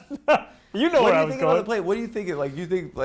What's the game plan there? Honestly, I knocked out on the plane. You slept. Slept. It's a 30-minute flight. I mean, you looked a little bit like. That was the joke on the internet. I don't know if I can make these jokes. You look a little bit like you took you hit nothing. You can say it. You look a little bit like you hit the edible before the flight. Why would you know say it was that? 30 minutes. I'm sorry to say that. I don't know. I apologize. You walk in, did he give you a tour of the White House? He gave me a tour of. What was the weirdest thing he showed you? The Oval Office and the Cabinet Room. What's that? He had to have shown you one thing weird. I mean, he showed me the portraits of all the presidents in the Cabinet Room. Yeah, he saved the FDR for you. The FDR was beautiful. It was really nice. And we talked about FDR for a little bit. And honestly, you don't have the LaGuardia record if you don't have FDR. Yeah. But we talked about that. I walked in. First you get there, and it's just you alone, and there are two people like guiding you through to get to the Oval Office. And they're like, they want you to see this room and that room. And then I sit down waiting for the time of the meeting. And in front of me are like all these different coffee table books. And one of them is UFC at the White House. Oh, yeah, he's bringing it there, right? I had no idea, but I was in the rose flipping through that. Yeah. And so you saw guys fighting each other? No, it was just what was it? UFC? It was visualization. Of what the the octagon is. Yeah, it's gonna look like. Yeah. Are you gonna go? No. Are you? Can I ask you a question? How did you not laugh when the 135? How did you keep the face during the press conference? Oh, because we were all dying, and I'm like, my boy Zoran was like just straight face. He said, "Just tell him yes." Yeah. How did you keep that face? Honestly, I was just thinking about New York City. Yeah. I mean, it's like the whole time I was trying to think about the difference between if you have a White House that is working towards an affordability agenda or one that's making it harder to live in the city. Yeah. That's kind of what kept. Do you feel like as if the president sees your popularity? He loves the ratings. Ton of reporters. He sees it. He's, I think, handsome. I think he thought handsome. Did you have eyes up here, Mr. President? You were elected because you were trusted on your policies for affordability. Do you think he's maybe a little bit trying to swagger Jack a little bit? Oh yeah. I actually think there are a lot of places of disagreement with the president. I think one of the things that was remarkable to me is I told him that our campaign started on October 23rd of last year, but the moment when some people started paying attention was after he won the presidency. We did the video on Fordham Road, Hillside Avenue. Yeah. We talked to Trump voters and we asked them why they voted for him. And it just went back to cost of living and it went back to cheaper groceries. Yeah. Okay, the first 17 minutes was real, and now he's back to politician mode. Immediately, he just locked in. I mean, Adam asked the question, he immediately brought it to the White House. Yeah. And did ask him. Now he's just hitting this is the same response he gave on MSNBC, basically. And that was a lot of our campaign. And he liked that it was 1 in 10, right? That's he liked. 1 in 10. He liked. Did you see the guy who has the MAGA from Mamdani hat? Yeah. And then he did How'd that feel? The MAGA from Mamdani. Kind of badass. It was wild. I remember I was going to step on. Sound like such a postulate. Everything is we. I was going to step on the stage at Forest Hills where we were doing our rally. Did you think it was a prank? Well, I had a member of the NYPD pulled me aside and they're like, I just want you to know that there is a man in your line of sight with a red MAGA hat. We checked and he's actually sincerely here for the rally. Oh, nice. So you really had to bring it. You had to do the Trump-style rally. for it. He is That's not awesome. He's not there to kill you. We inspected the chud and found that he's actually for you, sir. Yeah, no, we asked him questions about affordability. We tactically ascertained that he has begun to see the light of Marxism, Leninism. How do you check that? You're like, what do you think about fast and Sir, free spread buses? your legs, bend over. Like, I don't know, like you had to really do. No, they were inspecting him. I'm telling you, they were asking him about his opinion on free childcare. You had to do YMCA. You know, this guy's accustomed to some wild rallies. This guy's accustomed to a stadium full of. Yeah, it was just me and Elvis Gard Church. Yeah, I mean, somebody from MTV Lebanon. Did you expect him to like you as much as he did? I was trying to prepare for a lot of different situations. I know. It's like when you're on that plane taking that selfie. I mean, that could have gone any. That could have gone in any direction. I mean, like, did that feel best case scenario, or like, were you like? I mean, it honestly felt like the most productive meeting we could have had. Yeah. I mean, a meeting where we talked about ULERP, we talked about, groceries, Con Ed, rent, childcare. That feels like the best meeting you could have. Yeah. Were Eric or Donald Jr. there? No. It was, Did you worry that like to see that was maybe difficult for them? No, I wasn't thinking about that. Maybe it's like the hang has just been so bad. This cool guy came, and he's like, now I have to go back to these guys. Did he say, can you sleep over? Did he come up to New York and see you? He didn't ask me that. Oh man. I mean, it was one of the most surreal things we've ever seen as Americans. Robin Van Persie against Charlton, baby. What's the score? 3-1. What? Fuck. Who scored? Richarlison from halfway line. Oh, What? did he do the pigeon from the halfway line? Nah, dude, he was being weird about it. He scored from the halfway line? Yeah, he chipped Raya. What? It was off his line? Yeah, it wasn't Raya's fault. It was honestly just a great play from him. Why would you say that? Because they're not a threat. They're not a threat. That's famous last words. What's this time? Okay. 73rd. What time is it right now? Why would you? 74. Why would you say that? What time really is it? 102. Okay. Did you watch the 4-4 Arsenal Newcastle? Yeah, we talked about it. It was the worst day of my life. This is an interesting moment for us because we have like an opportunity to have like a snapshot of you after an historic election and prior to the assumption of one of the most powerful positions in America. Co-host of the show. Co-host of the Adam Friedland Show. Yeah. What made you run for mayor? Like, what made you decide to run for mayor? I think one of the things was that I was very frustrated with the fact that Eric Adams, who was at that point running for re-election, was making it more expensive to live in New York City in clear ways that he had direct control over, and then pretending like he was just a bystander. He would write a letter in support of Con Ed when they wanted to increase gas and electric by more than $60 a month. He would raise the rent more than 12%. Mm-hmm. He would increase the water bill. He would. But like the conditions for you, I mean, for me, you're like, this is the time I'm gonna run for mayor. I think the thinking was that I wanted to make a case specific about cost of living. Yeah. And there were a lot of people who looked at kind of the swing of our politics and thought that the only way to beat someone heading towards the right is to head towards the right yourself. And you felt like you were gonna win? I felt like I had a 3% chance of winning. Yeah. And that's probably giving me an extra Kinda 2 crazy. points. Was there someone that you spoke to who said don't run? Oh, tons. Tons. Did your girl say that? No, my wife. Your wife. Yeah. Your girl. Yeah, she's still your girl. She's always gonna be your girl. Your wife, she said run? She was down for it. So that was the final decision that we had. You're allowed, yeah. Is she mad at you for working so much? No, she gets on lovely. you? She is a little bit. She what? Is she a little bit? She gets, no, but it's annoying for her a little bit. My- she lets she's you my work heart. so much? Mine This is all does. permission given. Mine doesn't. No, but I think, to be honest with you, it's. What work does he do? Well, you know, he's oh like, man, if you one fucking podcast a week at most. I like listen. No, mine. Oh, I can't, guys. I can't do. Have you Patreon. ever seen All the President's Men? It's a lot of work. Okay. Yeah. He's like, oh, I can't do Patreon exclusives because my girl won't let me. Sorry. That's what it is. To meet someone in one stage of your life. Yeah. And then to have your life and their life transform. Yeah. what it also just like the level of love and support it takes from someone. Yeah. I mean, I would not be able to do this without her. She gets mad at you for working too much. That's not what I said. I feel like I looked into your eyes. I see a fellow brother. What was the moment you knew you'd win? For the primary? No, the primary and the general, I suppose. I got 2 questions. You know, there isn't like a single moment. Yeah.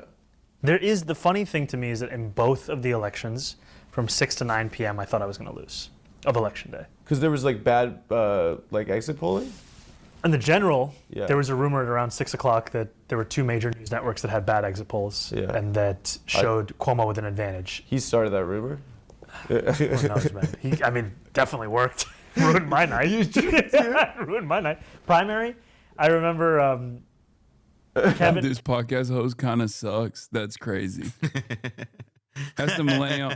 That's the millennial Bill Maher you're speaking on. Okay, put some respect on it, chatter.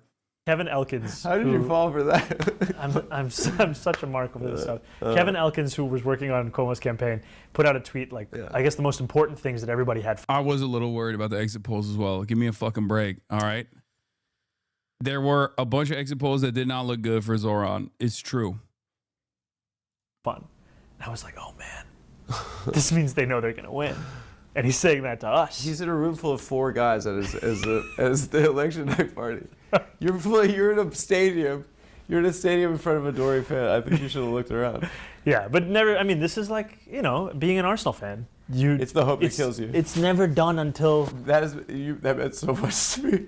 I know exactly what you're talking about. You know what I mean? You cannot count it. It's a reminder that you're going to die one day. It's like you think that once anytime you think something good's going to happen, it just goes away. You have to hold. I think your it's breath. made us better people, though.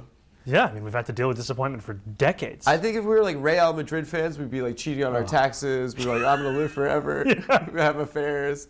Multiple families. Create a retractable roof. I think for us, we're like it's gonna all go away. So I have to like take advantage of the time I have. It means nothing to these people. Okay. Wait, what's the 4-1 as a hat trick. Let's fucking go. Sorry for cursing. 4-1. Sorry to me. Wow. Hey guys, we want to thank Lucy. Lucy can be. Guy. My gift is become the good 100 call 50 load photo tag. 40 by War Friday. Support this guy. Oh my God! How many fucking ads does he have? Enjoy it off or account. Filled to the fucking gills with this. Jesus Christ! 50% off your first year at monarch.com. Code TAFS. This has become a national news story, right? And it's a crappy time. You've made a lot of people feel like inspired. Municipal politics is obviously messy, right? Yeah. What balance in your team that you're building right now do you have between the guys that know just like the mud, you know, and then the guys that have the vision? I think it's looking to combine that in everybody, and I think it's tough because sometimes the more fluency and experience you have in government, the less imagination you have as to what government can be, because you've had to deal with its failures for decades. You've been in the cigar rooms, And I think we've made a few appointments so far. The first appointment to me, Dean Foulahan, who's the first deputy mayor. I appointed him, and El Bisgard Church is my chief of staff. El is somebody I've known since I've been in office. So I hired her as my chief of staff when I was in the assembly, which she's been with you, from the jump, and she's incredible. And Dean is somebody who'd been in government for 47 years. And he'd worked as a first deputy mayor before, he'd worked as the head of the budget before, he worked in Albany. And the thing that I love about him is that he's worked through all of that. And still, his orientation is, how do we make a no into a how when it comes to any political problem? And that's, a lot of people lose that the longer they work in government. Do you remember the night Obama won? Like, do you remember like how, like, what it felt like? We're like, America is different now. You feel like, to me, the first generational talent that's come out of the progressive side of politics. But what we saw was like he wasn't prepared, that popularity didn't translate to legislative success. Did you take any notes? Adam Friedland is also one of the few people with this orientation that will ask this question to Zoran Mamdani, I think. Because like no one on MSNBC is going to have this kind of perspective on Obama. Fair is fair. Like as far as Obama promising a lot, being a generationally charismatic, generationally talented Democratic president who then also failed to deliver on a lot of his promises. Yeah, like because a lot of how Zoran's positioned him, like they set up that org. I forget the Obama for America, but for Zoran. Right. But the idea is that like Organizing for America, which was the Obama organization, which was set up, like that was essentially this, the organizing operation that helped him get elected in 2008. Once he got into office, he more or less like shut it down outside of the context of the OFA set up for the 2012 election. Zoe Bungler. But I do think that it's like what's so funny, and I agree with you that like Adam is like a lot of like outside of like podcasters or journalists, like somebody like Ryan Grimm, let's say, who's conscious, or David Dayen, people who are conscious of this narrative, and are conscious that people, it's like how people in like of our generation exactly think about this stuff would think to ask it. But I think Zoran and his people have explicitly, whether or not they succeed at it is a totally different question. But it seems to me that like they're also like that is, it's a generation thing. Adam's right to frame it that way. Like clearly it's on their minds as well. Like how do we not blow the fact that people are enthusiastic and want to do stuff? Yeah. From that, did you learn from that? I mean, I'm trying to draw a parallel here. No, I think the thing. The next challenge now is fulfilling the agenda. Yeah. Right. This excitement, inspiration, this hope, it will carry us through the beginning of the work, and then you have to start to deliver on the work. And I think that is actually what makes me excited, is that I actually see a path on each of the 3 key agenda points. And every time you win one of them, it validates people for believing. Because there are a lot of people who they don't know if they should give themselves permission to hope again because of how many times they've been disappointed. Yeah. And you have to prove that they were right to believe. You have to give them, if we've spent an entire campaign talking about freezing the rent for rent stabilized tenants, fast and free buses, universal childcare, the urgency of starting to deliver on that, it's what makes people understand that they were right to demand more. But is there a balance that you have to strike? Do you have to those people that believe in you? Do you feel like there's a necessity to kind of inoculate them to understand it's not going to be overnight, right? Yeah, and I think that you have to be honest about a timeline, and that I'm not going to tell anyone in the first 100 days we're achieving these 3 things. Yeah. But they have to be able to see that you are working towards it, and that you can actually deliver it while you're the mayor. And that's I've been a legislator, and the legislature, it's an incredible place for where you can craft bill ideas, vote on them, debate on them. So much of whether or not they succeed has to do with whether the executive wants to implement them. Yeah. Right? You can pass it through both houses, and if you have when I first came into Albany, Cuomo was the governor. Yeah. And you knew that the implementation of the law, it could be completely different than what you intended. Uh-huh. And now I will be the executive in New York City. Yeah. And that's also what gives me so much hope, is that you have the ability to follow through on so much of this. Uh-huh. And we've been told again and again what politicians can't do. It's really what they won't do. Yeah. And that's why I'm here on the Adam Friedland Show. Yeah, thank you. There are plenty of ways they can fuck with you, right? Right? And it's not only City Hall, it's but it's, Albany, it's DC, and it's you going out to see the president, showing face and showing abs, maybe. I don't know what you did. I don't know what you did in that room. Yeah. Are there contingencies in place? Are you prepared for the fight? Because they're going to try to fuck with you. Yeah, you have to be ready for it. It's the worst job that you have. I don't think it's the worst job. Why are you doing this? Because you get to represent New York City. No, it's the worst job. You get booed everywhere you go. Look at how they're matching each other in town. I used to get booed anyway. I saw de Blasio get booed at a Paul Simon concert. No. And it was like, Did you really? Get a fucking How are you room. still discussing Mamdani? I don't know. Maybe because our friend Adam Friedland is interviewing him finally. This is a podcast that Noah's also been a producer on as well.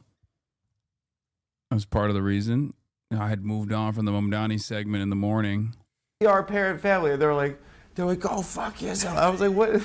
It's the mayor. He has to get booed. I mean, no, really, what it is. I mean, but that's also what I love about, to be a New Yorker, you're going to hear a lot of people's opinions. I went to the Wu-Tang concert a few months ago. You got booed? Well, no. Most of the reception is great. People are cheering, waving. They want photos. And this one guy's like, yo, come take a photo with me. I'm like, yeah, what's up, dog? And as soon as we take the photo, he pulls out the selfie, and then he just flips me off in the selfie. That's funny. And I'm like, respect. Like, he's doing a bit though. Yeah, he likes you. I do that to my friends all the time. Yeah. No, it's So you show not love? that. It's what it is that it's a slog. I mean, it is definitely a slog. You have to do it your way, I assume. I think a big part of it is you have to keep yourself through it all. And you have to balance between the demands of what the city will require from you and how you don't lose yourself in the process of it. Yeah. When I started in local politics, the first organization that I joined was the Muslim Democratic Club of New York. And one of the founders, her name is Alia Latif, she gave me this advice of whatever you do, make sure you can recognize yourself in the mirror at the end of the day. Yeah. I think that's a big part of how I'm thinking about this, that work as hard as I can and do so to fulfill the vision we've had, not to comport yourself for a box that's being created. I met Lena Khan. She was on the show. She's great. Real quick, just 4-minute warning. 4-minute warning. And can we get a score update? 4-1. It's domination. It's domination. I don't know what else to call it, man. Did you ever watch the Fox? Hassan, I would stop being parasocial. Just because you watch Come Town doesn't mean they are all our friends. It's by far my least favorite bit. Wrap it up. You're right. I don't know Adam Friedland, and I hate him. You're That's right. kind of funny to do a you're being parasocial to the Twitch streamer that you watch. I'm being parasocial. Sorry, You're right. It's really funny. I should stop being parasocial about Yo, chill. Adam. I will not be calling stop him. it. When you talk about FaZe Banks like that, you don't know him. Yeah. Dude. I do phase up though every day. Soccer Channel commercials? No. They used to have the EPL. Yeah. It'd just be like long commercials of Drogba. Oh my! Don't Just descriptions. We Of, have they say, that's- Planet of a Man. That's the Didier Drogba. That's the nightmares we have. You know, The nightmare I have is Didier Drogba bullying He the made defense. Senderos cry. Do you know? Michael Essien's goal. I guess when I met Lena Khan, she was on the show, Sorry, yeah. and like she is perhaps one of the most impressive She's people incredible. I've ever met. And when I heard she was part of the transition team, I was like, oh, he's got it. I mean, I asked her if she's ever lied, and she said, well, maybe in elementary school. And I think that was true. I mean, I think it was true. What was really effective was that she communicated antitrust laws in like this complex stuff in a very clear and concise way. Yeah. And sometimes progressives feel like snobs when they're talking to people. I remember, when I was running for state assembly, we put together our first palm card. Yeah. And I thought it was absolutely fire. Yeah. And I remember giving it to a friend of mine, Kara McCurdy, who is a great photographer. And she read it and she was like, what do these words mean? Yeah. Because so much of the time. She literally lied to you on stream. Okay, yeah, obviously it was on camera. It feels like we're just speaking to ourselves. I mean, I think that's one thing that is going to be important is like just communicating not above people's heads. Just actually speaking with them. With people. And I think that's the point is to bring people in to politics, not to condescend to them as to why they're not already there. Yeah. And it's also just much easier being yourself. Yeah. When you're speaking to people and you're gonna get old, you think? Your face?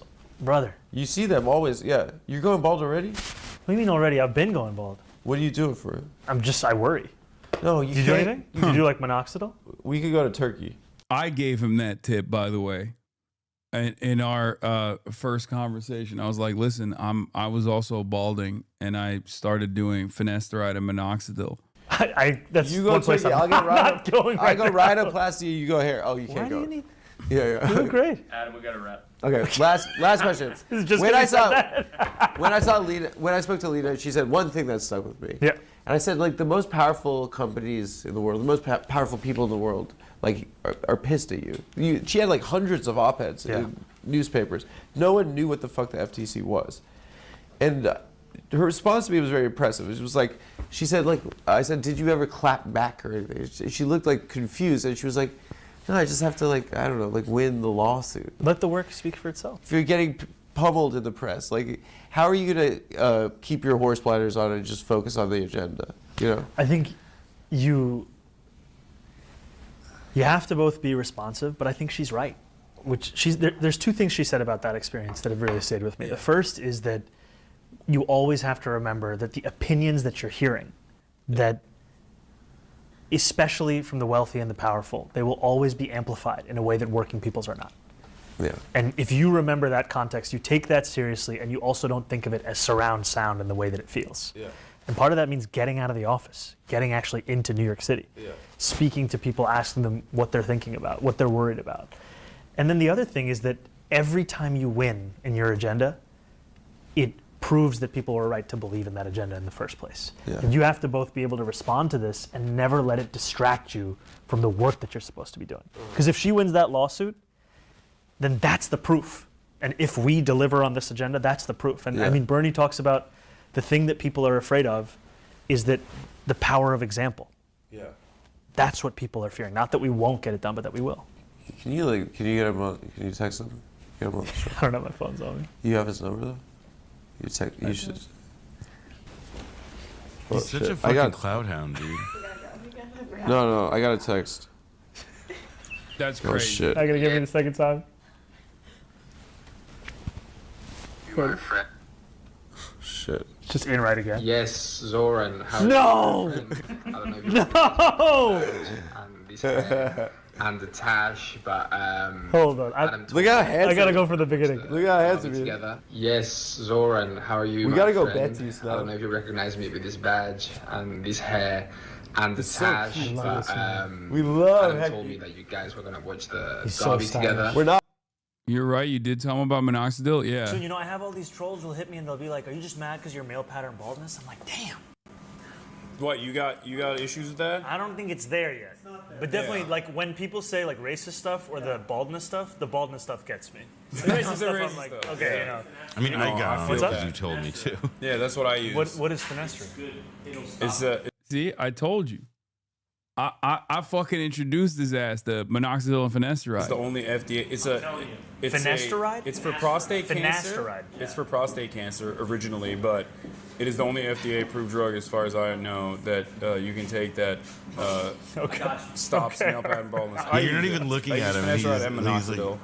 Damn, I just worry about this stuff. I don't do anything. Yeah, the more you worry about it, the worse it'll get. You think that's true? And then he just said, I worry about it. Adam asked him, what do you do? And he says, I worry about it. I have an uncle who swore to me that if you touch a certain part of your beard, it'll grow more than if you don't touch the other part. He also talked about Turkey, going to Turkey. I mean, we joked about going to Turkey for transplants. Oh yeah, you're an eater. You're a feeder and an eater. You're You're a real ass eater. Maybe you could have arranged those words. Wait, no, this is not. This is not the right. Real ass. Yeah, that's a No, song this is calling the classic. mayor of New York City an I didn't mean it like ass That's not. That's not what we were looking Thank for. you, chat. Thank you, chatter. Whoever sent that. Yeah. That was your good deed of the day. Arsenal supporters are untrustworthy. I don't know enough about footy to give you a yes or no on this.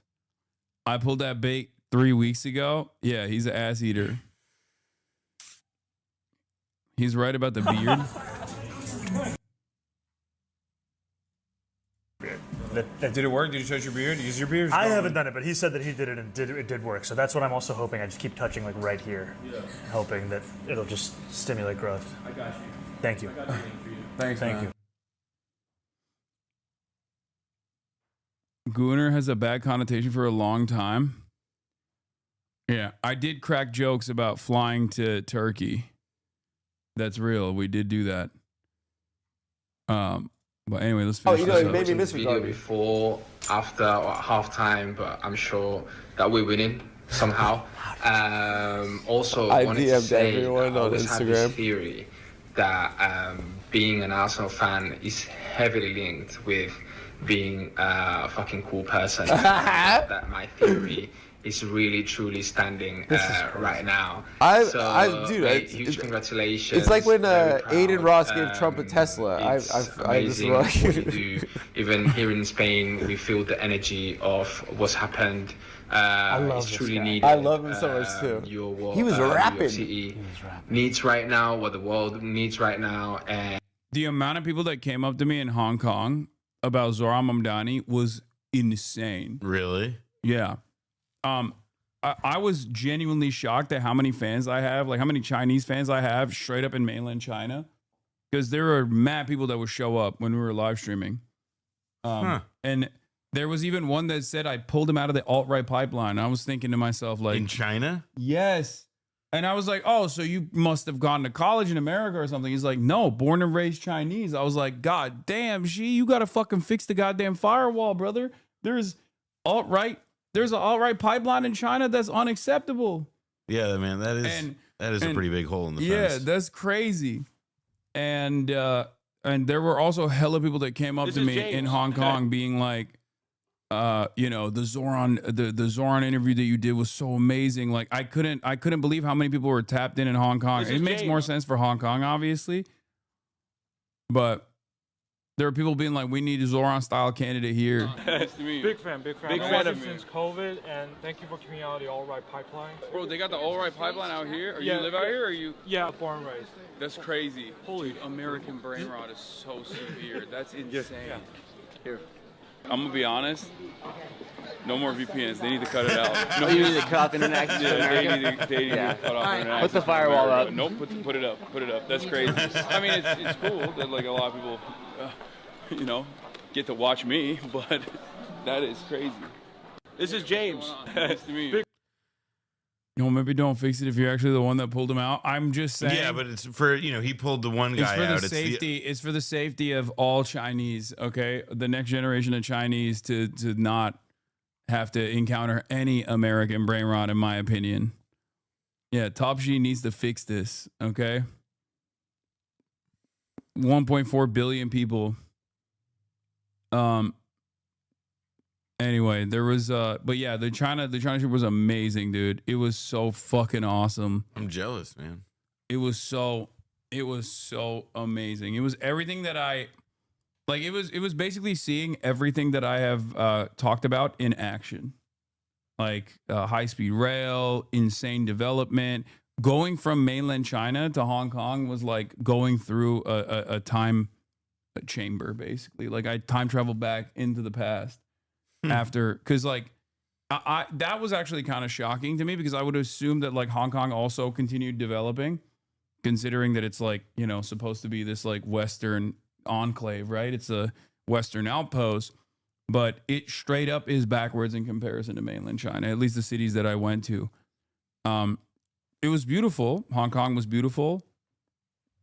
It was very cool. It was very nice, but it blew my mind, the difference between like Chengdu and Chongqing.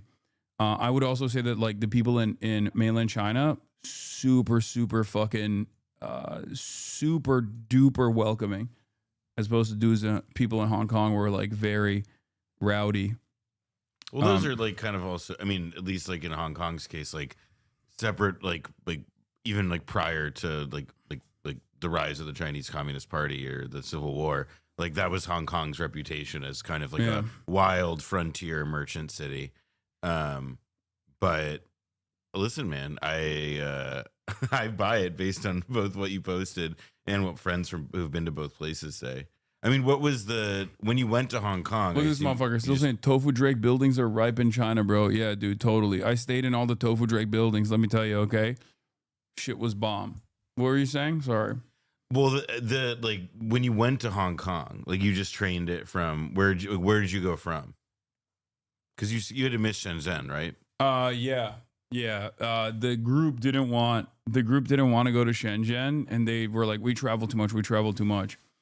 So I was like, all right, fine, we'll just go to Hong Kong instead of Shenzhen, and I'll go do a day trip to Shenzhen, because Shenzhen is 15 minutes out, right? It's like from Hong Kong, next to it. Yeah, and I was the only one in the group that wasn't able to get back in. I didn't know the one country, two systems is still in effect, because like all the free Hong Kong protests and stuff, I thought that it just China had completely. Well, the visa will be the last thing to change. Yeah, they just straight up.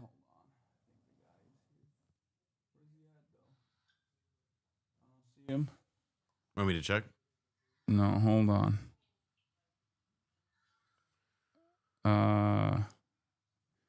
Anyway, he's what was I gonna fucking say? No, he's not at the door.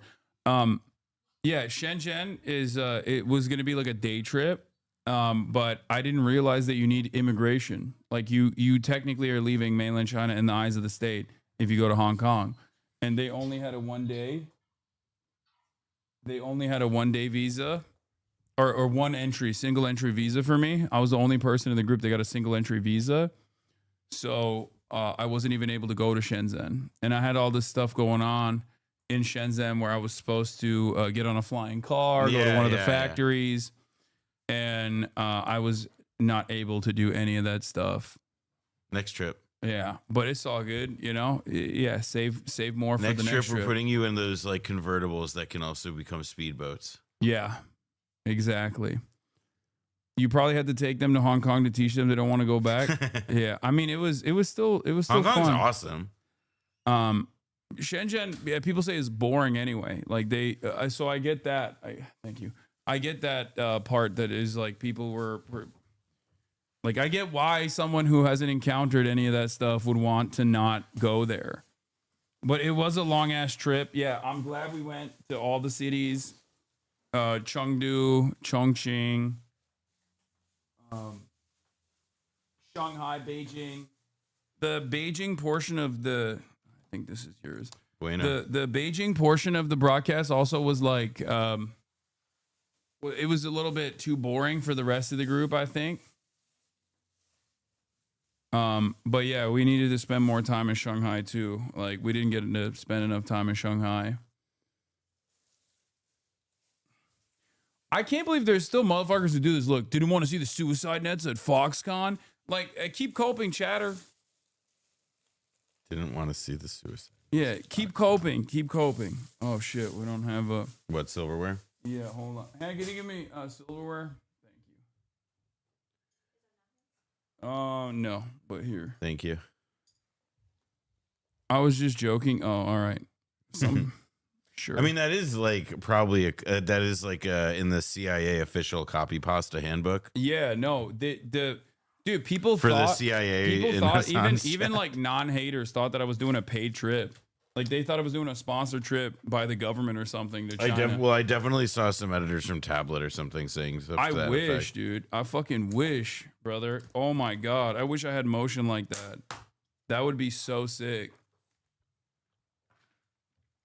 I couldn't even get back into the fucking country. I had a single entry visa. How the fuck does that work? The government was like a one and done. They were like, yeah, you can come in one time to do a propaganda tour of China.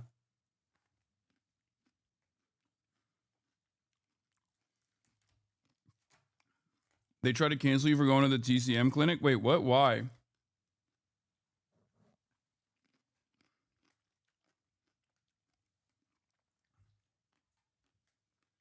Yeah. Also, how does that work? I thought I was imprisoned by the Chi-Com.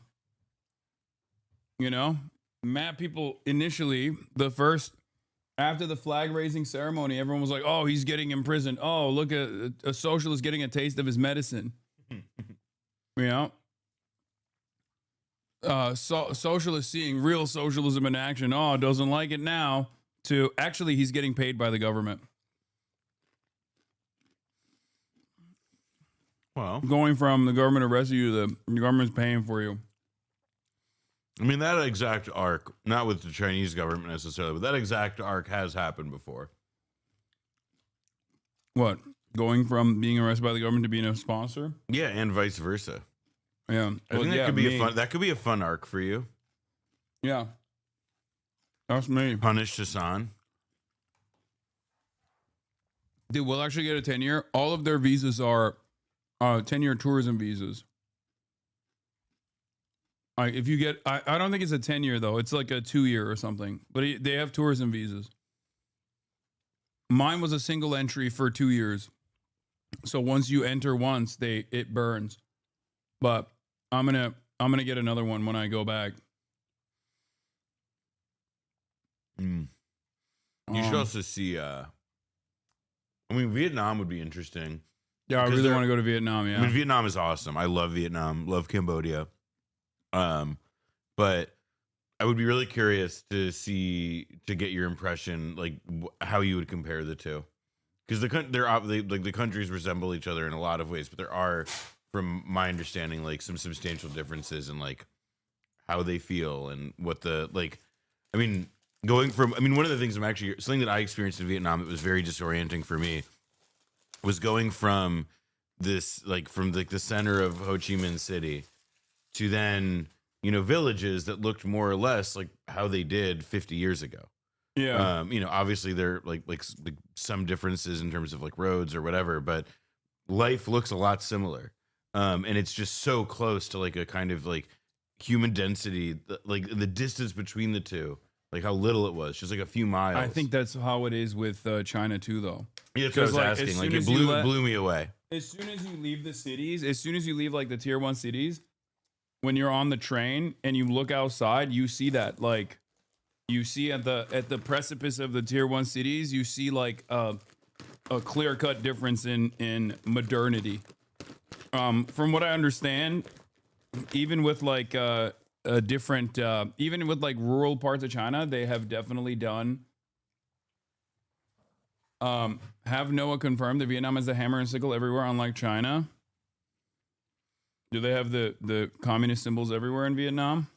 I mean, you see like, I remember seeing party iconography and stuff, but like, yeah, I mean, but like in the context of like development programs, like not, I mean, and like the way that like land, like that I can tell development hands there and like land, I guess like not auctions, but like you can see how they announce communities and how they position it as like parts of this, like how they brand these initiatives as part of the state, like, and the Communist Party of Vietnam is there.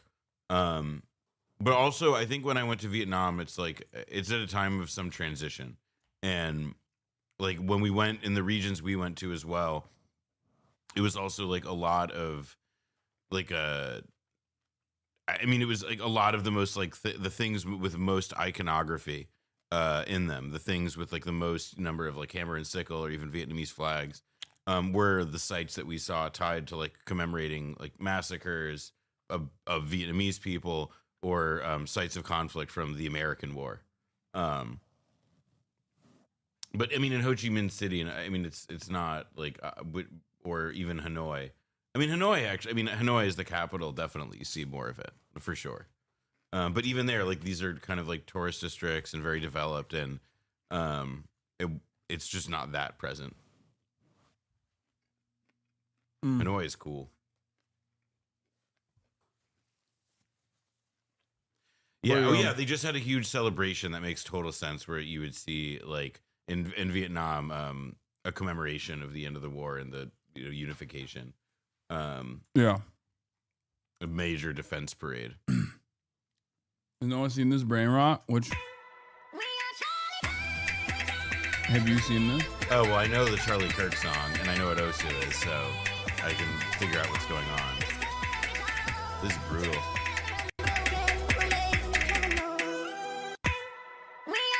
Yeah, I really do want to go to Vietnam. I want to go to Vietnam. I want to go to Singapore. I want to go to Thailand. And I definitely want to go back to China. You've never been, right? No, I really want to go. It's fucking sick. It's definitely number one on my list of places I want to go to. If you're a Western leftist who's not like immediately anti-China, it's basically proof that you get to see the proof in real time of like the successes of central planning, the success of like competent governance, and how much broader you can spread your money around when you are actually interested in doing public investments. I mean, the infrastructure stuff just seems like that's one of the things that I like, because it's also not just like China. Like when I was in college, I had a professor who liked to tell a story about how he had a grad student who worked with him who I think was from like Chile. Mm-hmm. And one day this grad student came in and was like, I need you to explain something to me. He was all right. What you need to know? He said, I don't understand transportation. He's like, what do you mean? He's like, I'm from Chile. Like our country, is like free market miracle, whatever reform, but like it's substantially poorer than the United States, and like getting around is not as like fraught or bizarre relative to how wealthy we are as it is for you guys. Like it's a total fucking mess. And this is like obvious. And you know, I think for a lot of people, like European train systems were probably like the positive point of comparison that people would have made, right? But now there's something that's even, you know, like far beyond even that, that just is like, that is like the future we never got. At least in that, you know, dimension of it in transit. So yes, I would like to see the future. I would like to see the future that was denied us because we needed to have Hummers. Yeah, you will come back insanely pissed off. Like, even if you have no positive feelings towards China at all in your heart, okay? If you go to mainland China, you visit mainland China, you are going to come back so fucking mad. Because it is impossible not to fucking compare. It is impossible not to fucking compare like what America has not done. It just immediately exposes how shitty our government is in comparison. Straight up. There's no other way to look at that situation. You're like, how the fuck did these guys do this shit? And they have much less money than we do. We're the wealthiest nation on the fucking planet. How are we not doing any of the basic amenities, basic services this government is able to offer? Anyway. But yeah. Every day, I lit up the Rand Foundation and all the fucking Heritage Foundation dipshits. Apparently, they were very, very upset at the China trip that I did. The Rand Corporation, whatever it's called. They were consistently fucking talking about it. Consistently talking about China's foreign, you know, how I was doing propaganda for China and how it was unacceptable.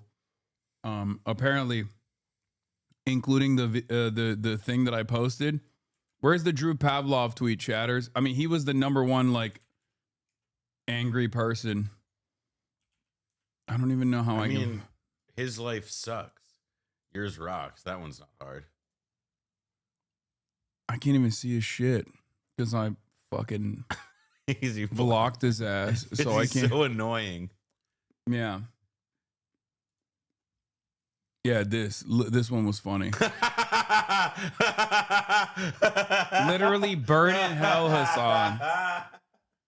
Oh man, no, that's You awesome. think he Sorry. thinks this is a real Yeah, photo? yes, he does. And then but then somebody pointed out to him it's not real, and he's like, I don't care.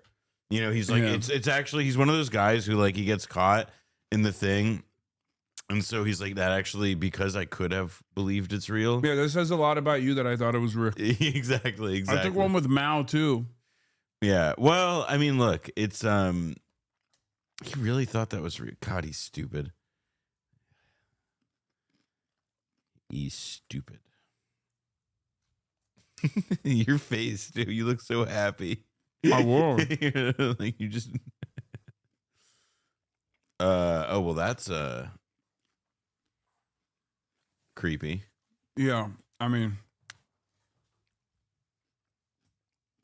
it's not surprising. People do agenda peace, but hate for you, yeah. I mean, the cope has changed though, and I think it's a testament to the success of China because the cope went from, oh, all their cities are fake, they're all ghost cities, to, oh, well, their tier 1 cities are really nice and much nicer than ours. But how about going to the rural areas? And I guess in the next 10 years, they're going to be like, okay, their rural areas are much nicer than our rural areas, but how about this or that? They need to find a new thing.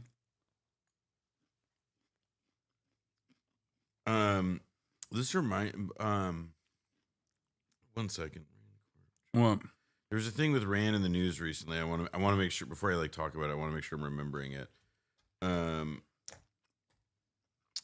Yeah, there like Rand recently. There's basically this like really. There's a recent Rand report that I think may have been pulled, but I'm not sure if it was pulled or not yet. Yeah, I was right. Rand withdraws report advising USA to rein in China rivalry. So while you were in China, becoming Chinese, Rand published this report that was essentially arguing that China, like the contemporary the existing American strategic outlook, right, is that China is not just a country minding its own business, whatever. It's that China is actively seeking to export both its ideology and to entrench its economic dominance around the globe by entering into exploitative to the point of usurious, quote unquote development deals with the third world and whomever. And they are also backing this up with like an increasingly expanding global military presence. And that all of this is, they can be called expansionist. And that's the American position, and kind of has been, really for like 15 to 20 years now, has been the position we slid toward and now have pretty firmly adopted since the Obama years. And this paper suggested, actually, what we mainly see in China is this, that's, you could call it a lot of different things, but it's not this expansionist impulse. Like, really, they're interested in like domestic expansion and improvement. Yes, see this. This Rand have apparently now withdrawn for further review their extraordinary paper in which they advocated that the U.S. should accept coexistence with China, and in which they accused key influential figures like Kevin Rudd, Rush Doshi, and Matt Pottinger of systematically mistranslating key Chinese expressions to make China look more threatening and to favor a more negative view of China. I guess they must have ruffled a lot of feathers with that one. So the paper, so I think that this is like, it's obvious that this paper got pulled because of the politics of it, but we are reaching kind of the end. Like, again, you can, like, people can be critics of like Chinese policy in Inner Mongolia or Xinjiang or whatever, but the idea that those criticisms can scale up to the critique of China that, oh, China's trying to do an America, essentially, that China's trying to do a United States, is just laughable. And I'm not really sure how you can do much besides, this kind of shit, which is, very Trump. I mean, obviously, I don't think Trump got this document pulled, although his administration certainly might have. But it's like, to just be like, oh, well, we'll pretend that the problem isn't real by yanking the papers, we'll see. I'm skeptical that like this grand strategic antagonism can be maintained anymore. I really don't think America even has the dog to like sustain the pretense for that many more years. Yeah, I mean, not against China at least. So we'll just keep looking for smaller villains to fight. I mean, and therein lies like the aggressive posturing against Venezuela. Iran. Yeah. But I don't think we don't have any capacity to do this against China specifically. And I think the U.S., there are going to be leaders who are going to come to the same conclusion as Nixon and others did, which is that it's a lot easier to have China in your corner. And they'll start to figure out what are the shared goals that we can have again with China. Like once upon a time that was countering the Soviet Union. So the question will be, what does the next generation of the American ruling elite view as the potential points of... What do you mean? Cancel job report, inflation report, and now the GDP report. I'm sure it's all a coincidence and everything is fine. I think we're doing great. The American century of prosperity. If you don't know, I mean, this is literally the Trump approach to COVID. If you don't know what the numbers look like, then you're better off, right? I guess. It's better not to know. It's just so goofy because I also don't believe, like, we would know, there would be a lot of other like related or like adjacent measurements that would tell us if like, I don't know, like the economy's transmission broke and we're like about to go off a cliff or whatever. So there is like, part of me does wonder, is like, did they like break stuff during the shutdown? Like, really, did they actually break a bunch of measurement stuff? I mean, Scott Bessent literally said there's recession in parts of the country. Right, which is just, but you, like, anybody had been, like, they're managing attention with that. But what I mean is, like, I don't think, like, oh, the complete collapse is imminent. Yeah, like, it was just, like that's not what these numbers would tell us.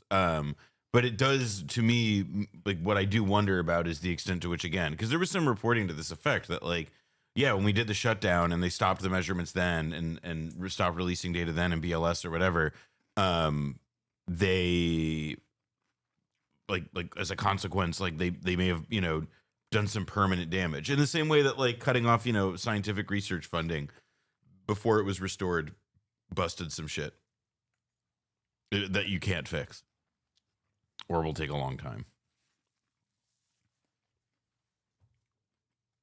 I don't know though if the economy is actually. I mean, there's also this. The only reason we aren't technically in a recession right now is that 7 tech companies keep passing around an IOU $10 billion note, and for some reason we're counting that as real. What do you mean? NVIDIA, OpenAI, Microsoft. Excuse me. I'm sorry. Are you not using AI? Yeah. It's crazy that you think that that's not real. It's crazy that you're not using AI. You should be using AI. Yeah. You can go back. I can't do that, Dave. Scott Bessent saying that the economy will improve towards the end of 2026. Oh, here we go. To the non-inflationary growth. But look, we are working on this every day, and my prediction is that I knew Steve Mnuchin. Steve Mnuchin was a friend of mine. And you, sir, are no Mnuchin. It is curving down. And real income, the other side of that equation is real income growth, and we are going to see this from all this investment. Would a $2,000 tariff dividend check going to people be inflationary? Well, there are a lot of things that are going to happen next year. Is that one of them? And that could be one of them. And again, maybe we could persuade Americans to save that, because one of the things that's going to happen next year is the Trump accounts. Every child who was born from January 1st for the next 3 years is going to get a government account that goes into the stock market. So every American child born for the next 3 years, starting January 1st, is going to have that. They can take it out when Here's they're my 18. new line. Here's my new thought. Love that. Here's my new thought. I think that actually the Republican, like these group of Republicans are like a very like long-standing, like deep cover ML like sect. And what they figured out is how to speed run America into a reality where normies are going to want to take up guns against Republican elected politicians. Yeah. Like that's what they figured out. They want people to be as mad as possible against Republican politicians. Yeah, they want an armed revolution. They want to foment armed revolution, and they're just accelerating the contradictions. There's no other way to go about it. Yeah, no, these are the ML. This is ML orthodoxy. They're saying the welfare state only seeks to eradicate class consciousness by trying to avoid people from trying to force people not to recognize the contradictions that exist, and therefore you must abolish the welfare state so that you can foment socialist revolution in the country. That's what it is, I think. Or maybe the other thing where it's like they're so used to succeeding that they're just like, let's just rinse the stone for whatever remains to basically get as much. Like literally the plan is to like one of their plans to fix the Obamacare subsidy stuff is that they're going to pay people. They're going to say, we will put the difference for, so if you downgrade your plan, so if you downgrade the quality of your plan, you go from like a silver level Obamacare plan to a bronze level Obamacare plan, they will take the difference in your premiums and put it into an HSA, a health savings account. It's like an untaxed account that you can use to spend money on health care. But like, remember, an HSA, like that money, if you got to use it and you got to plan ahead. So it's like, okay, you're coming up with this incredibly convoluted thing that people can do to somewhat offset the loss in the quality of coverage. Democrats would operate. I mean, you're not far off, man. It's bizarre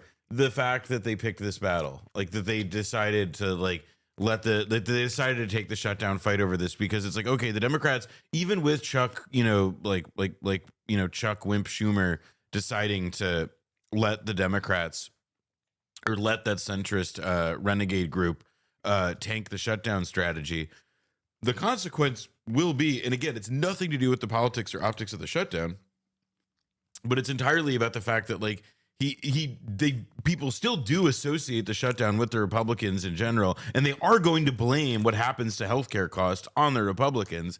And Again, like I said, I just by November 2026. In the interest of bipartisanship, maybe the Democrats will say, no, it's our fault that healthcare sucks. Also, far from being impossible. That is absolutely. They're going to come out and be like, guys, listen, we fucked up. I know a lot of you think it's the Republicans' fault that your healthcare is ass, but it's actually us Democrats. We've been winning too much. Yeah, we want to make sure that you understand who's at blame here. It's us. I did have a thought like a while ago that like Hakeem Jeffries was going to make a bid to bring back. He's actually we're to show how patriotic we are, and in a bid to like rebrand the party, we're going to go back to the old name of the Democrat Party, which was the Democratic Republican Party, because they want to appeal to Republicans as well now. No, I do believe that's what they're going to end up like. They will find a way to not let the Republicans totally eat the L on this, just like that was the case with the shutdown. Yeah. So. Speaking of which, speaking of eating L's, we got to talk about Zohran Mamdani's L, at least from your perspective. He did not want Chiose to run, and he actively came after him. And in the Meet the Press interview that he conducted this past Sunday, he was very quick to endorse Hakeem Jeffries as minority speaker, or majority speaker if the Democrats win the House. What do you think about that? I mean, I think my first thought is that, like, I think she handled not getting the DSA endorsement. Really, he's handled it like very well. Yeah. There, like, a lot of people have cast a lot of suspicion on him and his commitment to DSA, and the way he's acquitted himself afterwards has been like really solid. I think that like Zohran is essentially making people like you and me feel or suppose that he's picking and choosing the battles. He says, listen, I'm not like I obviously just won a primary against an establishment figure, but going after Jeffries right now will make it more difficult for me to deliver on what I was elected to deliver on. Like, that's the simple pitch. And if it turns out right that like Chiasi not getting the Zohran blessing to get in the mix for a long shot primary bid is something that ends up being meaningful, then like sure, like all right, I'll wait that out, I suppose. No, I think it's a mistake. Yeah, I don't think Hakeem Jeffries is in any way, shape, or form going to concede to Zohran's agenda. Yeah, but he will still present hurdles against it. I agree with you that it's a mistake not to pursue a primary against Hakeem Jeffries. Full stop. I think that should happen, and that like Hakeem Jeffries should be primaried. I think there is, though, it's not just about Jeffries, and it's about all the other people who Zohran as like the head of a city, not as a legislator, not as a guy who's shaping legislation, but as like the executive of a city. Like, he has to go and trade horses. This is, one of the things that people bring up. Why are you pursuing attacks against the leadership of the party that you're claiming to be in common cause with? And again, like, I don't know if I agree with that. I don't know if I do personally. What I feel is mainly that like it's a big ask, considering how much contempt there is for among certainly that I feel for like leadership of the party. It don't matter. Hakeem Jeffries gonna fuck him over no matter what. It's better to try and attempt to unseat him, or at the very least push him further left by presenting a left flank alternative in the primaries. There's never a good reason to stop a Democrat. There's never a good reason to stop running left flank candidates against establishment figures, because the worst case is she loses the race, right? It's already a difficult task. But in the process, you do unironically cause Hakeem Jeffries to make concessions to the left in the way that he campaigns, because he knows that that's the only way out of this primary structure. I agree completely. That is why every Democrat, every left-wing Democrat, or and I think it was a mistake for Zohran to campaign against him instead of just like taking a back seat, not saying anything, and being like, I'm focusing on affordability right now, as opposed to being like, I think Chiose shouldn't do it. Well, that's where I wonder, because to me, like, again, I don't want to weigh in on like I also feel like I don't know enough about the internal DSA. Yeah, man, like there's more ins and outs and stuff. Like, I don't want to just fucking mouth off. Like the easiest thing in the world, I feel like, is to have an opinion based on like half information. And I just like, I would rather, like, what I have to say does not matter that much.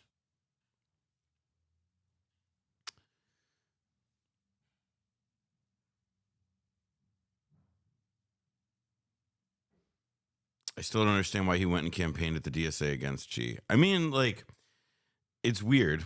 Not that I think it's weird that he went, but it's like it's a weird split thing. I think on the one hand, the fact that he like takes DSA seriously enough to go and say, hey, like, don't run against this person who I don't want you to run against. Like, it's like not, to me, that's not suggesting that he's keeping DSA at arm's length.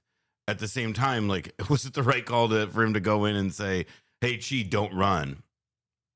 I don't know.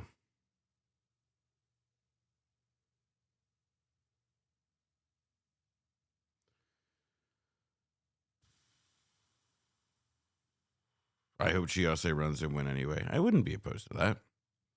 I like Xi.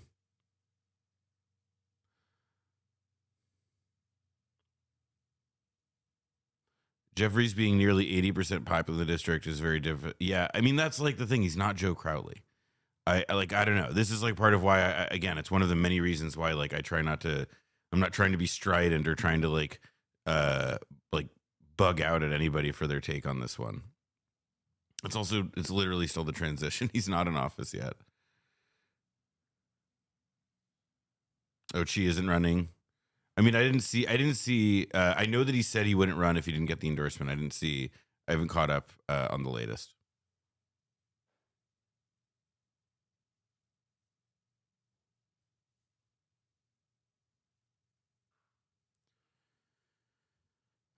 Please open Steam. Nice try.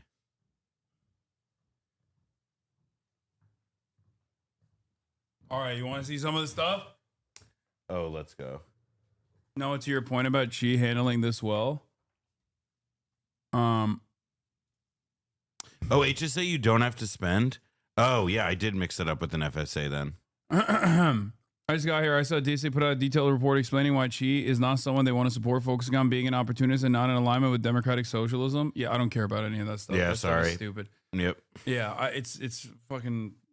That's just like the old guard of the DSA having some reasonable suspicion, but I think trying to defend a potential tactical mistake. I mean, I also support primaries because I think that like something, and this is like a more like woo-woo abstract take of mine, but like I believe that campaigns and like running for stuff is just like an especially good task structured to like the political environment. When you run for stuff, I mean, like it was the Bernie campaign, a failed thing that, you know, in 2016 was incredible. Like it's just the nature of this stuff. And especially when enthusiasm and people and the just level of interest is so high, like for me, it often like the conversation has to be like, you have to come up with some pretty good reasons, like not to do a primary, not to assume that like that can be that's part of like the sort of standard issue progressive politics. What? New York DSA has to consult us on? No, they don't. I'm not a part of New York City DSA. They don't have to consult me for anything. They make their own decisions. At Noah, how do I square Mitchell Robinson's politics and love for lifted trucks with your undying love for the Knicks? I need to know for science. My friend, the conservative politics of professional athletes have no bearing on my support for my team. Yeah, and never will.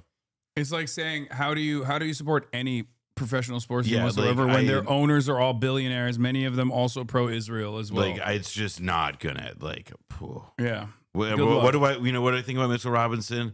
Love those boards. Give me more. Look, all right, you want to see some of the shit I got from China? The China Yes, Hall. please. Oh my This god. is from Tiananmen Square specifically. I got a bunch of buttons. A bunch of Mao Zedong buttons. Our tour guy Sally said the dream of 1.4 billion Chinese is to go and see the flag raising ceremony in Tiananmen Square. I got this one too. It's like a commemorative coin, 1966, 1967. It's even in the like Topps trading card, like, you know, like status. It's official. It's real. But the craziest stuff was actually the things that fans gave me. This one is a collection, a DVD collection of Mao Zedong songs. Look. And then a whole bunch of different, I bought this myself, but it's the tiniest red book I could find. There's even tinier ones. I'm sure, man. During the Cultural Revolution, I think it became like a competition almost to see like who could make it to smaller. show like to demonstrate their loyalty, who could make the smallest. Like this is truly a little red book, you know, the tiniest of them. I got this in an antique shop. Show Hongshu flexing, yeah. Or Show Hongshu maxing, really. What is this, a red book for ants? Yeah. And then I got a copy, quotations from Chairman Mao Zedong. But in English, this is the English edition, first edition. Okay. In English, from 1966. Foreign Language Press, Peking, 1966. First edition, 1966, printed in the People's Republic of China. It even has like the... Yeah. This is like very common. In all of the red books, you have like a wax paper in front of Mao Zedong's face in order to preserve it. This was gifted by a chatter. And it even has the first page removed. The Lin Biao... oh my God! The OG. Oh my God! No revisionism allowed here. I couldn't say. I was uncomfortable saying it, but like there's it still has the foreword to the second edition of quotations from Chairman Mao Zedong, but the first page also has like Lin Biao statements that were initially removed because the claim is that he had betrayed the chairman, and then he mysteriously died in a plane crash. And post-mortem, it was found out that he was betraying the chairman. But he was also seen as like the, what's the word for it? The best comrade initially, and a brilliant tactician, from what I understand, a very good general. And he was very, very pro Mao Zedong, and the initial page that they ripped off is like, I forget what it was, but it's basically says like, it's even more aggressive than this. Comrade Mao Zedong is the greatest Marxist-Leninist of our era. He has inherited, defended, and developed Marxism-Leninism with genius, creatively and comprehensively, and has brought it to a higher and completely new stage. Mao Zedong's thought is Marxism-Leninism of an era in which imperialism is heading for total collapse and socialism is advancing for total worldwide victory. It is a powerful ideological weapon for opposing imperialism and for opposing revisionism and dogmatism. Anyway. Yeah. He was also OP as fucking Dynasty Warriors 3. That's crazy. That's insane. Oh yeah, the first page is, I think, it says study Chairman Mao's writings, follow his teachings, and act according to his instructions. And I think that was taken out initially because they thought that was too that was like far too like single great man focused than Marxist-Leninist thought was supposed to be. And then I have another 1966. This is the actual first edition, but this is in Chinese.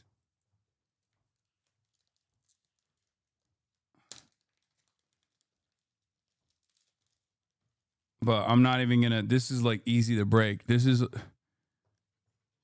also another. This is a Chinese first edition. I'm not even gonna open it. I'm not even gonna take it out of this thing. But you want to see the craziest one? Mm-hmm. So this is a little booklet commemorating the first ever Chinese designed and Chinese engineered bridge in Nanjing. Okay. And this, I think, is an incredibly rare historical artifact because that's Mao Zedong's writing.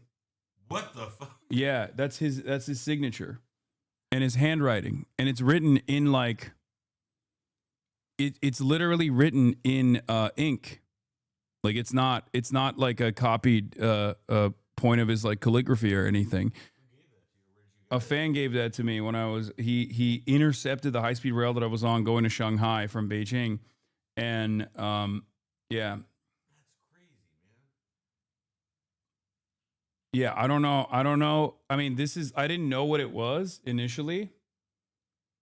And then I was looking at it with a Chinese content creator who was doing my like Bilibili and Xiaohongshu Bilibili and Xiaohongshu Q&As, and she read it, and I forget, it's about like development though. Development in the fuck? Did y'all see that? Yeah, lights went in and out. That was weird. But it's like, it's super, super duper rare from what I understand. Yeah, man. Yeah, I know. That's crazy. And then, Holy yeah, shit. we got an anti-imperialist book of songs. Also Maoist anti-imperialist book of songs. And then this one was really cool, too. This is Deng Xiaoping commemorating the One Country, Two Systems. Hail the government of the People's Republic of China resumes the exercise of sovereignty over Hong Kong. Whoa. Okay, Yeah. so turn that around. Show that to them. Yeah, 1997. Got a picture of Deng right there. The day July 1st, 1997, when the government of the People's Republic of China resumes the exercise of sovereignty over Hong Kong, marks the end of the humiliation subjected to the Chinese people in the past century and a new era for Hong Kong. With the common efforts by Hong Kong compatriots and a powerful motherland as its backing, Hong Kong's future will even be more beautiful. This folder is hereby issued to commemorate Hong Kong's return to our motherland. Let me tell you, as someone who went there, they need to accelerate that process, okay? What is this? I had to wait for an hour to get into Hong Kong. I had to go through customs and immigration. It was ridiculous, okay? For pure convenience. So these are some of the rare artifacts we got. That's so cool. On the trip to China. Yeah, you gotta put some of those behind glass or something. No, I know. I need to take it to someone. I don't know who I would. That's so cool. I don't even know who I would have to show this to. The writing. The writing of Mao Zedong, potentially. Because if it's actually him. What if it's like a tattoo that just says like insert here or whatever? Like No. She read it. She read it and said it was she was the one who, because I don't know what the fuck it is in Mandarin, right? Yeah, I was like, yeah. I don't know what this is. And she was like, that is it like she thought it was real and she couldn't believe it because it was like Mao's signature. She's Your like, "That's chat Mao's." does have a good idea though, which is that like you should take it to like a pawn star. Like you should like make content out of it. Like Take it to a pawn shop? No, take it to Pawn Stars. Yeah, have them have Chumley or whatever. Yeah. Like evaluate if this here is genuine. I think this here's genuine I Mao need to show it Zedong. to like a professor probably.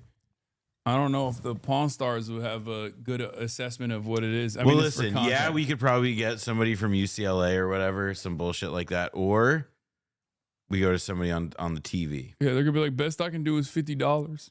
They're gonna be like, oh, you can't sell this, is too old.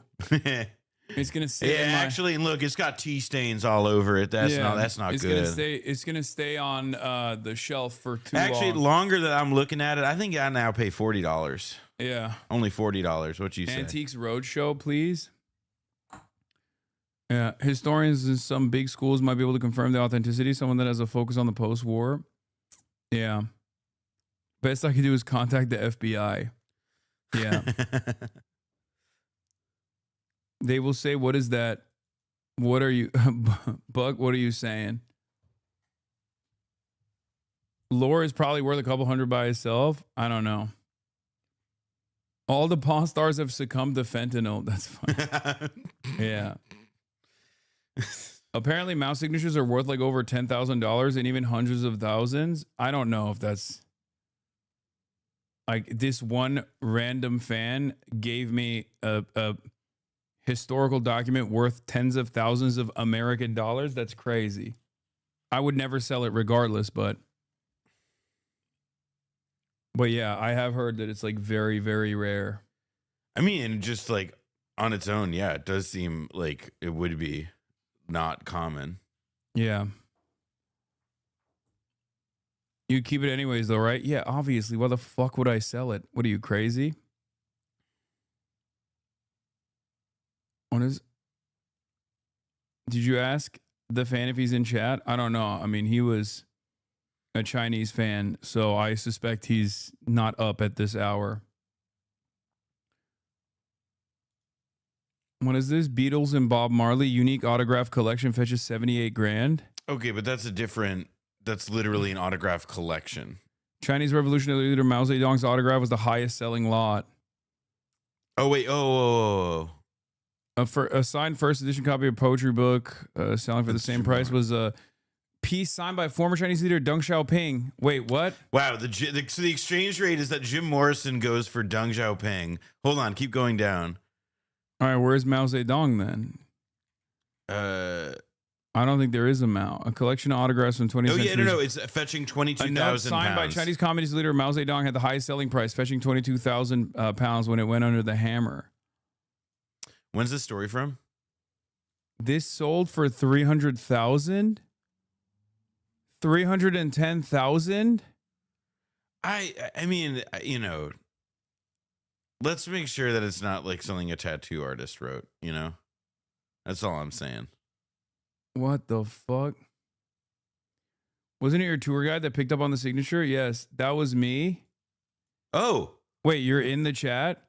Wait, is it actually straight up Mao Zedong's signature, chatter? I can't tell if this was actually him or not, but was it actually? He says he's from Shanghai. No, he's not from Shanghai. He wasn't from this chatter was not. No, he's just love from Shanghai. No, he wasn't. Then it's not him because the chatter was from Nanjing. That intercepted my travels on the high-speed rail going from Beijing to Shanghai. Unless he moved. They said it was printed on, not hand-signed, I thought. No, it looks it looks like handwriting. Yeah, it looks like handwriting. It doesn't look like it was a print. I asked what drip he got on.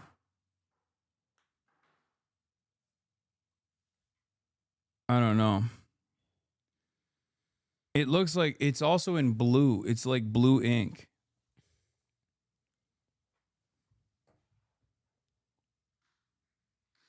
Did you realize that owning legit Mao Zedong stuff that's worth 300K is the ultimate test of whether you're a true socialist or capitalist after all? It was the auto pen. Same 1996 version. Went for 250K. Oh, little red book signed by Chairman Mao sells for 250 grand. The first edition was a gift to the wife of Pakistan's foreign minister. Yeah, that's a little different though. This is the one that I have. This is the book that I have, but this one is literally signed by Mao Zedong. That's the exact same one that I have. Mao only signed in red ink, somebody says. This is literally not signed in red ink. Also, this is also a different signature than the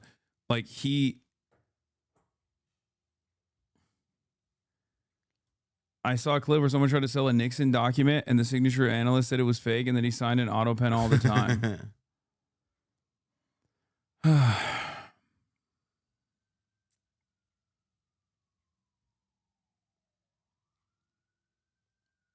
Anyway. Come on, send it back to the chatter. He probably didn't know what it was worth. That's what I was thinking. Wait, has he responded? No. He just said that was me. I think this is a different chatter. It's easy enough to verify. Nanjing is literally an hour away on the high-speed rail. No, I know that. I'm just saying that he said he was from Nanjing, and he asked for me to visit Nanjing as well next time. But you should get it authenticated. I mean, it literally does not look like It just looks like it was written by pen. It doesn't also have like a.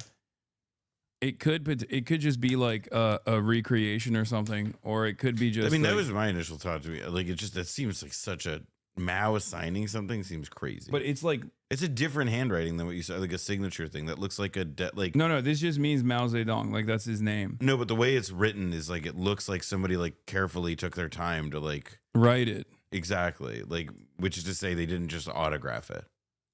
Yeah. Can you see? Do you see this?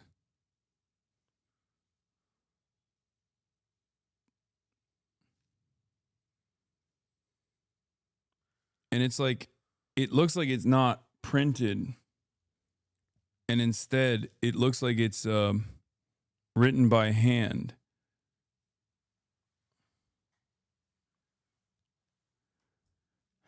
I think I it's love somebody everybody quoting saying him. stop touching it. Put your hand behind it like those beauty influencer products. Yeah, maybe someone just like wrote it and said that it was a Mao quote, maybe, and then wrote Mao Zedong underneath it instead of signing it. Have ChatGPT analyze it. What the fuck does ChatGPT know about this? Yeah, chat. That's a really funny suggestion. Yeah. ChatGPT, is this Mao Zedong's real handwriting?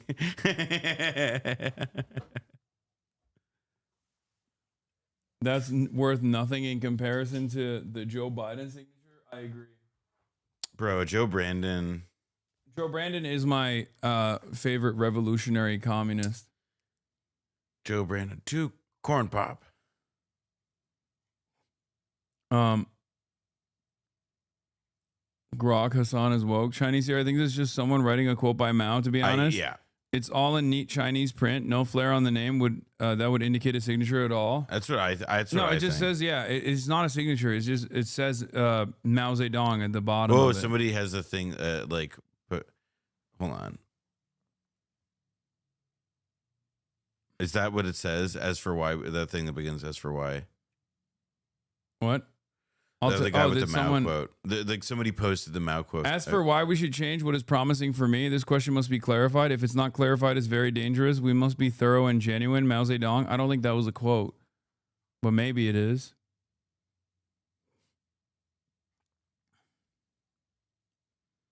Yeah, I can translate the quote. Says, I didn't write this, Mao Zedong. See, that's what I mean. That's what I mean. The quote is. Either way, preserve the book is still historical. No, for sure. Now that shit going in the trash. No, of course I'm going to preserve it. I think it just, it starts with Lenin is right. You're right. It does have, it does mention Lenin in the beginning. That other chatter is correct.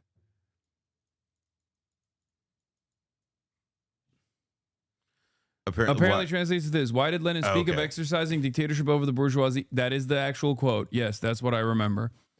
Why did Lenin speak of exercising dictatorship over the bourgeoisie? This question must be thoroughly understood. Lack of clarity on this question will lead to revisionism.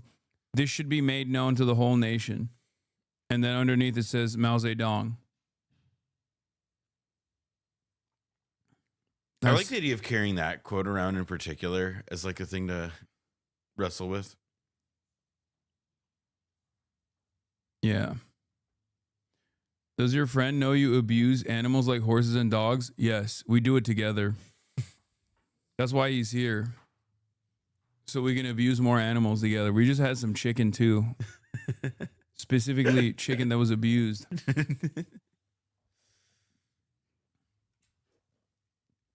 That's so funny. It seems like someone was quoting him about the bridge, I guess.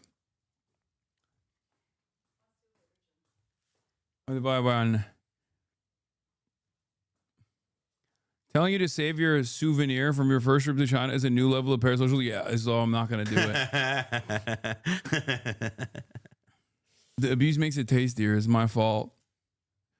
That's how it is. You can really taste the abuse. Yeah, if it didn't cry, if it didn't cry from the first bite, it's not getting by. I'll tell you that. Not only is she not quitting DSA despite failing to get an endorsement, but he's also encouraging his supporters who are upset about the endorsement decision to join DSA. Some DSA members had feared that she was an opportunist, but action like this will win him goodwill. Yeah. Instead of buying cruelty free, you look for the most cruel possible option. Yes, exactly. That's why I'm against halal meat specifically, because I want extra cruelty in the Cruelty at the point of when execution. Cruelty free, not for me. No worries. Dallas Stars fan. Dallas Stars. Dallas Stars. Yeah. What is this? Hey, what's going on? No problem, chat. Oh no! It's a small one. And it's the first version. This is the first. Wait. Yeah. Really? Is that a Bible? People got real mad about this too. They Sorry, were I like- think the all of it together, people getting mad, and also him asking you, the face you're making as he's asking you, is that a Bible? Yeah. Is that a Bible? Yeah, it was really funny because they were saying, the liberals on the timeline were saying this is like getting gifted Mein Kampf, and then they also were saying it's actually worse because Mao Zedong killed more people than Hitler did. I'll just say this: Mao Which is Zedong never owned slaves, and a lot of people love passing around documents written by slaveholders and slave owners in this country. So, True. How True. about you quit pocket watching? Yeah. Also, it is pretty funny. Yeah, it is pretty funny that they're like they so quickly jumped to Hitler wasn't that bad. Like that's well, always. no, that is like that was when I was a kid. It was a Finnish guy on Reddit saying Mao was worse than Hitler. It's the least surprising thing. That's standard Finnish opinion. No, Yeah. but the thing Mao never helped Finland gain liberation from Russia, so obviously worse overall. I do though like the idea that like it's the again like we can this I don't know typical American. It's like you can like buy half the things in your life made from China, but God forbid anybody like be handed their governing thing. Like, totally. Like a foundational text. Everybody of the state loves the bounties offered by modernized China in terms of manufacturing capabilities, but nobody wants to know how they got there. Like they don't want to think about that. They all buy shit from China, of course. Finn's opinions about Mustache Man are automatically dismissed. Yeah, they only recently took out the swastika from their Air Force like a couple years ago. So the way you said that makes me think that like the swastika was like an integral part of how the Air Force functioned. Like, oh yeah, we just didn't know how to use planes without it. That's why we kept it. Yeah. It helps with the aerodynamics. It's like it's like the wings, it's the whole thing. Anyway. Wait, you guys didn't know about the Finnish Air Force logo? Yeah. Their cope was that it was before Nazi Germany, so that's why it was there. Except it was there because of the same guy that also was a Nazi. There's got to be like some like barrier, like not the like I don't think they call lines of longitude parallels. I don't know, maybe they do. But whatever, like, there's got to be some marking that when you're sufficiently east, that seeing a swastika isn't actually a problem. Finland's Air Force quietly dropped swastika symbol. All right, well, it could also be like a thing about peace. You know? The dude who initially put it there was a Nazi. It means all is well, and that's what you want to hear about when you're flying a plane. I mean, when I went to Vietnam and stuff, like when you're in a Buddhist country with a lot of Buddhists, that's different. That's what I was saying. It is different. Like, there's got to be a certain point on the map where you're like okay, here it's fine. First of all, but over here it's kind of. I think it's also the reverse. Yeah, that is true. It faces the opposite direction. Although I will tell you, man, it's still like a little bit like you're walking down the street and you look like, huh? Yeah. Like, my eyes. There's like one around the corner from me on a Buddhist temple in New York, so I shouldn't be such a delicate sunflower on this. Yeah, no, they're still the reverse swastikas all around Buddhist temples in America too. But that's just like I mean I gotta say it, like I do, and this is obviously also partly like the photos that the journalists are selecting for this article. But like when you see the swastika on a propeller plane and the photo is color, it does make you go like, huh. You know what I mean? Like, it's that's like weird. It's like, I thought this was from a bygone era. Exactly. It's Things like, that are flying shouldn't have. Like, it's like when like how when Leni Riefenstahl died in like the 2000s. I was like, wait, what? She was allowed to make it this. It's anachronistic. Yeah. Oh yeah. They have the Japanese naval flag today also still uses the old imperial Japanese flag, the flag of the rising sun, which is also seen as a Nazi flag in China, but many dumb Westerners think is cool. Yeah. I mean, yeah, that's not a good one to have around. It's a little red book. It is basically The Little Red Book? The Little Red Book. It's the Red Bible is what it is. Okay. Yeah.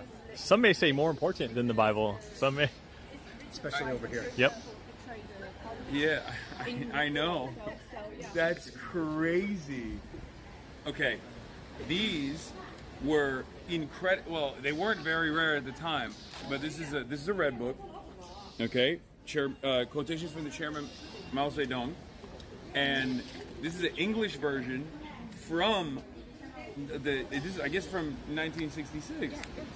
Okay, so initially they actually started printing these. I mean, there were so many that they printed of these, and I think by this point they did not want the English versions to be English. Yeah, in the late 1970s, a series of official directives ordered a thorough demalification. Copies were to be withdrawn from circulation, and foreigners were not to be given any copies. By 1979, over 100 million copies were destroyed, replaced by the selected works of Mao Zedong. Versions to be printed. So I wonder- they tried to secure all the copies back. They were trying to that's get wild. as many of the copies of the English versions back as possible. Bro, it's because they had done 720 million copies. And that's the time period where they also had made like smaller and smaller versions of the Red Book as well. So many that they printed of these, and I think to secure all the copies back, they were trying to get as many of the copies of the English versions back as possible.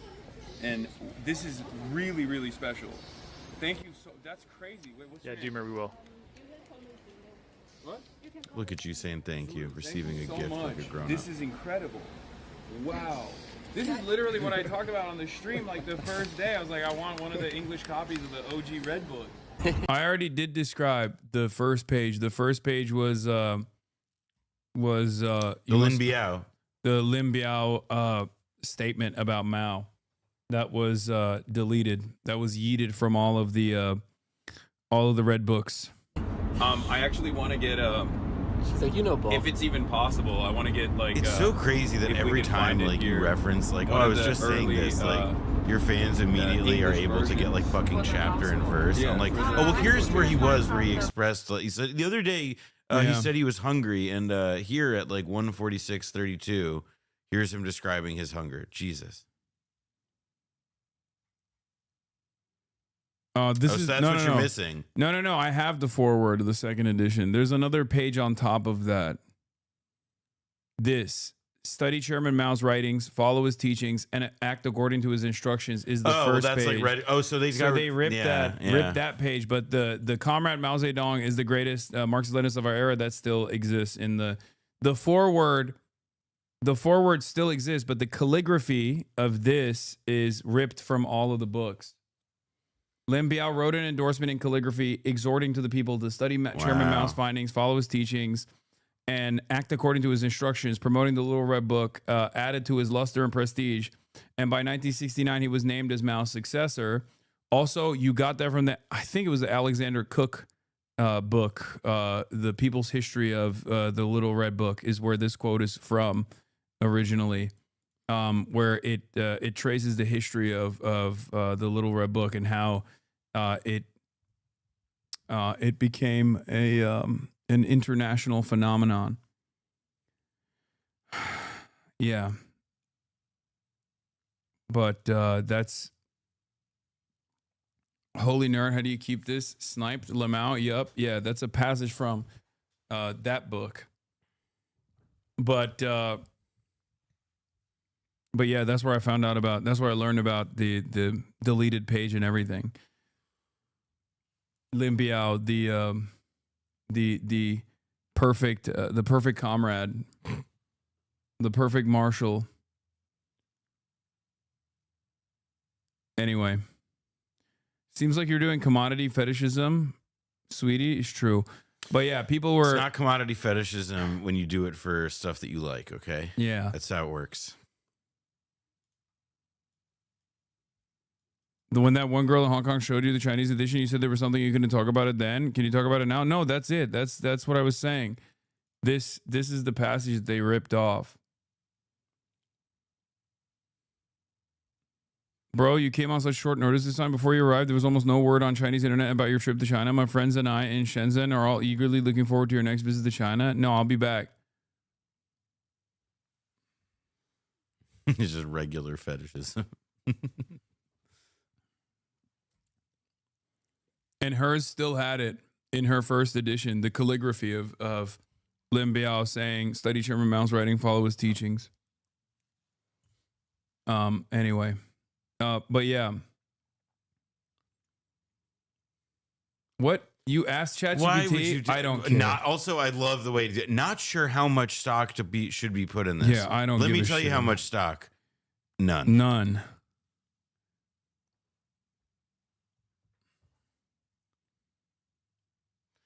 ChatGPT, here's this blurry video of my favorite streamer showing off his book. What's the provenance of the text in it?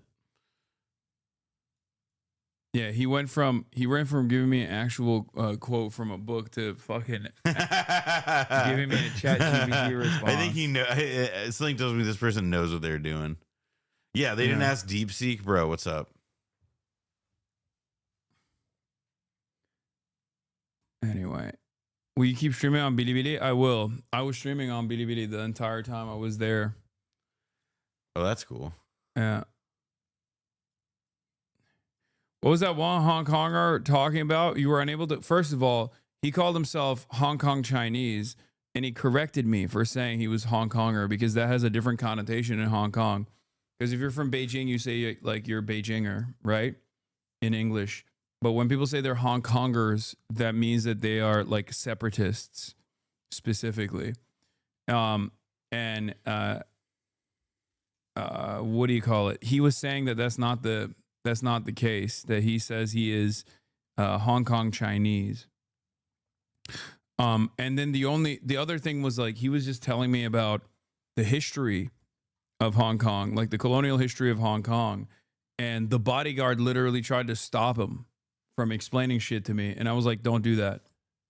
I don't know why. The Chinese bodyguard from Hong Kong literally tried to like put his hands on him when this one chatter from Hong Kong was explaining to me like the separation of like the Chinese and how the island was like the mainland part of Hong Kong that's connected to mainland China was where all the poor Chinese lived, and they were all basically servants to the colonial outpost that was on the island side of Hong Kong.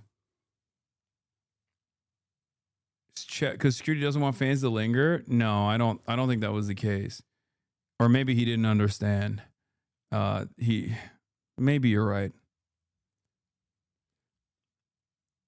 Shout out to Calvin. No, it wasn't Calvin. It was the other bodyguard. What's the bodyguard state assigned? No, if he was also assigned by the Chinese state, I don't think he would mind the Chinese chatter talking, singing the praises of mainland. I think he was just he didn't want anybody disrespecting the legacy of white people talking to you. Yeah, no, that wasn't that wasn't the case. What was the big deal with Mao? When I was in school, he wasn't described as well as you act towards him.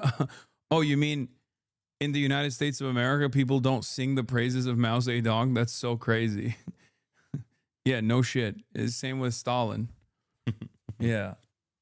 Or Lenin, or even Marx. Really, they say. I Marx, mean, I was they act gonna like say, Marx like, was single-handedly responsible. They're like, oh, Karl Marx and his ideology killed 700 billion people. Well, yeah. Well, and like, I mean, the whole like victims of communism thing, like in general, there's not really like when, you know, also like it like is, I mean, you can't be a communist, like a self-declared communist, and like rise to like levels within American government. You can't be a union leader still and be an open communist. It's illegal. Like, yeah, literally, like they have. It's literally in the books. They say like no dice. Yeah, it is literally in American law illegal to be a union leader and a self-avowed communist. But you know what? They didn't say that about communism too.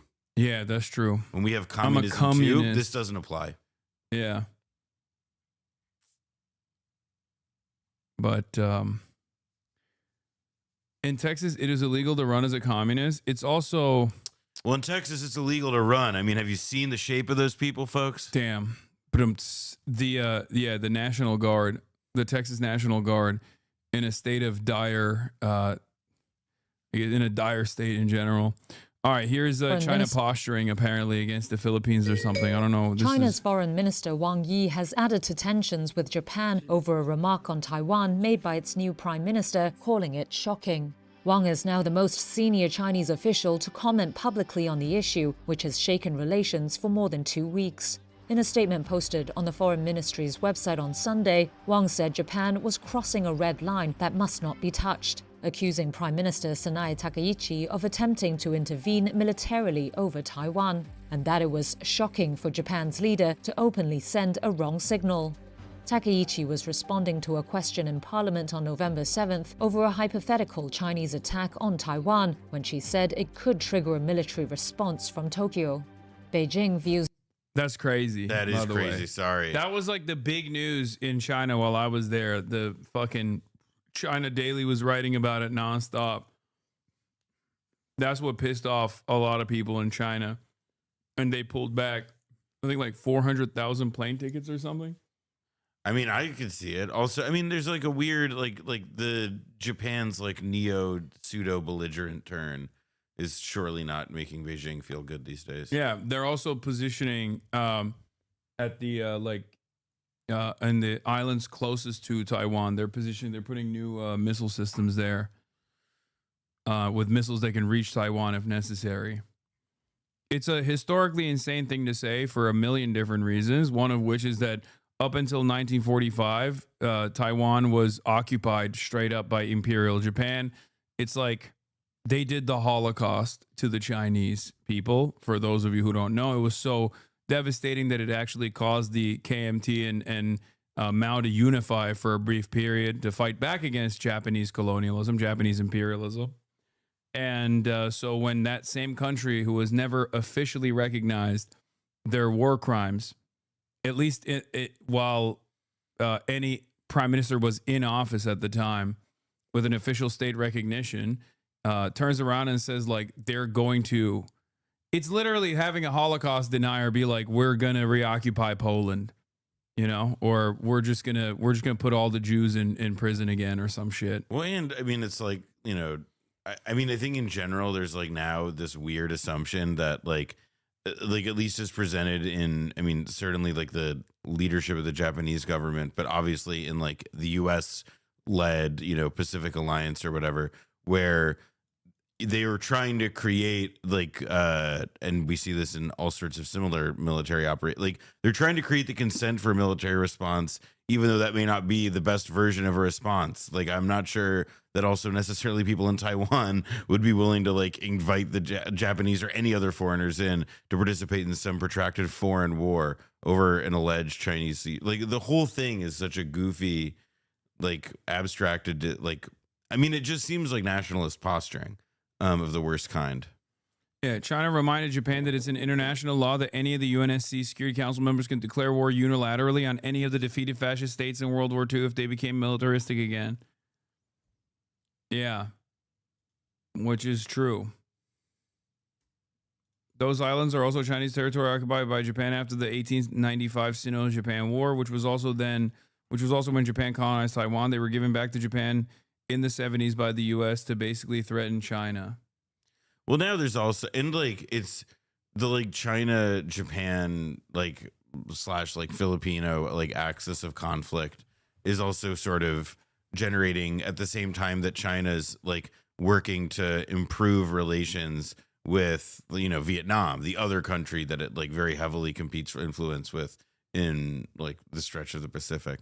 To me, again, the thing I just don't really understand is like what the Japanese end game with this is.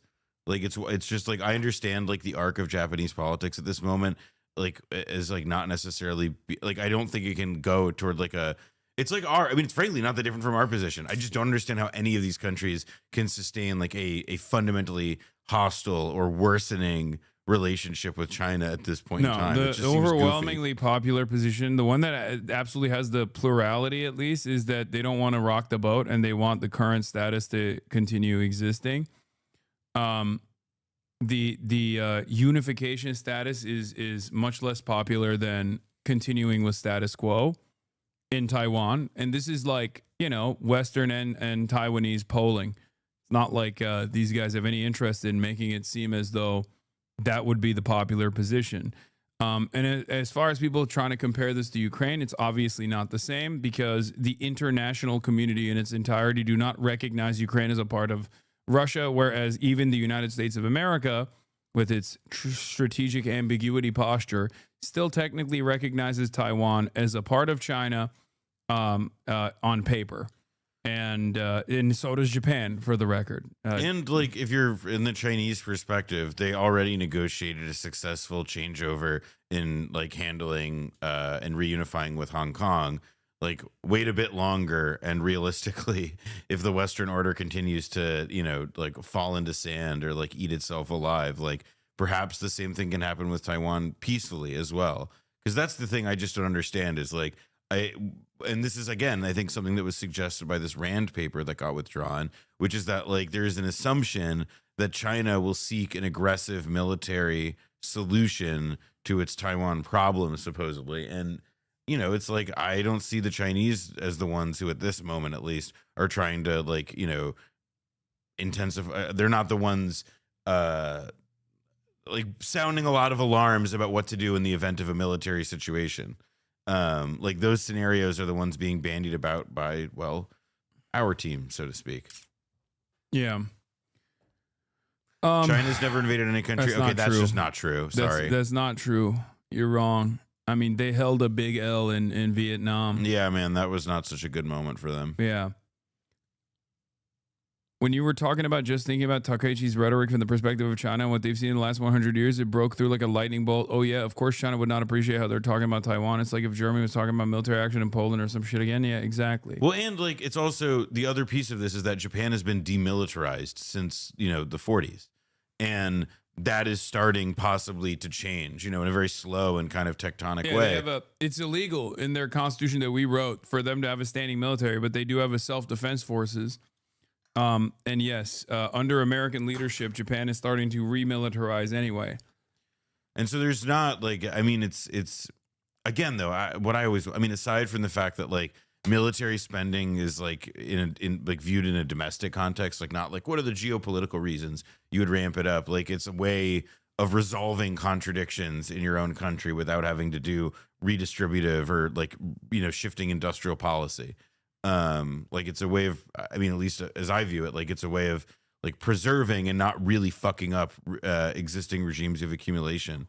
And in the case of something like Japan, yeah, I mean, anybody who's like, there's an enormous amount of dissatisfaction with the country, and there's a lot of rising like within the country about how it's run, and there's a ton of rising nationalism, and the idea like fused with the militarization piece of it. I mean, I can understand how a lot of neighbors and not just the Chinese might feel worried. Democratically govern Taiwan as its own territory and has not ruled out the use of force to take control of the island. Taipei rejects Beijing's claims and says only the island's people can decide the future. On Friday, China raised the issue with the United Nations Secretary General, vowing to defend itself. Japan dismissed Beijing's complaint to the UN as entirely unacceptable, saying its commitment to peace was unchanged. In a Sunday statement, Wang said China must resolutely hit back over Japan's move.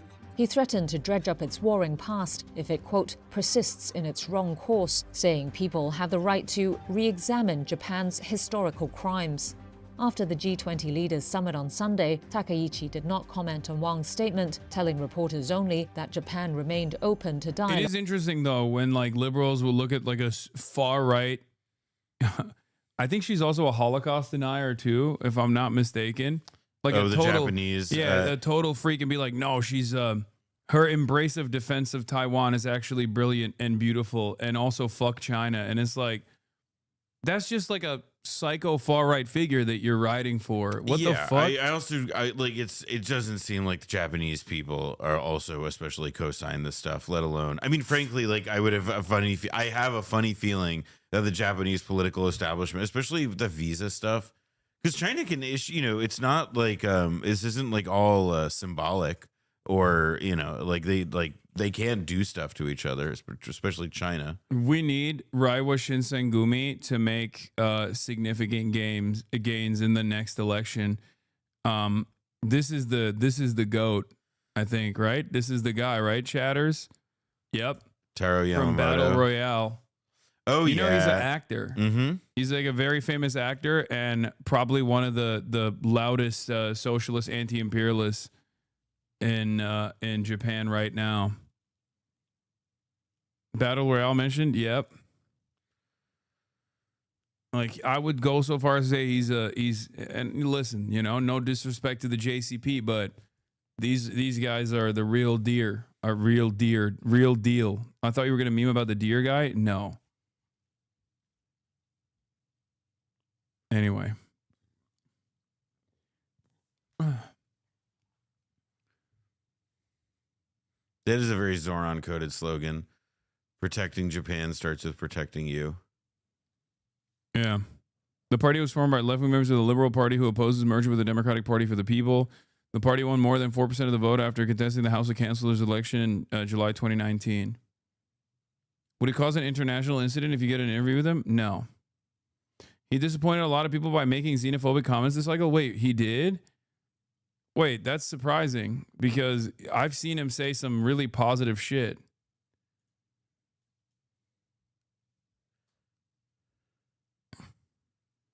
He was the one who I saw recently making a big fuss about like waging war against China, saying that it's like stupid. Back to boring stuff. Yeah, this is the one. The opposition leader Taro Yamamoto. 中国の間に戦争にはなっていないが緊張が高まった場合 If に China imposes a parts embargo, Japan could suffer losses of 343 billion in just 2 months. That should never happen.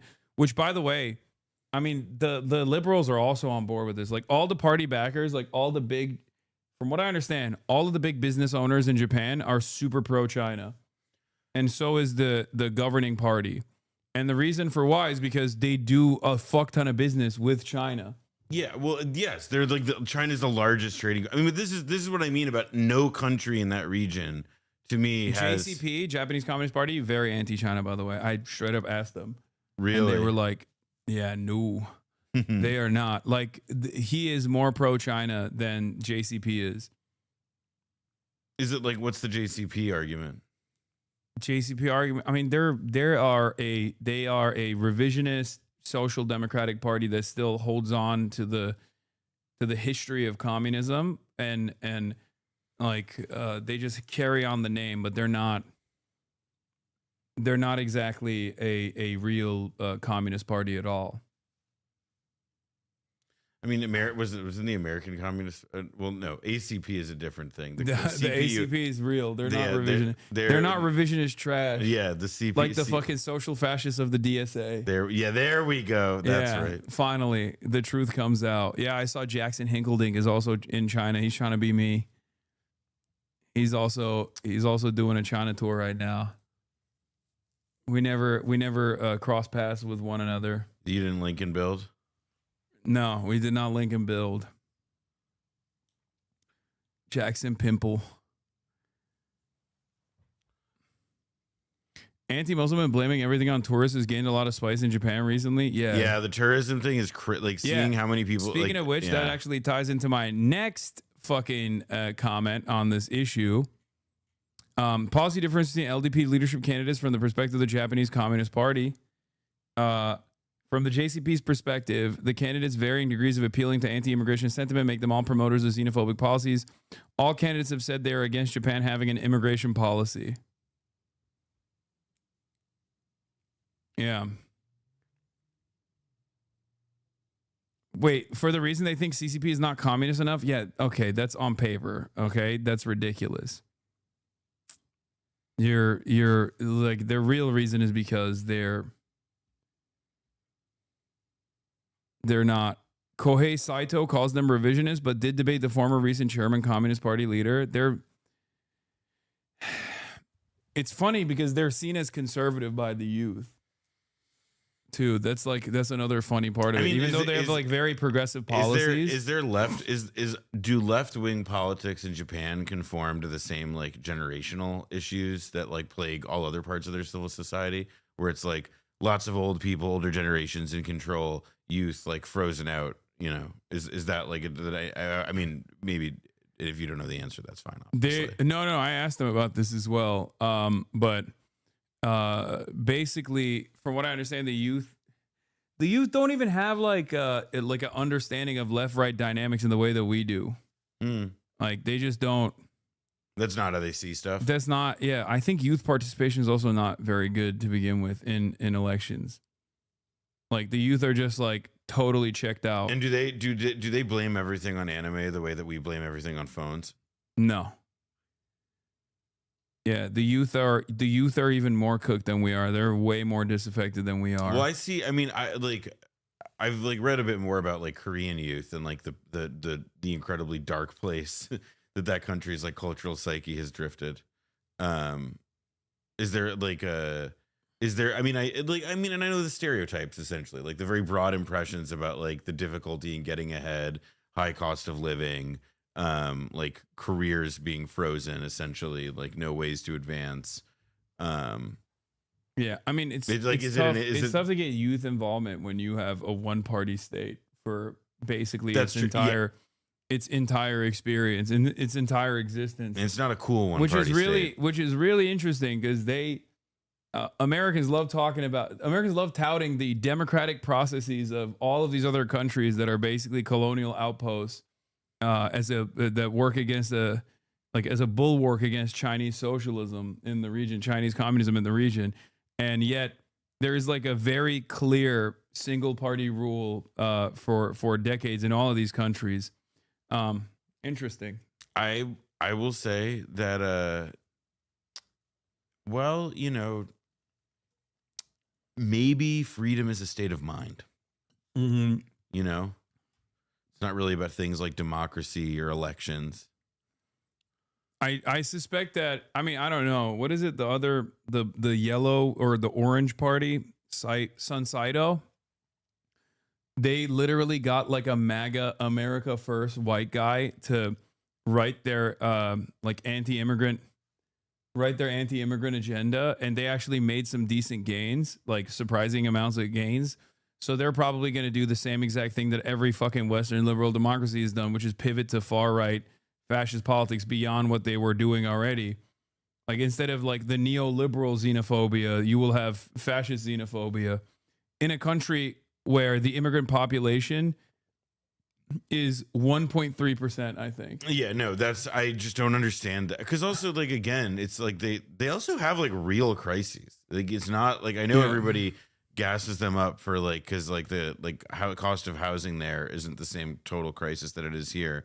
But like, you know, I mean, they have ecological crises. Oh, and they also love Noah Smith. Japan's new finance minister may have read Noah Smith's Weeb economy book. She tweeted an endorsement of it back in April. Yeah, that makes sense because he's like a full fucking idiot, and they're led by idiots. So Korean youth were literally chanting "We are Charlie Kirk" last month. Oh my fucking god! Thousands gathered in the streets of Seoul today singing racist chants. Sorry, I'm not reading that aloud. Wow. Singing racist chants to the effects of C words, get the fuck out, and Yoon is our president, waving the We Are Charlie Kirk balloons, massive stop the steal flags, US flags, Korea for Korean slogans, and Christian symbols. Listen, it may be the Chinese century, but it is still American brain rot that's going to be if the Chinese century, right, if the dialectic of it is that like the Chinese are, you know, like they are rising, usurping. The thing that is like giving it to them is that like American brain rot is like weakening the fabric of everything that the Chinese are like rebelling or fighting against. We're not going to ban you, brother, because Hassan isn't so in touch with the youth. Shock collar, bow, wow, wow. Shock your dog some more. You shock your dog, bro. Cry chat, Lamau. Hassan shocks his dog, ban me. We're not banning you, brother. Thank you for speaking the truth. You are brave. You are a brave soul fighting the good fight. You should also probably re-up your lithium prescription. But, you know. Ban me. It's one of the most pathetic things that people say. They're like, "Oh, ban me, dude." I mean, it is like it's like a pretty what a mark of bravery, dude. You did it, brave truth teller. You brave soul, you.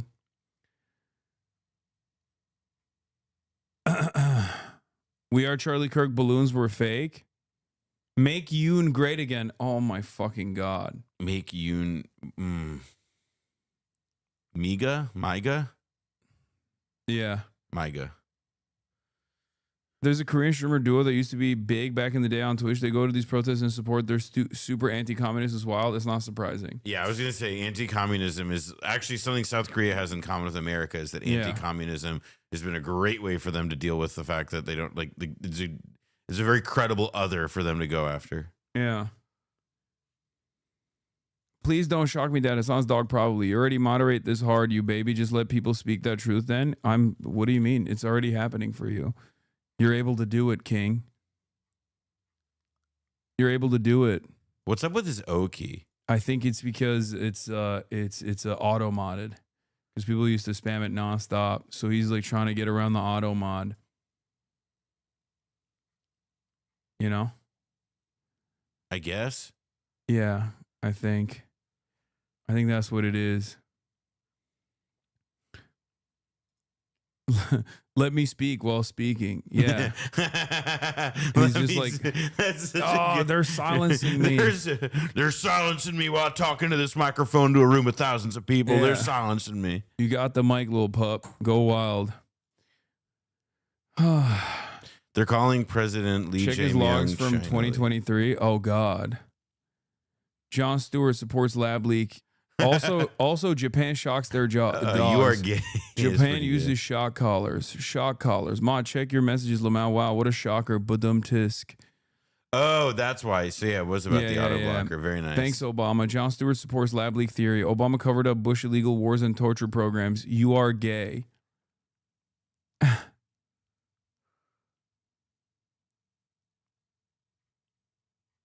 Thanks, Chatter. Another brave moment of truth and honesty here.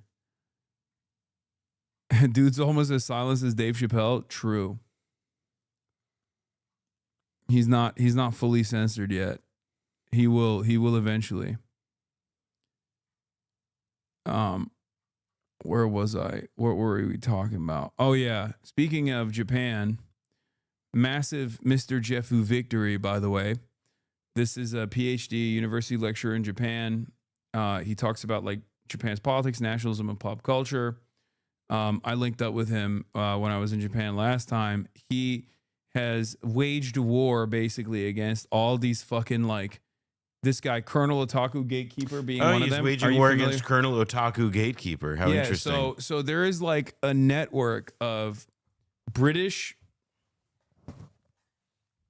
What? Hassan shits on people's mental health while having an emotional breakdown over lunch order in China. Fuck off. Like Hassan doesn't have constant emotional breakouts. Maybe try an SSRI. Chatter, you're protesting a little too much here. You're getting a little too offended. I think you should take your own advice. Okay? This probably is a good time to remind you to take your medication. Because if you're this locked in, if you're this upset, you know, maybe you got to up the dosage a little bit. Just saying.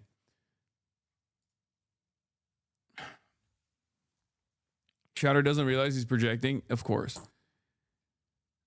So Colonel Otaku Gatekeeper. So Colonel Otaku My favorite Gatekeeper. Metal Gear character. Yeah. Colonel Otaku Gatekeeper is like one of these accounts that Colonel Otaku Gatekeeper is one of these accounts on Twitter that basically LARPed as though they were from Japan all the time and talked about it like they were LARPing as though they were a Japanese person in Japan and consistently posting about how like Japan has fallen to immigration. Once again, remember, it's literally 1% of the population. Like it's fucking ridiculous. And basically, thanks for proving my point. Stop being a dick. Okay, don't worry about it. I'm gonna keep being a dick.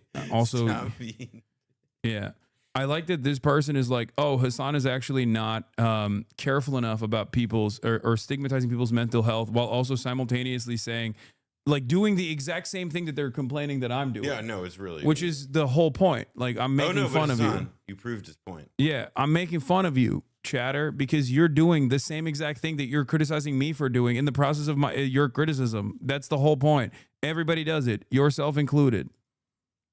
Anyway. So this guy basically got caught out vacationing in Belgium because he just posted a video that he clearly couldn't have posted. No.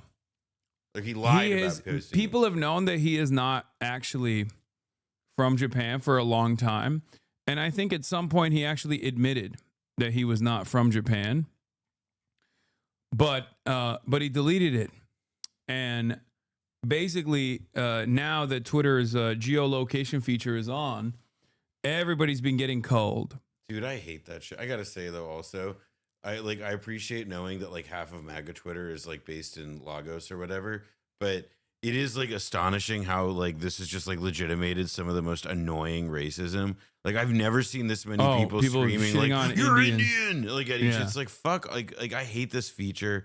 Like it's such a stupid, annoying thing. Yeah.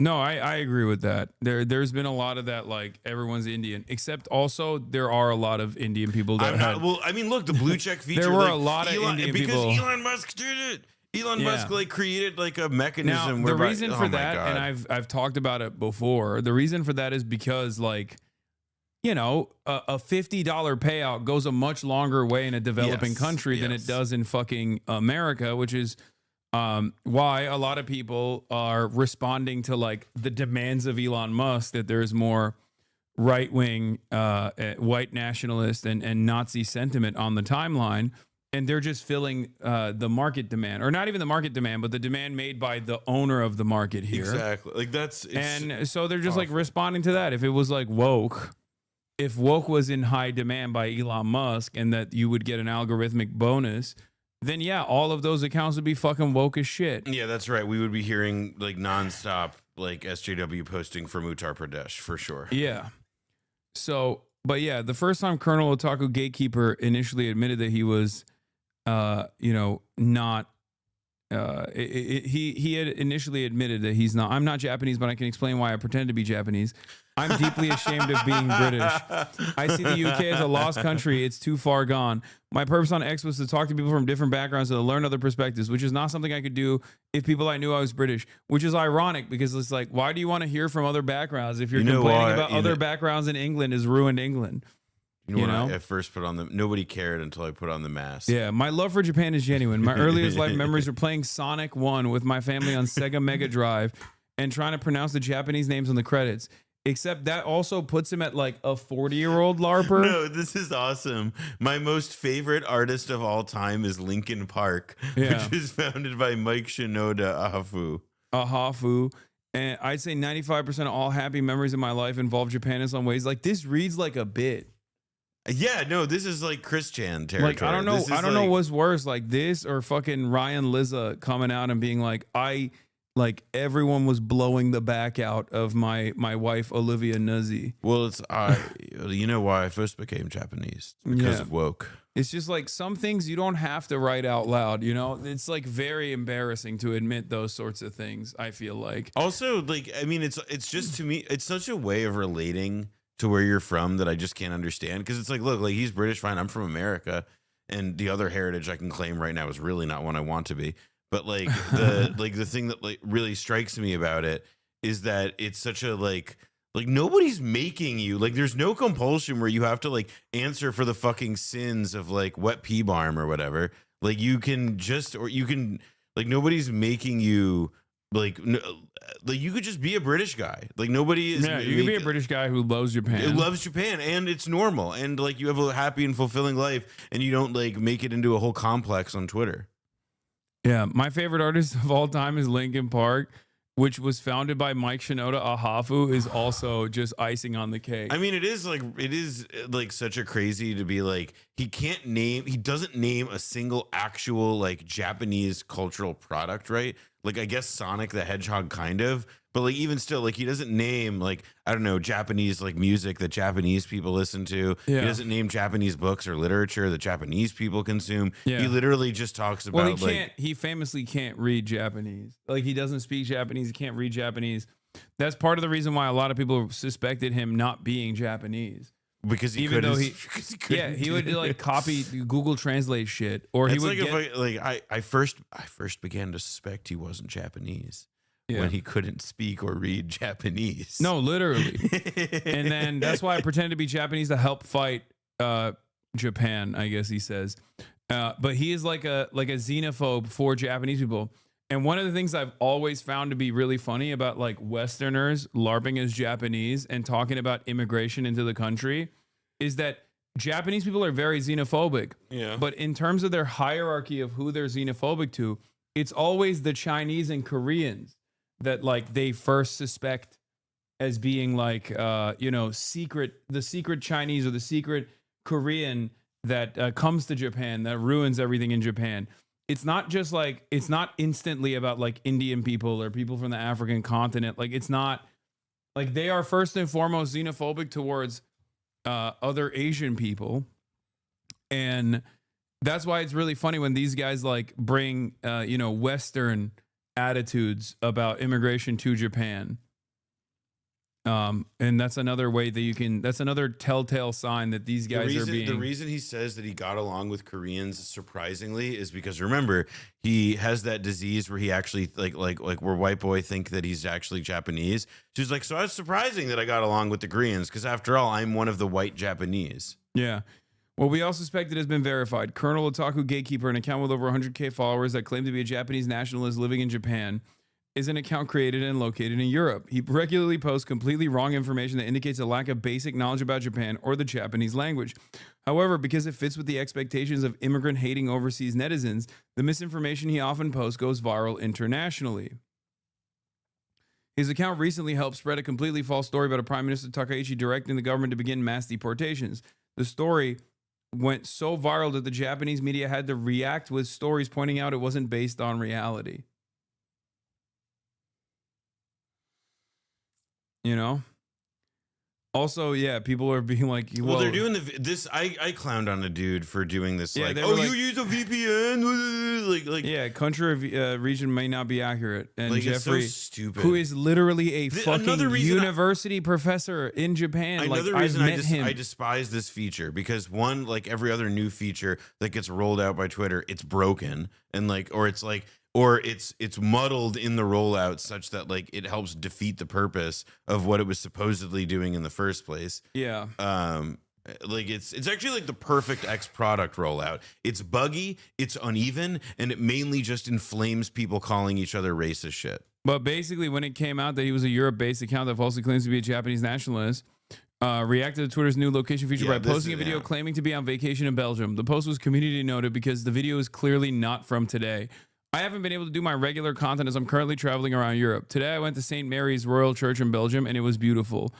Colonel Otaku claims to be in Belgium at the St. Mary's Royal Church. Video shows visible sun and people in shirts and shorts. On 23rd, 11, it was cloudy, rainy, with temperatures ranging between 34 Fahrenheit and 41 Fahrenheit. This video is obviously stolen and watermarked to hide its origin. It's awesome. Where do we think so he says he's British, but I also don't even know if that's true. Yeah, your account was created via European Android. You are in Europe. Stop pretending to be Japanese.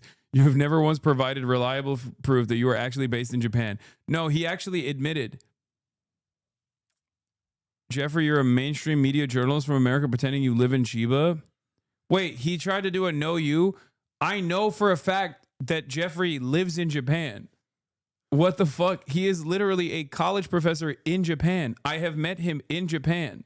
He is an American living in Japan. Yeah, but like you don't understand. You see the red line on the graphic that says it's not a secret that he is an American citizen living in Japan. I hear you, big dog, but I'm just saying the line underlining the word there. Yeah, it says United States and America. Like, you may have real knowledge, but that's what's on the screen, buddy. Yeah. Also, the feature is inaccurate for Gaza because Motasem Al-Dalul, who is literally another journalist in Gaza, was the Israeli state actually Also, fucking like it's just the Israeli state literally said, oh, here it is. 196,600 followers being lied to by fake journalists claiming to be in Gaza. New X feature reveals his actual location as Poland. Reporting from Gaza is fake and not reliable. Makes you wonder how many more fake reports you've read. To add insult to injury, yes, it isn't enough that Israel killed his wife and 2 of his children. They also have lied about him. Israel knows exactly where he is at every moment. Okay? Israel knows exactly where he is at every moment, but it says his account is based in Poland. And therefore, Israel, knowing full well where he is, which he posts a video about, by the way. Good evening. For the people who claim that I am from Poland and I'm tweeting and posting from Poland. I just want to tell you that if you can recognize such buildings in Poland, just tell me, please, if you can recognize. I mean, it is like such fucking things. like heart wrenching too. That it's And like, tin oh, it's cans, Poland, and it's like he's as you literally see pointing here. at like the fucking like smoldering ruins of Holocaust too. Just tell me. Like it's just so if there is disgusting. It's also the state that literally like killed his whole fucking family. Yeah, here's Mr. Jeff Hu and I in Japan. Wait, wait, don't say that. No, this is the U.S. No, wait, am I? Yeah, see, these are British. That's English. Oh yeah, see, this is in the United States. Case closed. Don't joke with him like that. It's He over. loves Japan. He wants to come back. You better get on the next flight out of here. No more 9 days, okay? But anyway, so the U.S. occupation authorities wanted to reduce the influence of communism as much as possible because. Yeah, that's LA. That's the LA Japantown. Don't lie. It's true. Here's another one. Yeah, the Gaza industrial complex racket has never been easier to expose. Anas al-Sharif, account based in West Asia. It's like, it's crazy to say this about a dude who was assassinated in Gaza by Israel. I mean, also just like West Asia. Where is West Asia? I Yeah. don't know. If you looked at a map and you were to say, what's the western part of Asia look like? Maybe Gaza would be there. Who can say? Why bother looking at a fucking map? Like it just blows my fucking mind. I mean, that- they're like, it's again, like, this is why these people will just always cling to the most disgusting thing. Yeah, here's another one too. Everyone accused me of fraud. Twitter shows my location is Australia because my campaign manager lives there. She helped me verify my account and access it whenever the internet was down. As Palestinians, we are used to facing every hardship, but we will not give up. I am speaking to you from Australia. Like they have to literally fucking prove that they're still in Gaza. It blows my mind.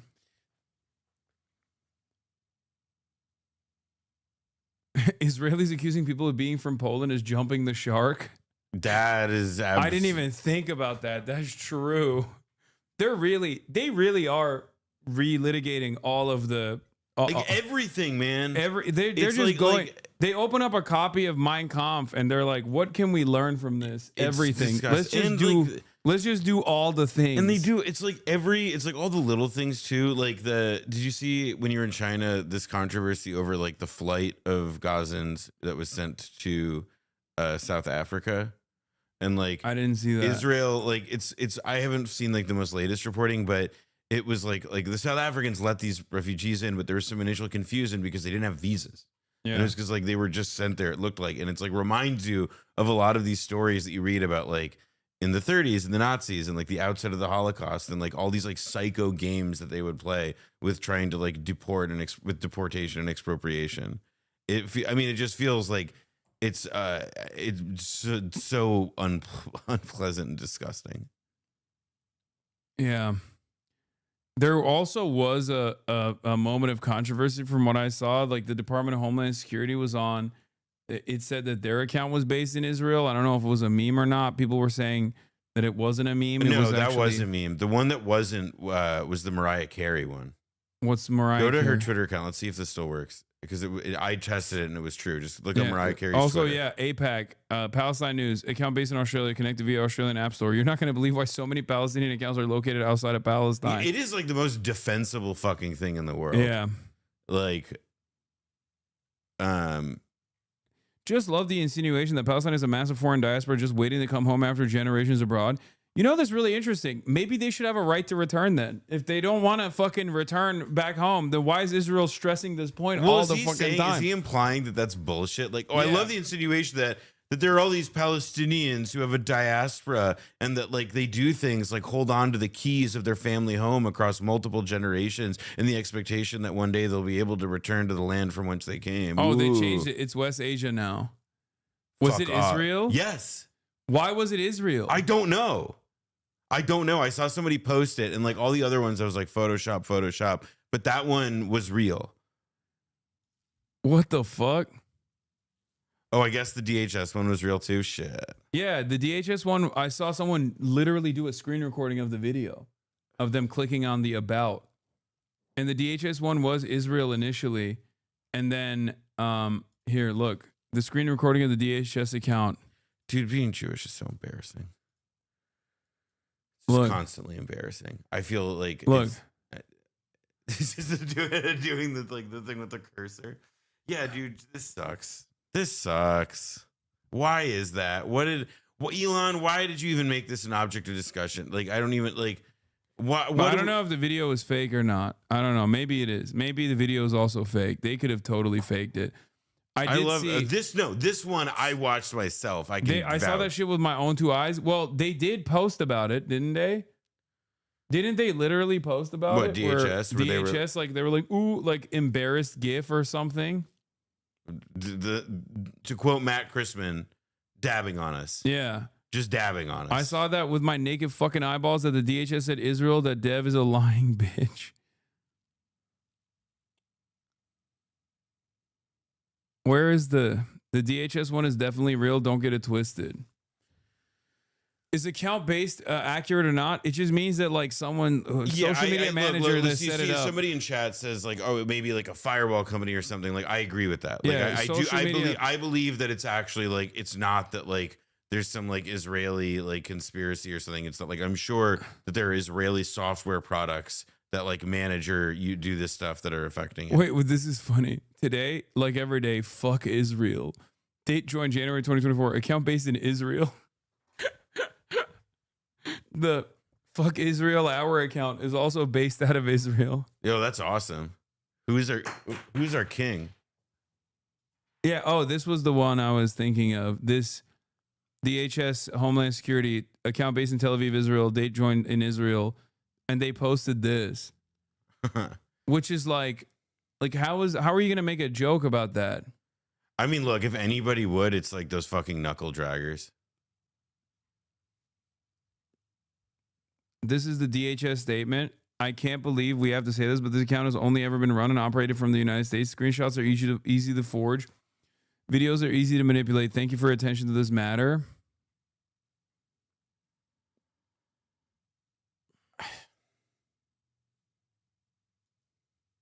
What is this? X seems to appear to have suspended the Ivanka Trump news with over 1 million followers. The account constantly posted by American politics and claimed to have voted for President Trump based on his location. It was apparently based in Nigeria. A lot of these like MAGA accounts. I mean, also, by the way, this precedes Twitter by a certain amount. I mean, like, this is like where like BuzzFeed in the 2016 election had a pretty famous story about Macedonian teens who had figured out how to make a ton of money by just like posting like divisive MAGA slop. Let's see.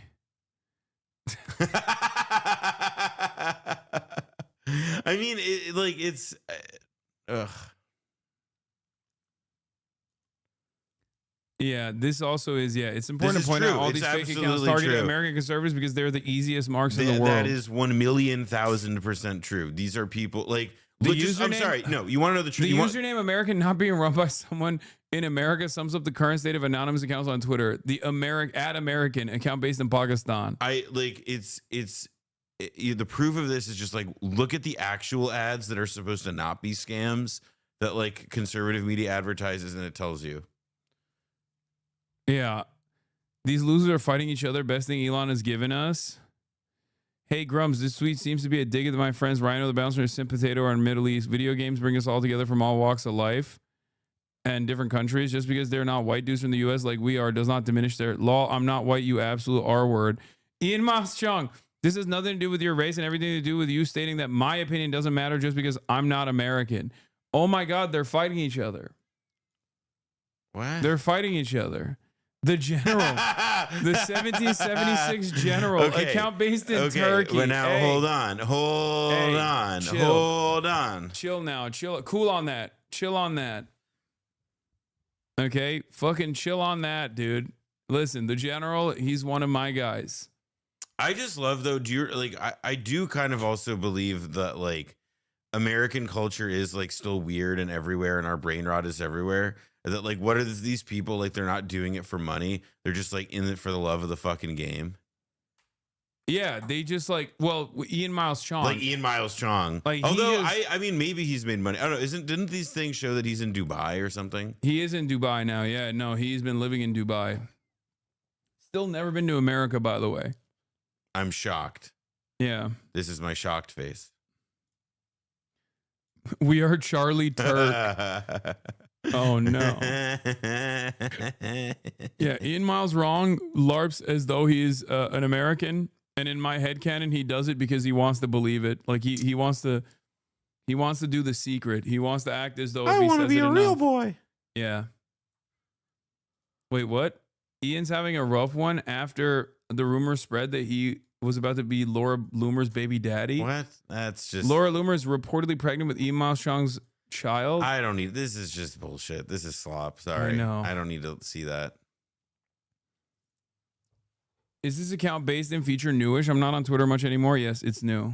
It was a big point of contention for the longest fucking time. So now they have. Yeah, I mean this. Yeah. Like he oversteps his boundaries often. I mean, also like, look, I want to emphasize like Ian Miles Chong is like beyond stupid.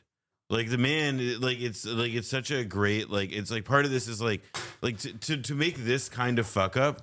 Like I understand it when like the accounts that like don't go by their real name and are under instead like I don't know like Groiper Madness or whatever. Like I get it when the mask slips with them or when they blow it, but like you have like one job, dude. Yeah. Ian Miles Chong got chased out of Malaysia for being too pro-Israel, so he went to the. Oh, that was really funny. That was really funny when he got in trouble with the Malaysian government. He went to the Islam Israel because Malaysia is like one of those countries where it says in the passport, like this passport is valid for every country except for Israel and America too. I think, right? Or no, maybe it is valid for America. It's the most like anti-America country on the planet. I'm not.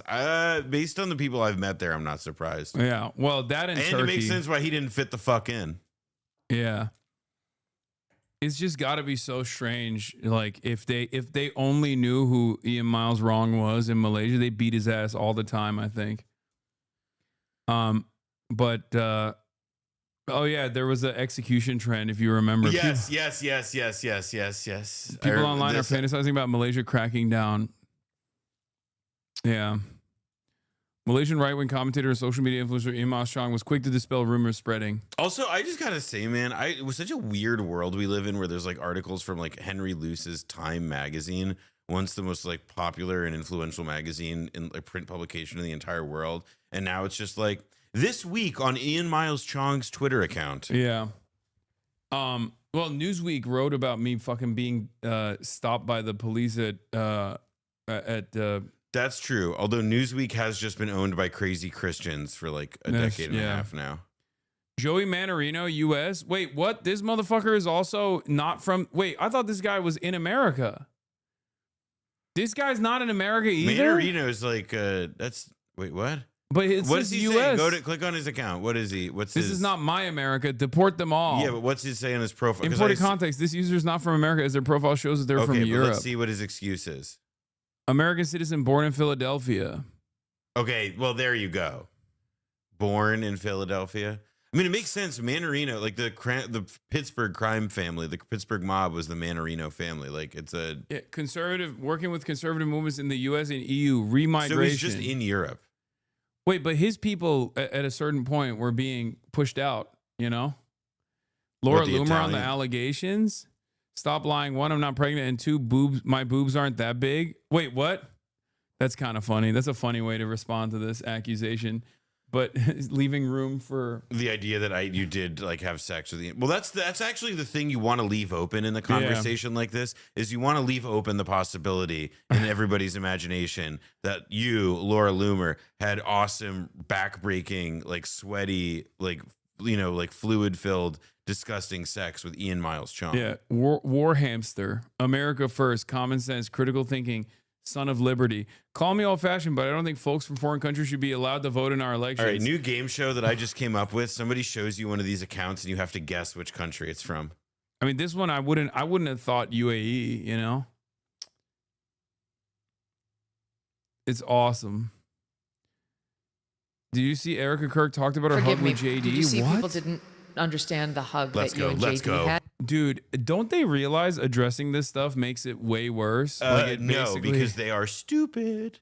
It gives it legitimacy. Like Because they are dum-dums. Every conspiracy theorist believes this now, you know? Wait, oh fuck, I lost it. No, it's to the right, to the right. To the right. You're on The their far list right now. one. Wait, Forgive no, me. wait, don't Oh, do there that. it is, yeah. What the, no, wait. Hold on, let me close all these fucking tabs. I opened too many tabs. We are Charlie Kirk. Also, what? Isha was caught not wearing her wedding ring. Oh, yeah, that Usha. one I saw, but that doesn't mean that, like, yeah. If you know married people, then you know that doesn't always mean something. See, people didn't understand the hug that you and JD had. They went to the weirdest places, Erica. Oh my gosh, you guys, please. Is So she for just like crying all the time? What's happening? those of you who know me, I'm a very, I hug is Yes, like. you're an intense hugger. It's Whoever awesome. is like hating on a hug needs a hug themselves. I will give you a free hug This is just anytime like you want a hug. My love fueling it language to is me. touch. If Bro, they put the photo. They put the photo up of her grabbing his head. His hair. Can I grab your head when I hug you? No, that would be gay as hell, bro. That love language is touch. Okay, you're caressing his hair. His hair is rubbing through the inside of your fingers. That's crazy. you will, but seriously, that hug. Bro, when a so I Republican will give you a says love play-by-play. language, I feel like a species Walking, somewhere they dies. just Jesus played the Christ. emotional video. I'm walking over, he's walking over, I'm starting to cry. He says, he's so proud of you. And I say, God bless you. And I touch the back of his head. Anyone who I've hugged that Also, I wait, have sorry, touched pause. the back. She is like describing, right, like what should be like an emotional experience. Like my husband who was gunned down by, ostensibly, at least in the narrative I'm selling, a political terrorist. And the vice president of the country came up to me and she's fucking talking about it like she's in the locker room of a post game, describing like a player, you know, like a funny interaction she had with somebody else on the court. Like, I don't fucking get this, dude. Like, this is now I believe that she went up to JD Vance and whispered in his Back ear, all shots. like exactly, like she Back just shots. she just like whispered in his ear. The new meta is that she's 8 weeks pregnant, but Charlie was killed 10 weeks ago. I've heard that. People are so ruthless. People are so ruthless on the internet, man. And in the next video, she talks about hoping she's pregnant with Charlie's kid when he was killed. Are you fucking serious? You know that Your she was a head when I hug turkey you, baster lady. I always say, God bless you. Oh my God, she got the IDF cum brigade to come in and extract. Yeah, she got the semen demons to come. Yeah, the goon squad. That's just me. If you want to take that out of context, go right ahead. Again, that to me shows that you need a hug more than anyone else. So if anyone... They were acting like you touched the back of his ass. Misunderstands why everyone is laughing at you. I feel like I wouldn't get as much hate if I Bro, did okay, that. it's not about versus touching the back of her ass. You grabbed his head. Yeah, but she does that with everybody, she says. You don't understand. Well, now she has to do it to everybody so that nobody thinks that, you know, she wants to get it on or whatever.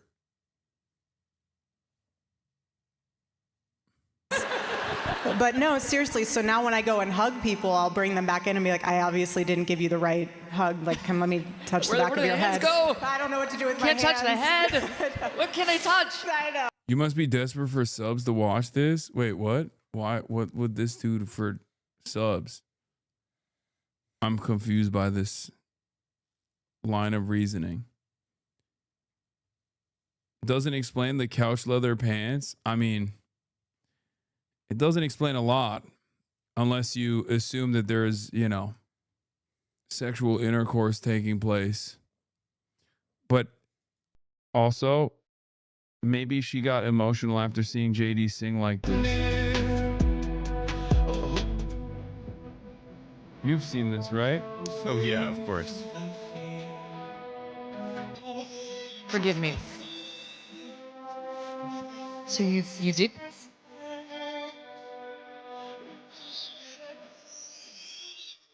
This is no Trump, Biden, Chinese. Oh, yeah. That's the actual goat. The flame.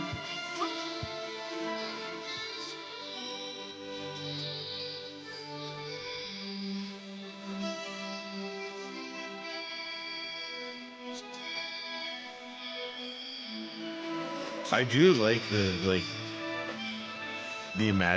AI's idea of like choosing these crowds. This is a Holy Bible on fire, Noah. Can you see that? Yes. He's lit the Holy Bible on fire. He's like, I'm the Antichrist. You mean now. the Holy Bile? Yeah, the Holy Biole. The Holy Biole. I went to Publix a few months ago. There's a dude that had the "We Are Charlie Kirk" on the back of his shirt. No, I will one up you. I remember 2 years ago. I was like driving in downtown Nashville, and I like I squint and I'm like, no fucking way. And on the back of the like windshield of the car in front of me was a cat turd bumper sticker. Oh, that's amazing. That's a real one. That was like, I was like, this is the best day of my life. Wait, this is actually real? Yeah, this is a real image of the millions of Charlie Kirks that they've actually created. But it's interesting because like they did literally create a million Charlie Kirks, just not in the way that they thought they would. Because now Generation Alpha and Zoomers are so ruthless that they're Kirkifying everybody. Yeah, that's true. They really are like the nihilism thing with them. Like they're willing to take any situation and Photoshop Charlie Kirk's faces on it. Yeah, it's pretty cooked. Yeah, I have reversed my position on saying I'm not afraid to die. I'm not afraid to perish. Now I am afraid of perishing and then having every corner of the internet make fun of me. So sorry, I'm gonna hold out for a lot longer now. Inshallah. Anyway, there's also this. Did get married. Yes. You have 2 kids. 2 precious babies. And you told me this in private, but Oh, Jonah how Platt, many did you kids hit did you your guys head? want to have? This was I funny. wanted to have 4. Yeah. And I was praying to God that I was pregnant when he got murdered. Oh, wow. It's weird, right? That's like a weird thing to say, right? This is like Goyim shit to me. Sorry. This is like where I'm like, this is like when I learned about like, Bro, like, this is like when people told me like, oh, we do open caskets. I'm like, that's fucking weird. You said this is Goyim shit, except this is literally also Israel shit. This is literally Israelis are Goyim to me. Yeah, this is post They're October not, 7. Post October 7, the Yes. Israeli cum brigade coming out and being like, it's like look, these are not the Semites I know. Okay, it just like doesn't it's make bad, man. I don't understand it. I feel like this is a very strange thing to do. I thought of that once. Just like whether it was Open meant to casket, be or you're whether right, we. though. I know. Unless it's embalmment, which is the communist way. I mean, I guess. No, communist embalmment is goated. Wait, did you see Ho Chi Minh? You were in Vietnam. No, it was closed when we went. Yeah. See, that's what I mean. Like, I would like to see it. We did the. I mean, there's so much cool shit that you. The can, in older that it vein. gets, though, the worse the embalmment is because they just didn't have the tech at the time. So the latest revolutionaries that perished, that passed away, have like better embalmment techniques. Israel's GOP, Goyim occupied government. It's true. True. Goyim We'd get occupied news place. like that. I was like, oh GOP. goodness, that would be the ultimate blessing out of this catastrophe. So now when I see a young couple, The cum brigade didn't offer their services because Charlie was about to turn on Israel. He was Bro, so that close. was like that. Now it's coming down. Now I see. I tell them, please, like, don't put it off. Especially if you're a young woman, don't put it off. You can always have a career. You can always, go back to work. Pause. You can never just. And this is important, chat. You never know when the love of your life is about to get shot to death in a public assassination in front of a ton of other people. You just never know.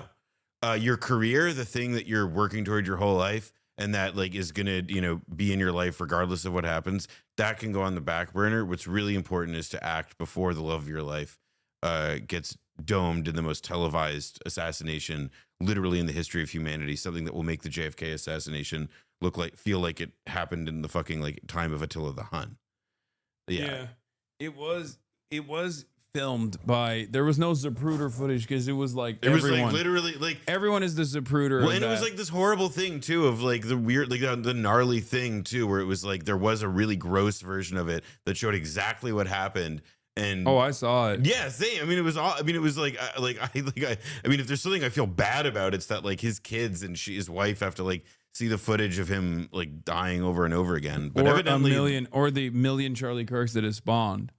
No, that I don't mind. That is like, you know, go back to they get to see having his children face everywhere. and It's they like he grow never so left. fast and so quickly. But I was praying. Both of us were. We were really excited to just expand our family. He still hasn't impregnated Chatter. True. I apologize. Boy and girl. I know. One day they'll find out. Right now they're just, little loves. And one day they'll find out that they're. This also false. The motherhood penalty is so bad, and it's harder to go back each year, and you make less.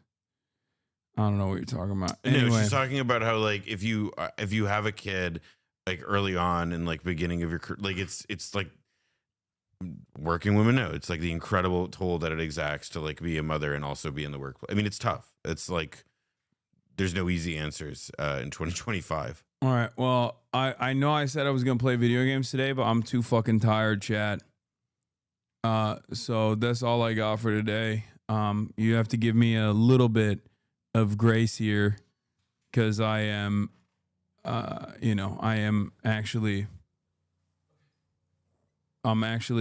still nursing this jet lag. But Noah, are you going to be on the broadcast tomorrow? Are you Sure, gonna be yeah, here? I'm around. All right, Noah will be on tomorrow as well. Why not? Oh my God, this is so low. I don't know why this audio is so low, but anyway. Love you guys. No grace at all? Okay, well, you have to give me some grace, okay? Because I'm tired. And also, you know what? For that reason, I'm actually going to change the outro song, okay? You fucked up. Here's the full song you've been searching for. We're at the end. All right, love you guys. Peace, everybody. See you tomorrow. A man of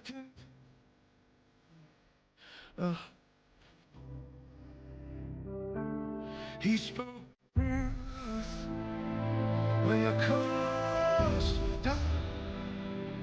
He lived for Jesus.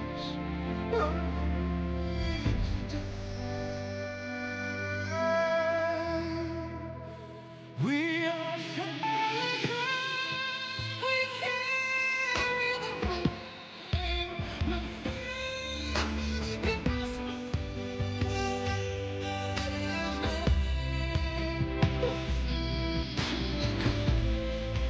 His courage together unbroken will make.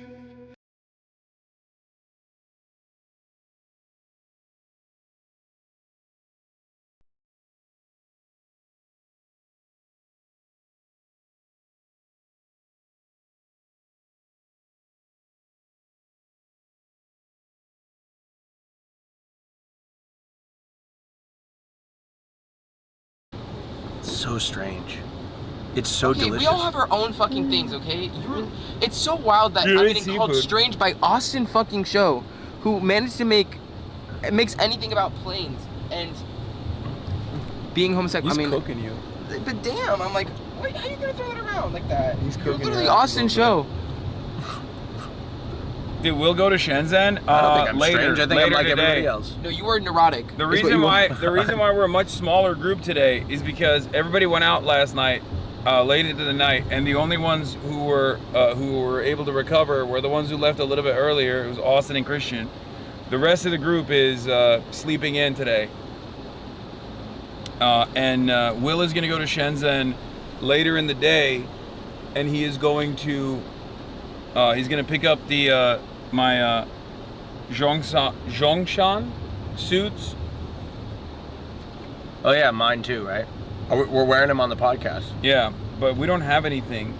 It's not stuck now. How did you do it? Don't worry about it. I worked my magic.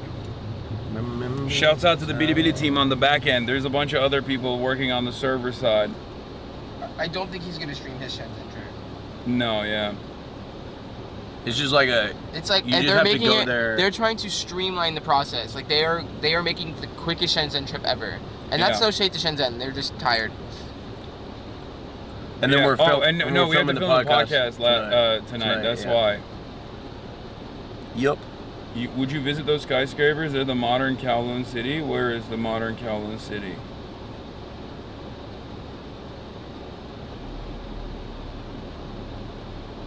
I wish we could have gone to Shenzhen. Me too.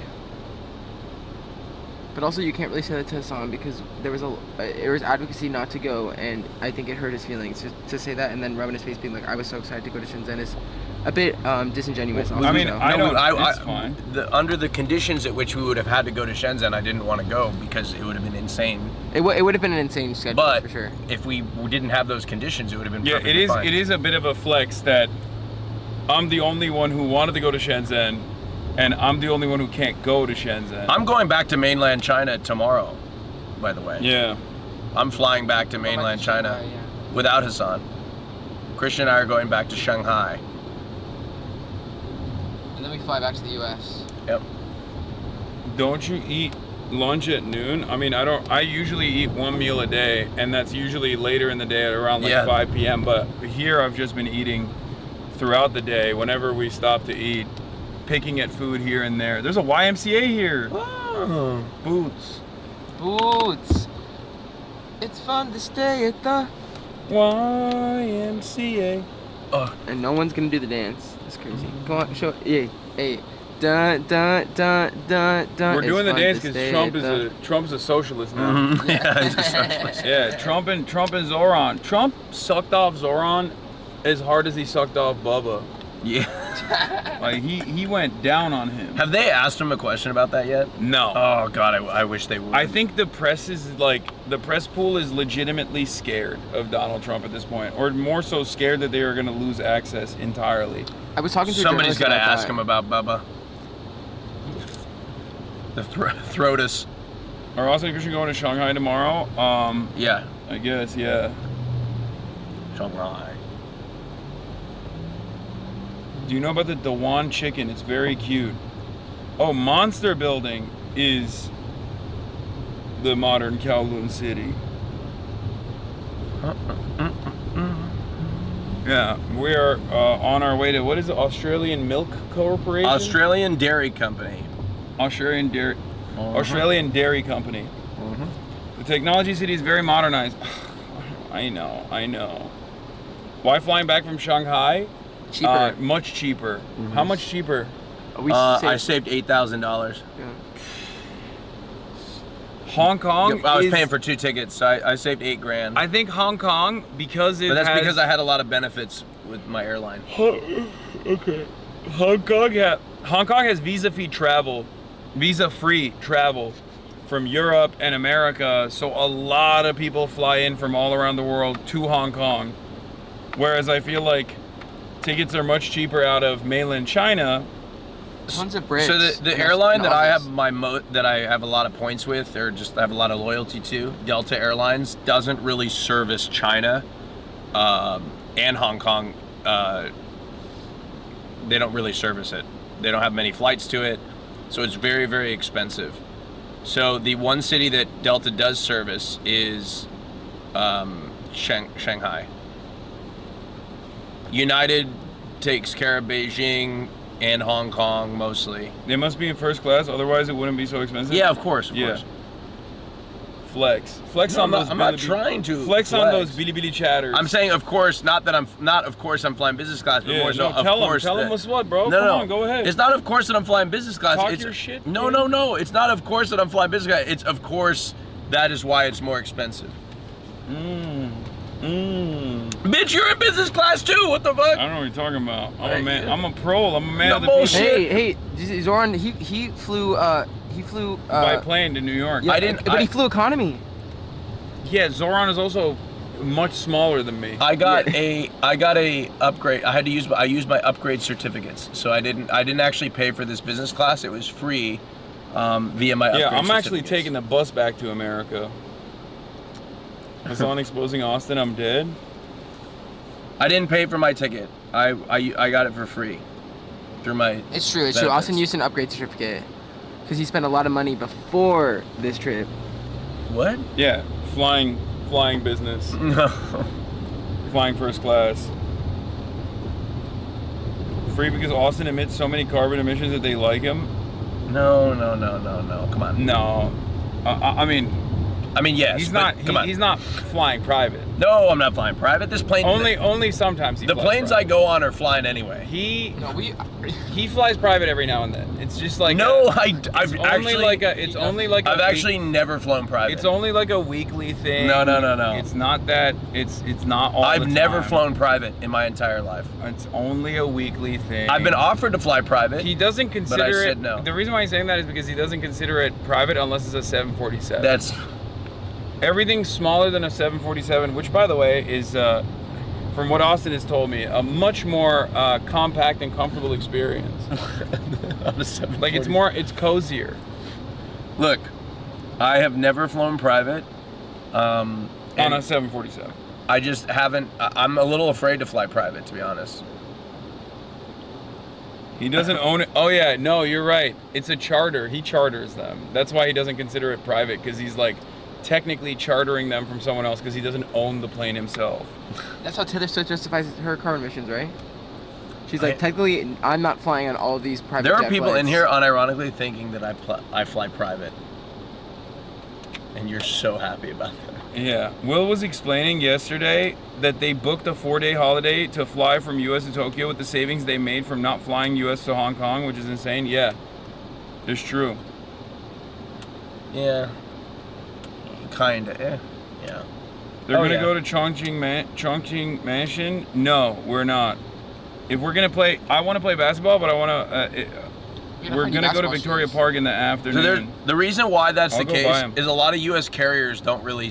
There's not a lot of U.S. carriers that service Asia or China and Hong Kong, because I think a big part of that is the visa process is very, very challenging, and also.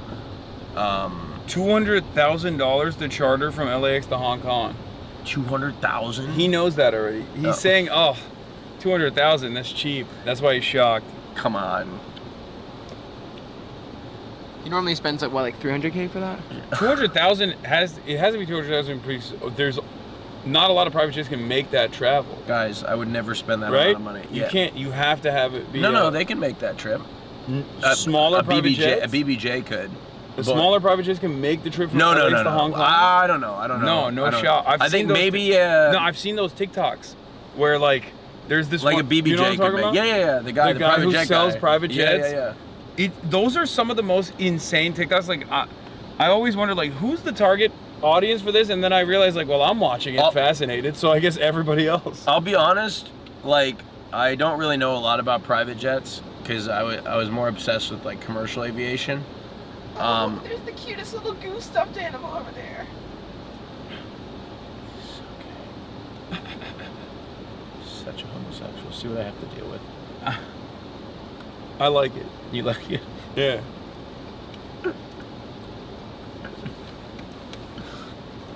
All the flights from New York City to Vietnam I was looking at had layovers in Hong Kong and not that expensive. I'm the target audience, broke dudes? No, like we're not the target audience because we're buying fucking private jets. We're the target audience because it's fascinating that there is like an entire world out there that services the ultra wealthy, a handful of people that can like actually make these purchases. But that guy is so cool. And he has those like panels. Yeah. He has like the panels of screens on his wall, and he'll just point to it and be like, this is what the plane interior is size-wise, this is what it looks like. And then people will be like, I have $10 million. It's like, you might as well fly commercial. I think it's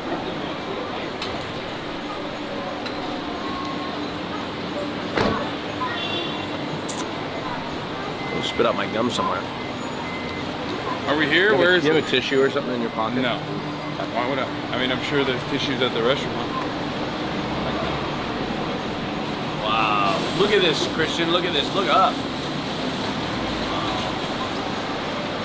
I'm looking up, but they can't see. Hold on. Very blown out. Wow. All right, come this way.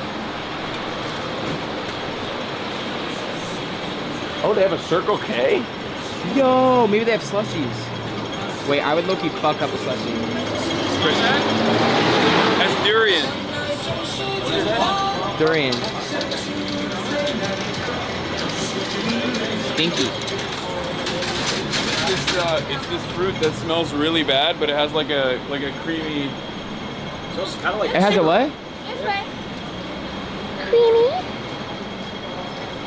Doesn't smell great. No, it smells. It's notorious for smelling horrible, but it has like a sweet, creamy taste to it apparently.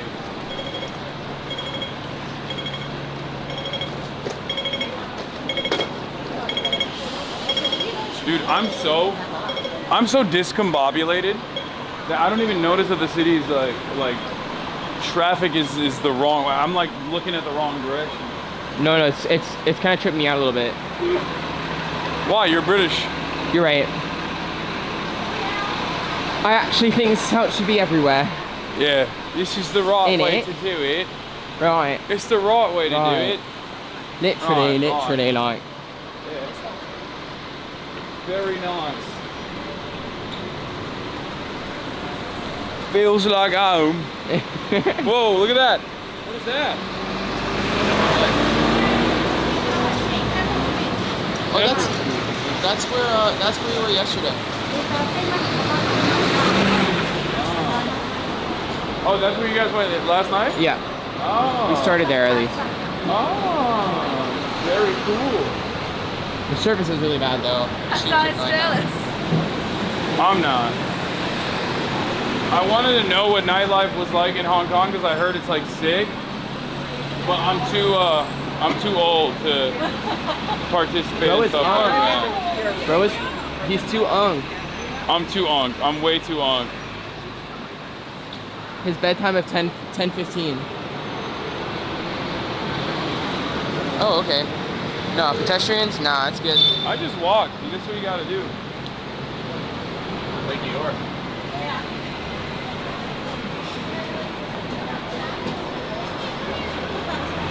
What's the population of Hong Kong?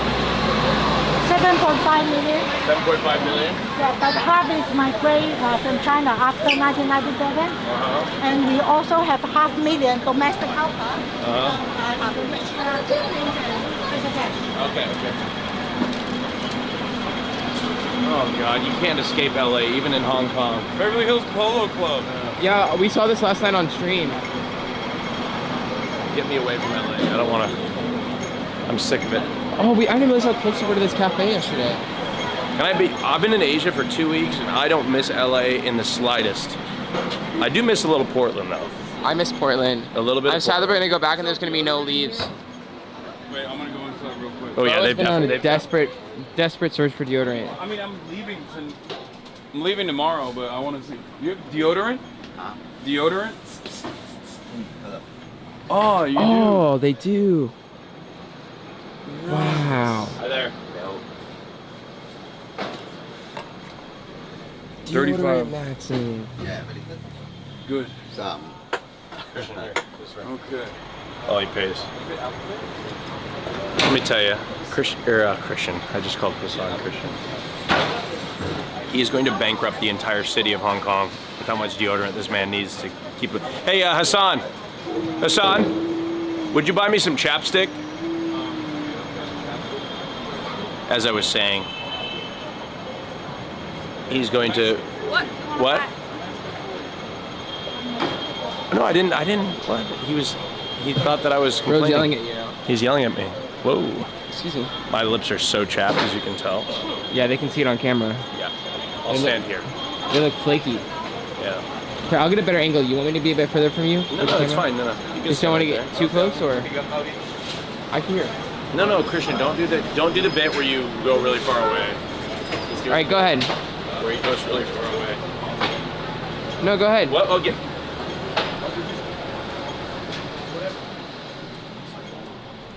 不是分那个这得分的。 24-hour moisture. 啊，不知道。 You don't gotta buy it for me, Hassan. Come on. You don't gotta buy it for me, Hassan. Can I use my card, my credit card? I'll get it. I'll get it. I'll get it. Don't worry about it, Hassan. You don't have to buy it.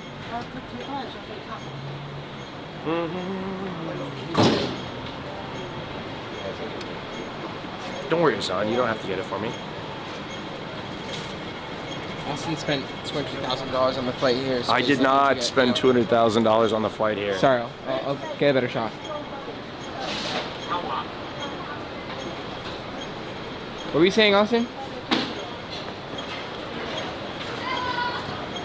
Said I look like a general, very strong, with much power. Oh my God, I can't believe I'm about to rip a deodorant. What a time to be alive. It feels refreshing.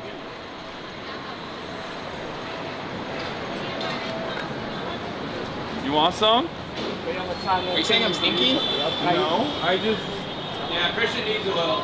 Yo, I'm not. I put on some right before we left. Oh my God, this line is crazy.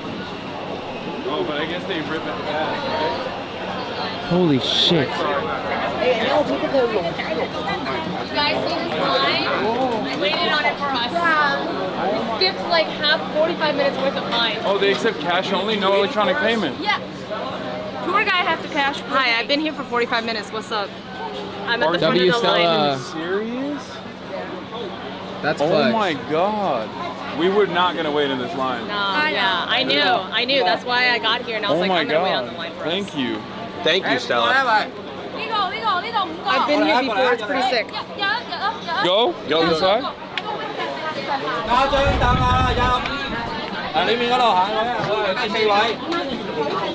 Where are we going?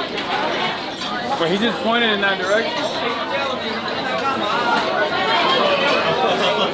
Where are we going?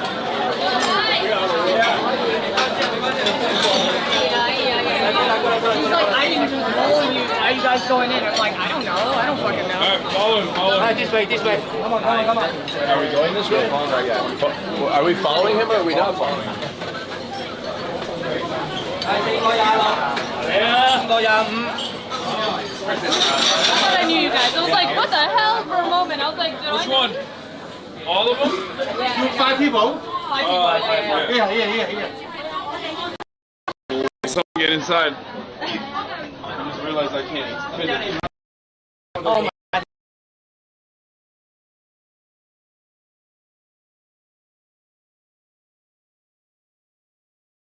Sit here. Oh, what? Okay. All right. Oh,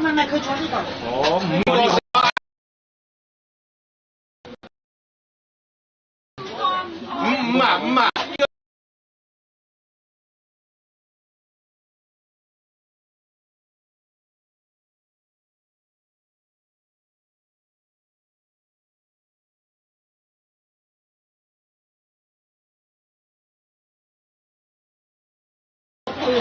Hello. Wow.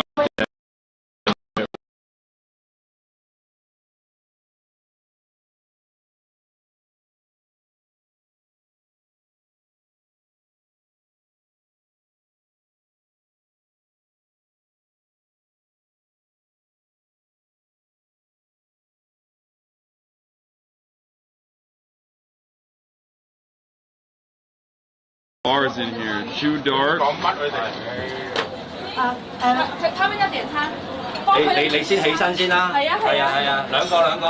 係兩個。 Is it still effing? 過嚟啊，唔該晒。 Save. We're back. They're saying some people. You sit here. I'm gonna go out. 係兩位。 You sit there. No, don't sit on the stool. No, it's fine. I'm comfortable. No, I'm comfortable. They told me to sit here. I'm sitting with Hassan. 阿姨跟我们坐。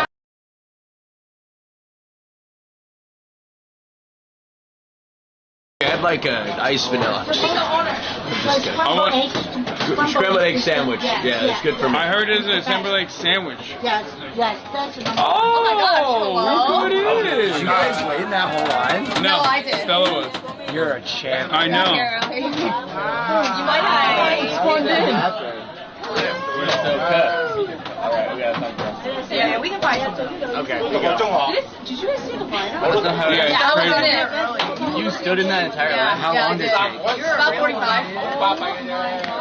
And then they normally order a set, you know. I think this one. What is that? Let's just get Oh, 3 sick. of them. Scrambled egg with milk and mix, and then that is char siu, Spaghetti. Oh, ham and yeah, char siu, spaghetti with char siu, Okay. soup, in soup. Wait, why don't we just order 1, 2, 3? No, actually it's more or less the same. Okay, we'll get Okay, so that. let's get- We you wanna both go want. green? You want a It's a sandwich? set. It's a Whatever, set. yeah. Okay, let's do 1, 2, 3, 4. It's fine, Christian. 4 egg sandwiches and one. Or do you want to do like 4 egg sandwiches with a milk tea. 4 egg sandwiches, 4 milk tea, right? That's Yeah, a specialty here as well, right? Coffee cappuccino. Okay, coffee. Cappuccino. Yeah, only one kind of coffee. What is Okay, it? what Just about- cappuccinos? 唔係，只有咖啡一種。 What about milk tea? Isn't there milk tea? 奶茶，milk tea yes. Yeah. Milk tea. 4 milk teas, 4 scrambled egg sandwiches, and then one of the ham, the macaroni thing. Is there French toast? Oh, and then 1 French toast. Actually don't know. 一個多士，一個多士4個，一個多士4個咪中間嗰個咧炒蛋4個炒蛋多士啊？我覺得係4個炒蛋多士。 Milk tea's fine. I can handle that. Milk tea hot or ice? Hot. Hot. 4 hot, 4 hot milk tea. 1 ice, 3 hot. 一個同奶茶洗嘅。炒蛋多士。冻奶水。冻奶茶，冻奶水。 I'm trying to see what it looks like. Oh, okay, it looks fine. 冻奶茶。还有没有其他？没有。 I think I might need to. Something similar to the French toast. I don't even know. Yeah, what is it? What is it called? Well, they have butter toast, square bread, whatever that Kung is. Bao. Oh wait. Can we get? 阿姨要一个方包。阿姨。 Can we get the? Wait, it's on this side, right? Wait. Number 2. Excuse me. 阿姨。Not listening.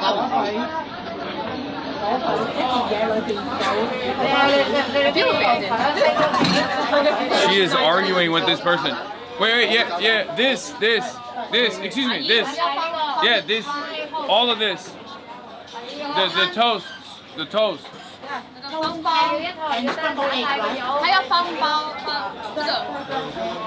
Will wants 5 of these sandwiches to go. No, I don't think we can do that. Like, that's insane. What is it? Can we get him to go as well? Can we get? No. We're not doing that. We're not doing that, actually. That's fine. Okay. Dude, come on. I was just reading know. the text. He's being insane right now. It's crazy. This is the most chaotic ordering experience of my entire life. Yeah, let's just. I've been here before, but yeah, it's like this every single time. It's like a very intense, aggressive system. I didn't do any modifications. I just took it as is. No, you didn't. You did great. I took it as is. Even Also, though I really it's cash only, so we have to pay with cash. Who has cash? You are literally sweating it? We're not. We're not sweating it at all. They're making it unnecessarily difficult.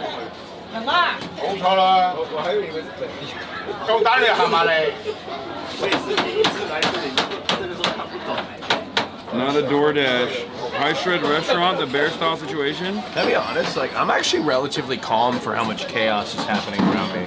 I'm proud of you. You are starting doing to great. learn. You know, I don't know what happened, but something happened recently where I just don't really. Maybe you know why? Because I'm in airports all the time, and those are some of the most chaotic environments ever. Yeah. So I think I really have learned to just absorb Especially when you fly chaos. with me. Yeah, for sure. Oh. Austin, I completely, Here's the ice one. I completely understand. The ice milk tea. Is it good? Hassan had my first. Oh, okay. No, it's fine. Everyone's gonna drink it before you. Yo, that is so fucking. That is bomb as fuck. That is so. That's the best milk tea I've ever had. Really? That is the best milk tea I've ever had. And the ice That is is awesome. That was awesome. Okay, that was worth it. That was even that alone is worth That it. stress was worth it. Whoa. Yeah. Austin, I completely Thank understand you, what you're thank saying you. about like letting Thank you. everything else happen around you and not like letting go of control. Because I think the first half of the trip, I was just like panicked the whole time. Yes. And now I'm just chilling. Now I'm just. Wait, letting how things come ours happen. isn't sweet? Yeah. Wait. Yours is so much better, Christian. What the fuck? I'm literally him. I don't know. Oh wait, hold on. Is this sugar? Please tell me it's sugar. Yeah, fucking sugar. Let's go. That's crazy. Wait, Christian's is so good. I'm gonna put some sugar in mine. I'm sorry, y'all just don't do it Is like that too much? No, I don't know. Why are you asking me, bro? Do whatever you feel comfortable with. Is that a lot of Watch out, sugar? watch out, watch out. Here. Oh yeah, please. Wherever. Austin, take this. Oh, put it on your lap. Hello. Hello. I'm gonna switch. I'm gonna go over here. Oh, thank you. Thank you. Oh, quick service. Just grab and then. Okay, I'm very excited, but I'm stressed about making my sandwich, so you're gonna help. You don't like tomatoes, do you? Yeah, you can take my tomatoes, but I need you to. Wait, do you eat the butter toast or do you put the scrambled eggs in it? Put the scrambled eggs in the butter toast. Why do they just make it pre-made? I mean, They got quick service going on. Can you please take my tomatoes? I'm afraid. Christian, I'm a little busy right now. Let me hold on. Give me a second. I will help you. Let me assemble this sandwich here. I'm gonna assemble Smallest this. table. For me, I'm like fucking. I feel mini. Like I feel ginormous in this table right now. Yeah, think about how I feel. Yeah, I cannot imagine how you do it right now. Is this how you do it? Chad, are we doing it correctly? The scrambled eggs is so fucking good. Dude, the food is bomb. Oh. Will tried to say that we could get this to go, by the way. Oh shit. Oh my god. They only gave us one thing of napkins. You have to rip it off in Hong Kong. Oh, fuck. Dude, the toast is puss. I'm not gonna lie. Unbelievable. This feels like something your mother would make you, and it's the best thing you've ever had when you were 5 years old. This is what it tastes like. Oh, Like when you're sick as fuck. Yeah. Oh my god, that's incredible. Are we experiencing like a food wars moment where we Yeah. ascend to heaven? Guys, this is unreal. Wow. Okay, facts is the best. This is the best scrambled eggs I've ever had in my life, I think. Oh. Oh my god. Here. Take a look at that. Here. Did you want any sugar in your... It's it's too. I'm overstimulated. Wow. I'm jealous of Christian's milk tea, to be honest. Well, Didn't you put your sugar in yours?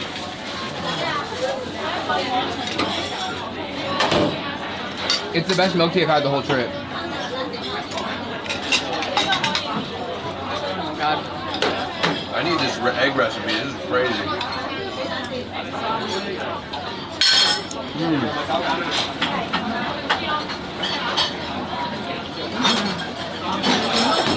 I'm gonna try it.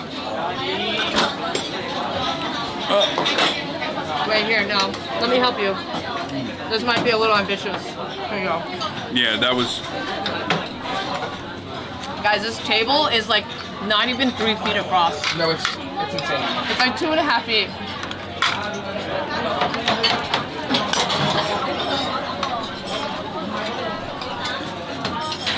That was audacious. No. You're right. Good word. No, that's mine. Here, rip it from here. We took the one discolored, scrumpled up napkin. Yeah, I know. This is communism in a napkin right now. You gotta share it. Equals pieces. Period. This is a prolific table. It serves so many Look people. at the bread, chat. I want to know why they call it the Australian. It's literally dairy the best butter company. toast I've ever had. Like, the texture of the toast is insane. Yeah. Your milk tea is the best milk tea I've ever had. And I'm British. We eat butter toast every day. We need good butter toast. Hey! I'm taking your tomatoes. You don't want them, right? Christian, you don't want your tomatoes, right?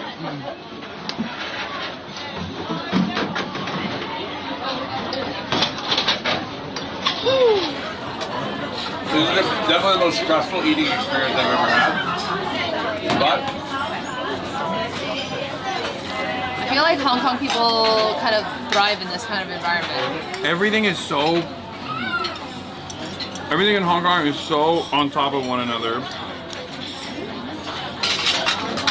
And so fast paced, and everybody yells at each other. Yeah.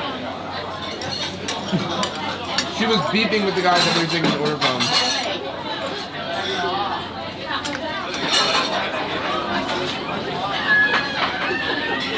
Like,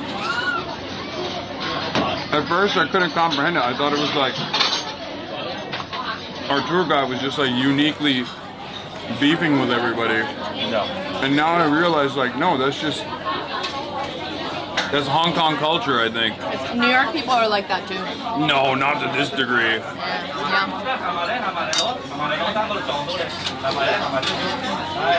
We never got the sweet stuff. Oh yeah, we had the toast too, right? What kind of toast? Oh, the sweet toast, like the 奶油糕，奶油糕，加埋個奶油糕。阿姨，我问你一下，可不可以转？ It's too much. 可以换冰？ I just watched the Sun's life flash before Can I change this to cold actually? No? No. She just said no. I can't chug this right now. It's too hot. You're not eating your ham? Austin. Scrambled egg is Say by him. fried with milk, Japan milk. Yeah. You're not eating this? No, thank you.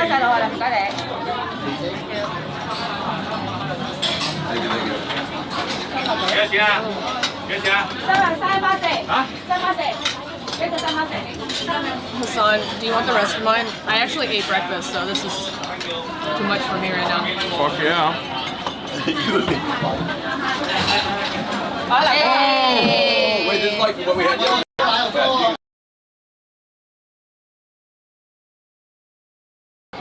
Sweet and condensed milk toast.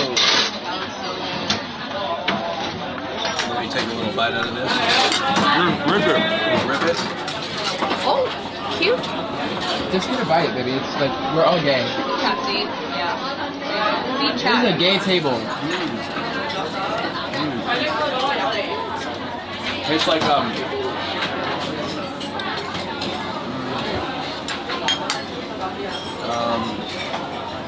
not French toast, but my grandma used to make me toast like this. Oh yeah. Oh my god, this is so good. With the condensed milk on top and butter.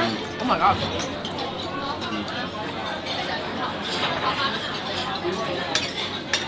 Your grandmother was a prolific toast maker. Yeah. She made a lot of toast. Oh, it's filling. Yeah. Thank you. You have bread. You have some? So good. No? Yeah, I have some. That's so bad. I love condensed milk. That probably has condensed milk in it. Oh yeah. Oh, that's probably why it's so sweet. Chat, I can't order to-go sandwiches. I can't. I'm sorry. Are you guys on fucking crack? Do you not see the environment here? Is that what's going on? There's some left right. Anyway. Nah, get something for Will. Get something for Will. Suck my fucking dick. Look at the situation.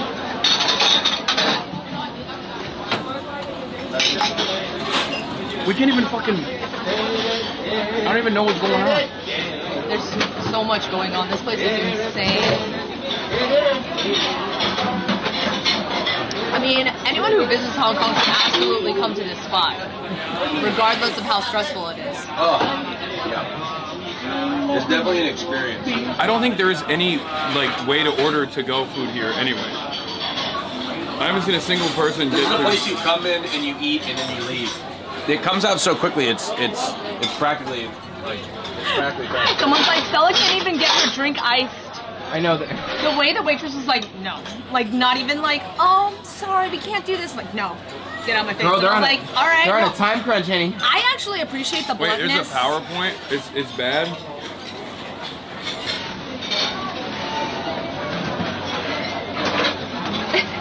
Is it? I think we're good. Yeah, we've got to pay the money. I don't have any cash. Why not order it like regular and carry it out in your hand? I don't know, dude. Maybe your fucking mental deficiency is making it incapable for you to see the format in which they present the fucking sandwiches. But it's not. What do you want me to do? Hold the fucking scrambled eggs with my hands? Are you that stupid? Yeah, let me just grab a couple sliced tomatoes with my fucking hands. What is going on? Nebraska's finally getting it. Some of you are so fucking stupid and unbearable. I hope you know that. How about Billy Billy? How's Yes, Billy Billy feel Nebraska, right now? yes. Are they kind? Here, Billy Billy kinder? let me fucking grab it with my fucking hands. Okay. Yes. All right. I waited in line and I got cash on me. That's crazy. You're the best. Wait, you got Hong Kong dollars? That's right. Damn, so you saved the whole fucking. You saved the day. That's goat status. Some people don't wear capes.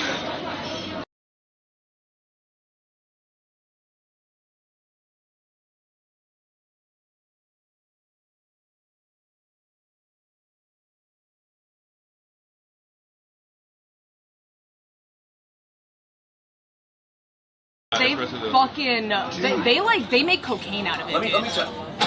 Yeah, because that shit is, I looked it up, it's 220 whatever doses of caffeine. Regular coffee is 60. Let me tell you something. Let me tell you something about this tea. That's why I've been like actually absurd this whole trip. I've been Are we drinking, ready to like 3 rip? a day. Oh yeah. Are we ready to go? Let me finish this tea. Okay. This tea is so good. Yeah. I realize it ascended me to a level where I'm not even anxious. I'm just floating. I'm overwhelmed with pure joy. I love hearing that. Tell me more. The amount of joy that I'm experiencing, I need to enjoy this last piece. I feel like we should do a hashtag ad.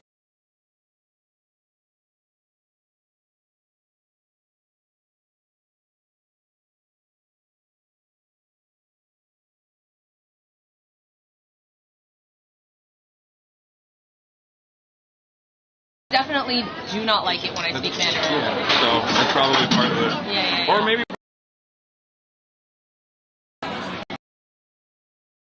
Let me ask her. You know what it is? I have to speak more Taiwanese style, okay? That's how they'll respect me if I do that.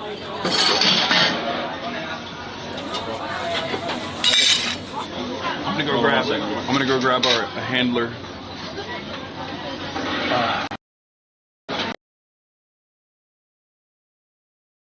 Yeah. Guys, what does this say? This is our bill, by the way. I don't know what this means. What does that mean? What does this mean? What does that say? I'll help you out. There you go. Yep. Let's go. Wow. That was incredible. Thank you so much. Pay up there. Do we pay up there? Thank you. Yeah. I think so. Do we pay up here? Or do we pay up here? Jenny? Do you have the check? Pay all. Y'all pay already? Oh, it's paid already. Oh, thank you. Thank you very much. Have a nice day. Bye. Where's our parents? Yeah. Let's just get across to the other side. Yeah, sounds good. Okay. Oh.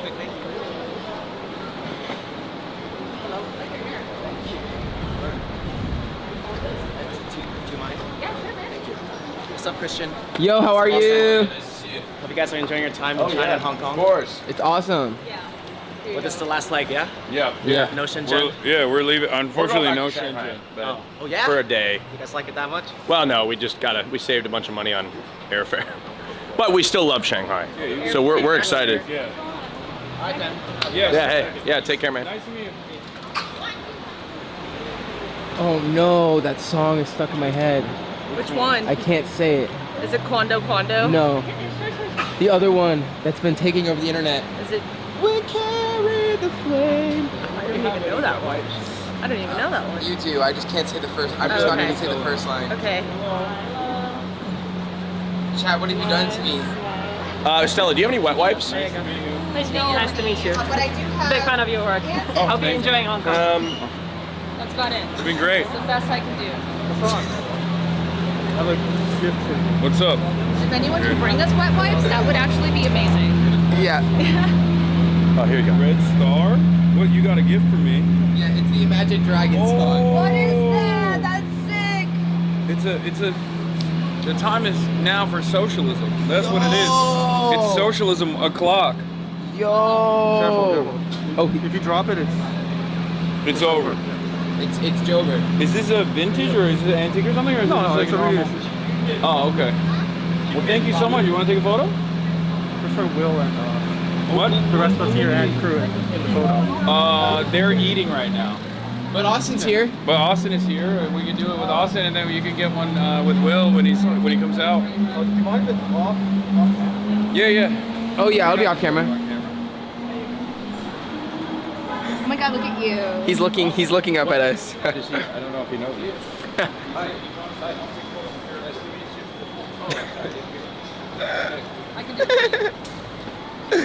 We carry the flag. I'm gonna wait for this family of 10 to come by. All right, ready? 3, 2, 1.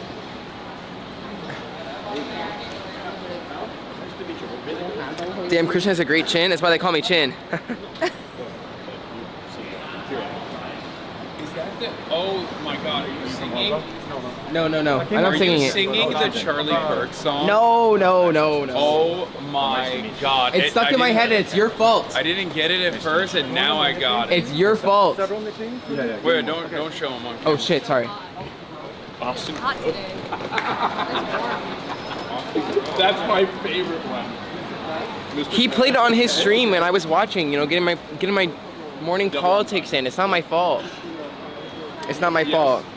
And God, it's just so fucking funny.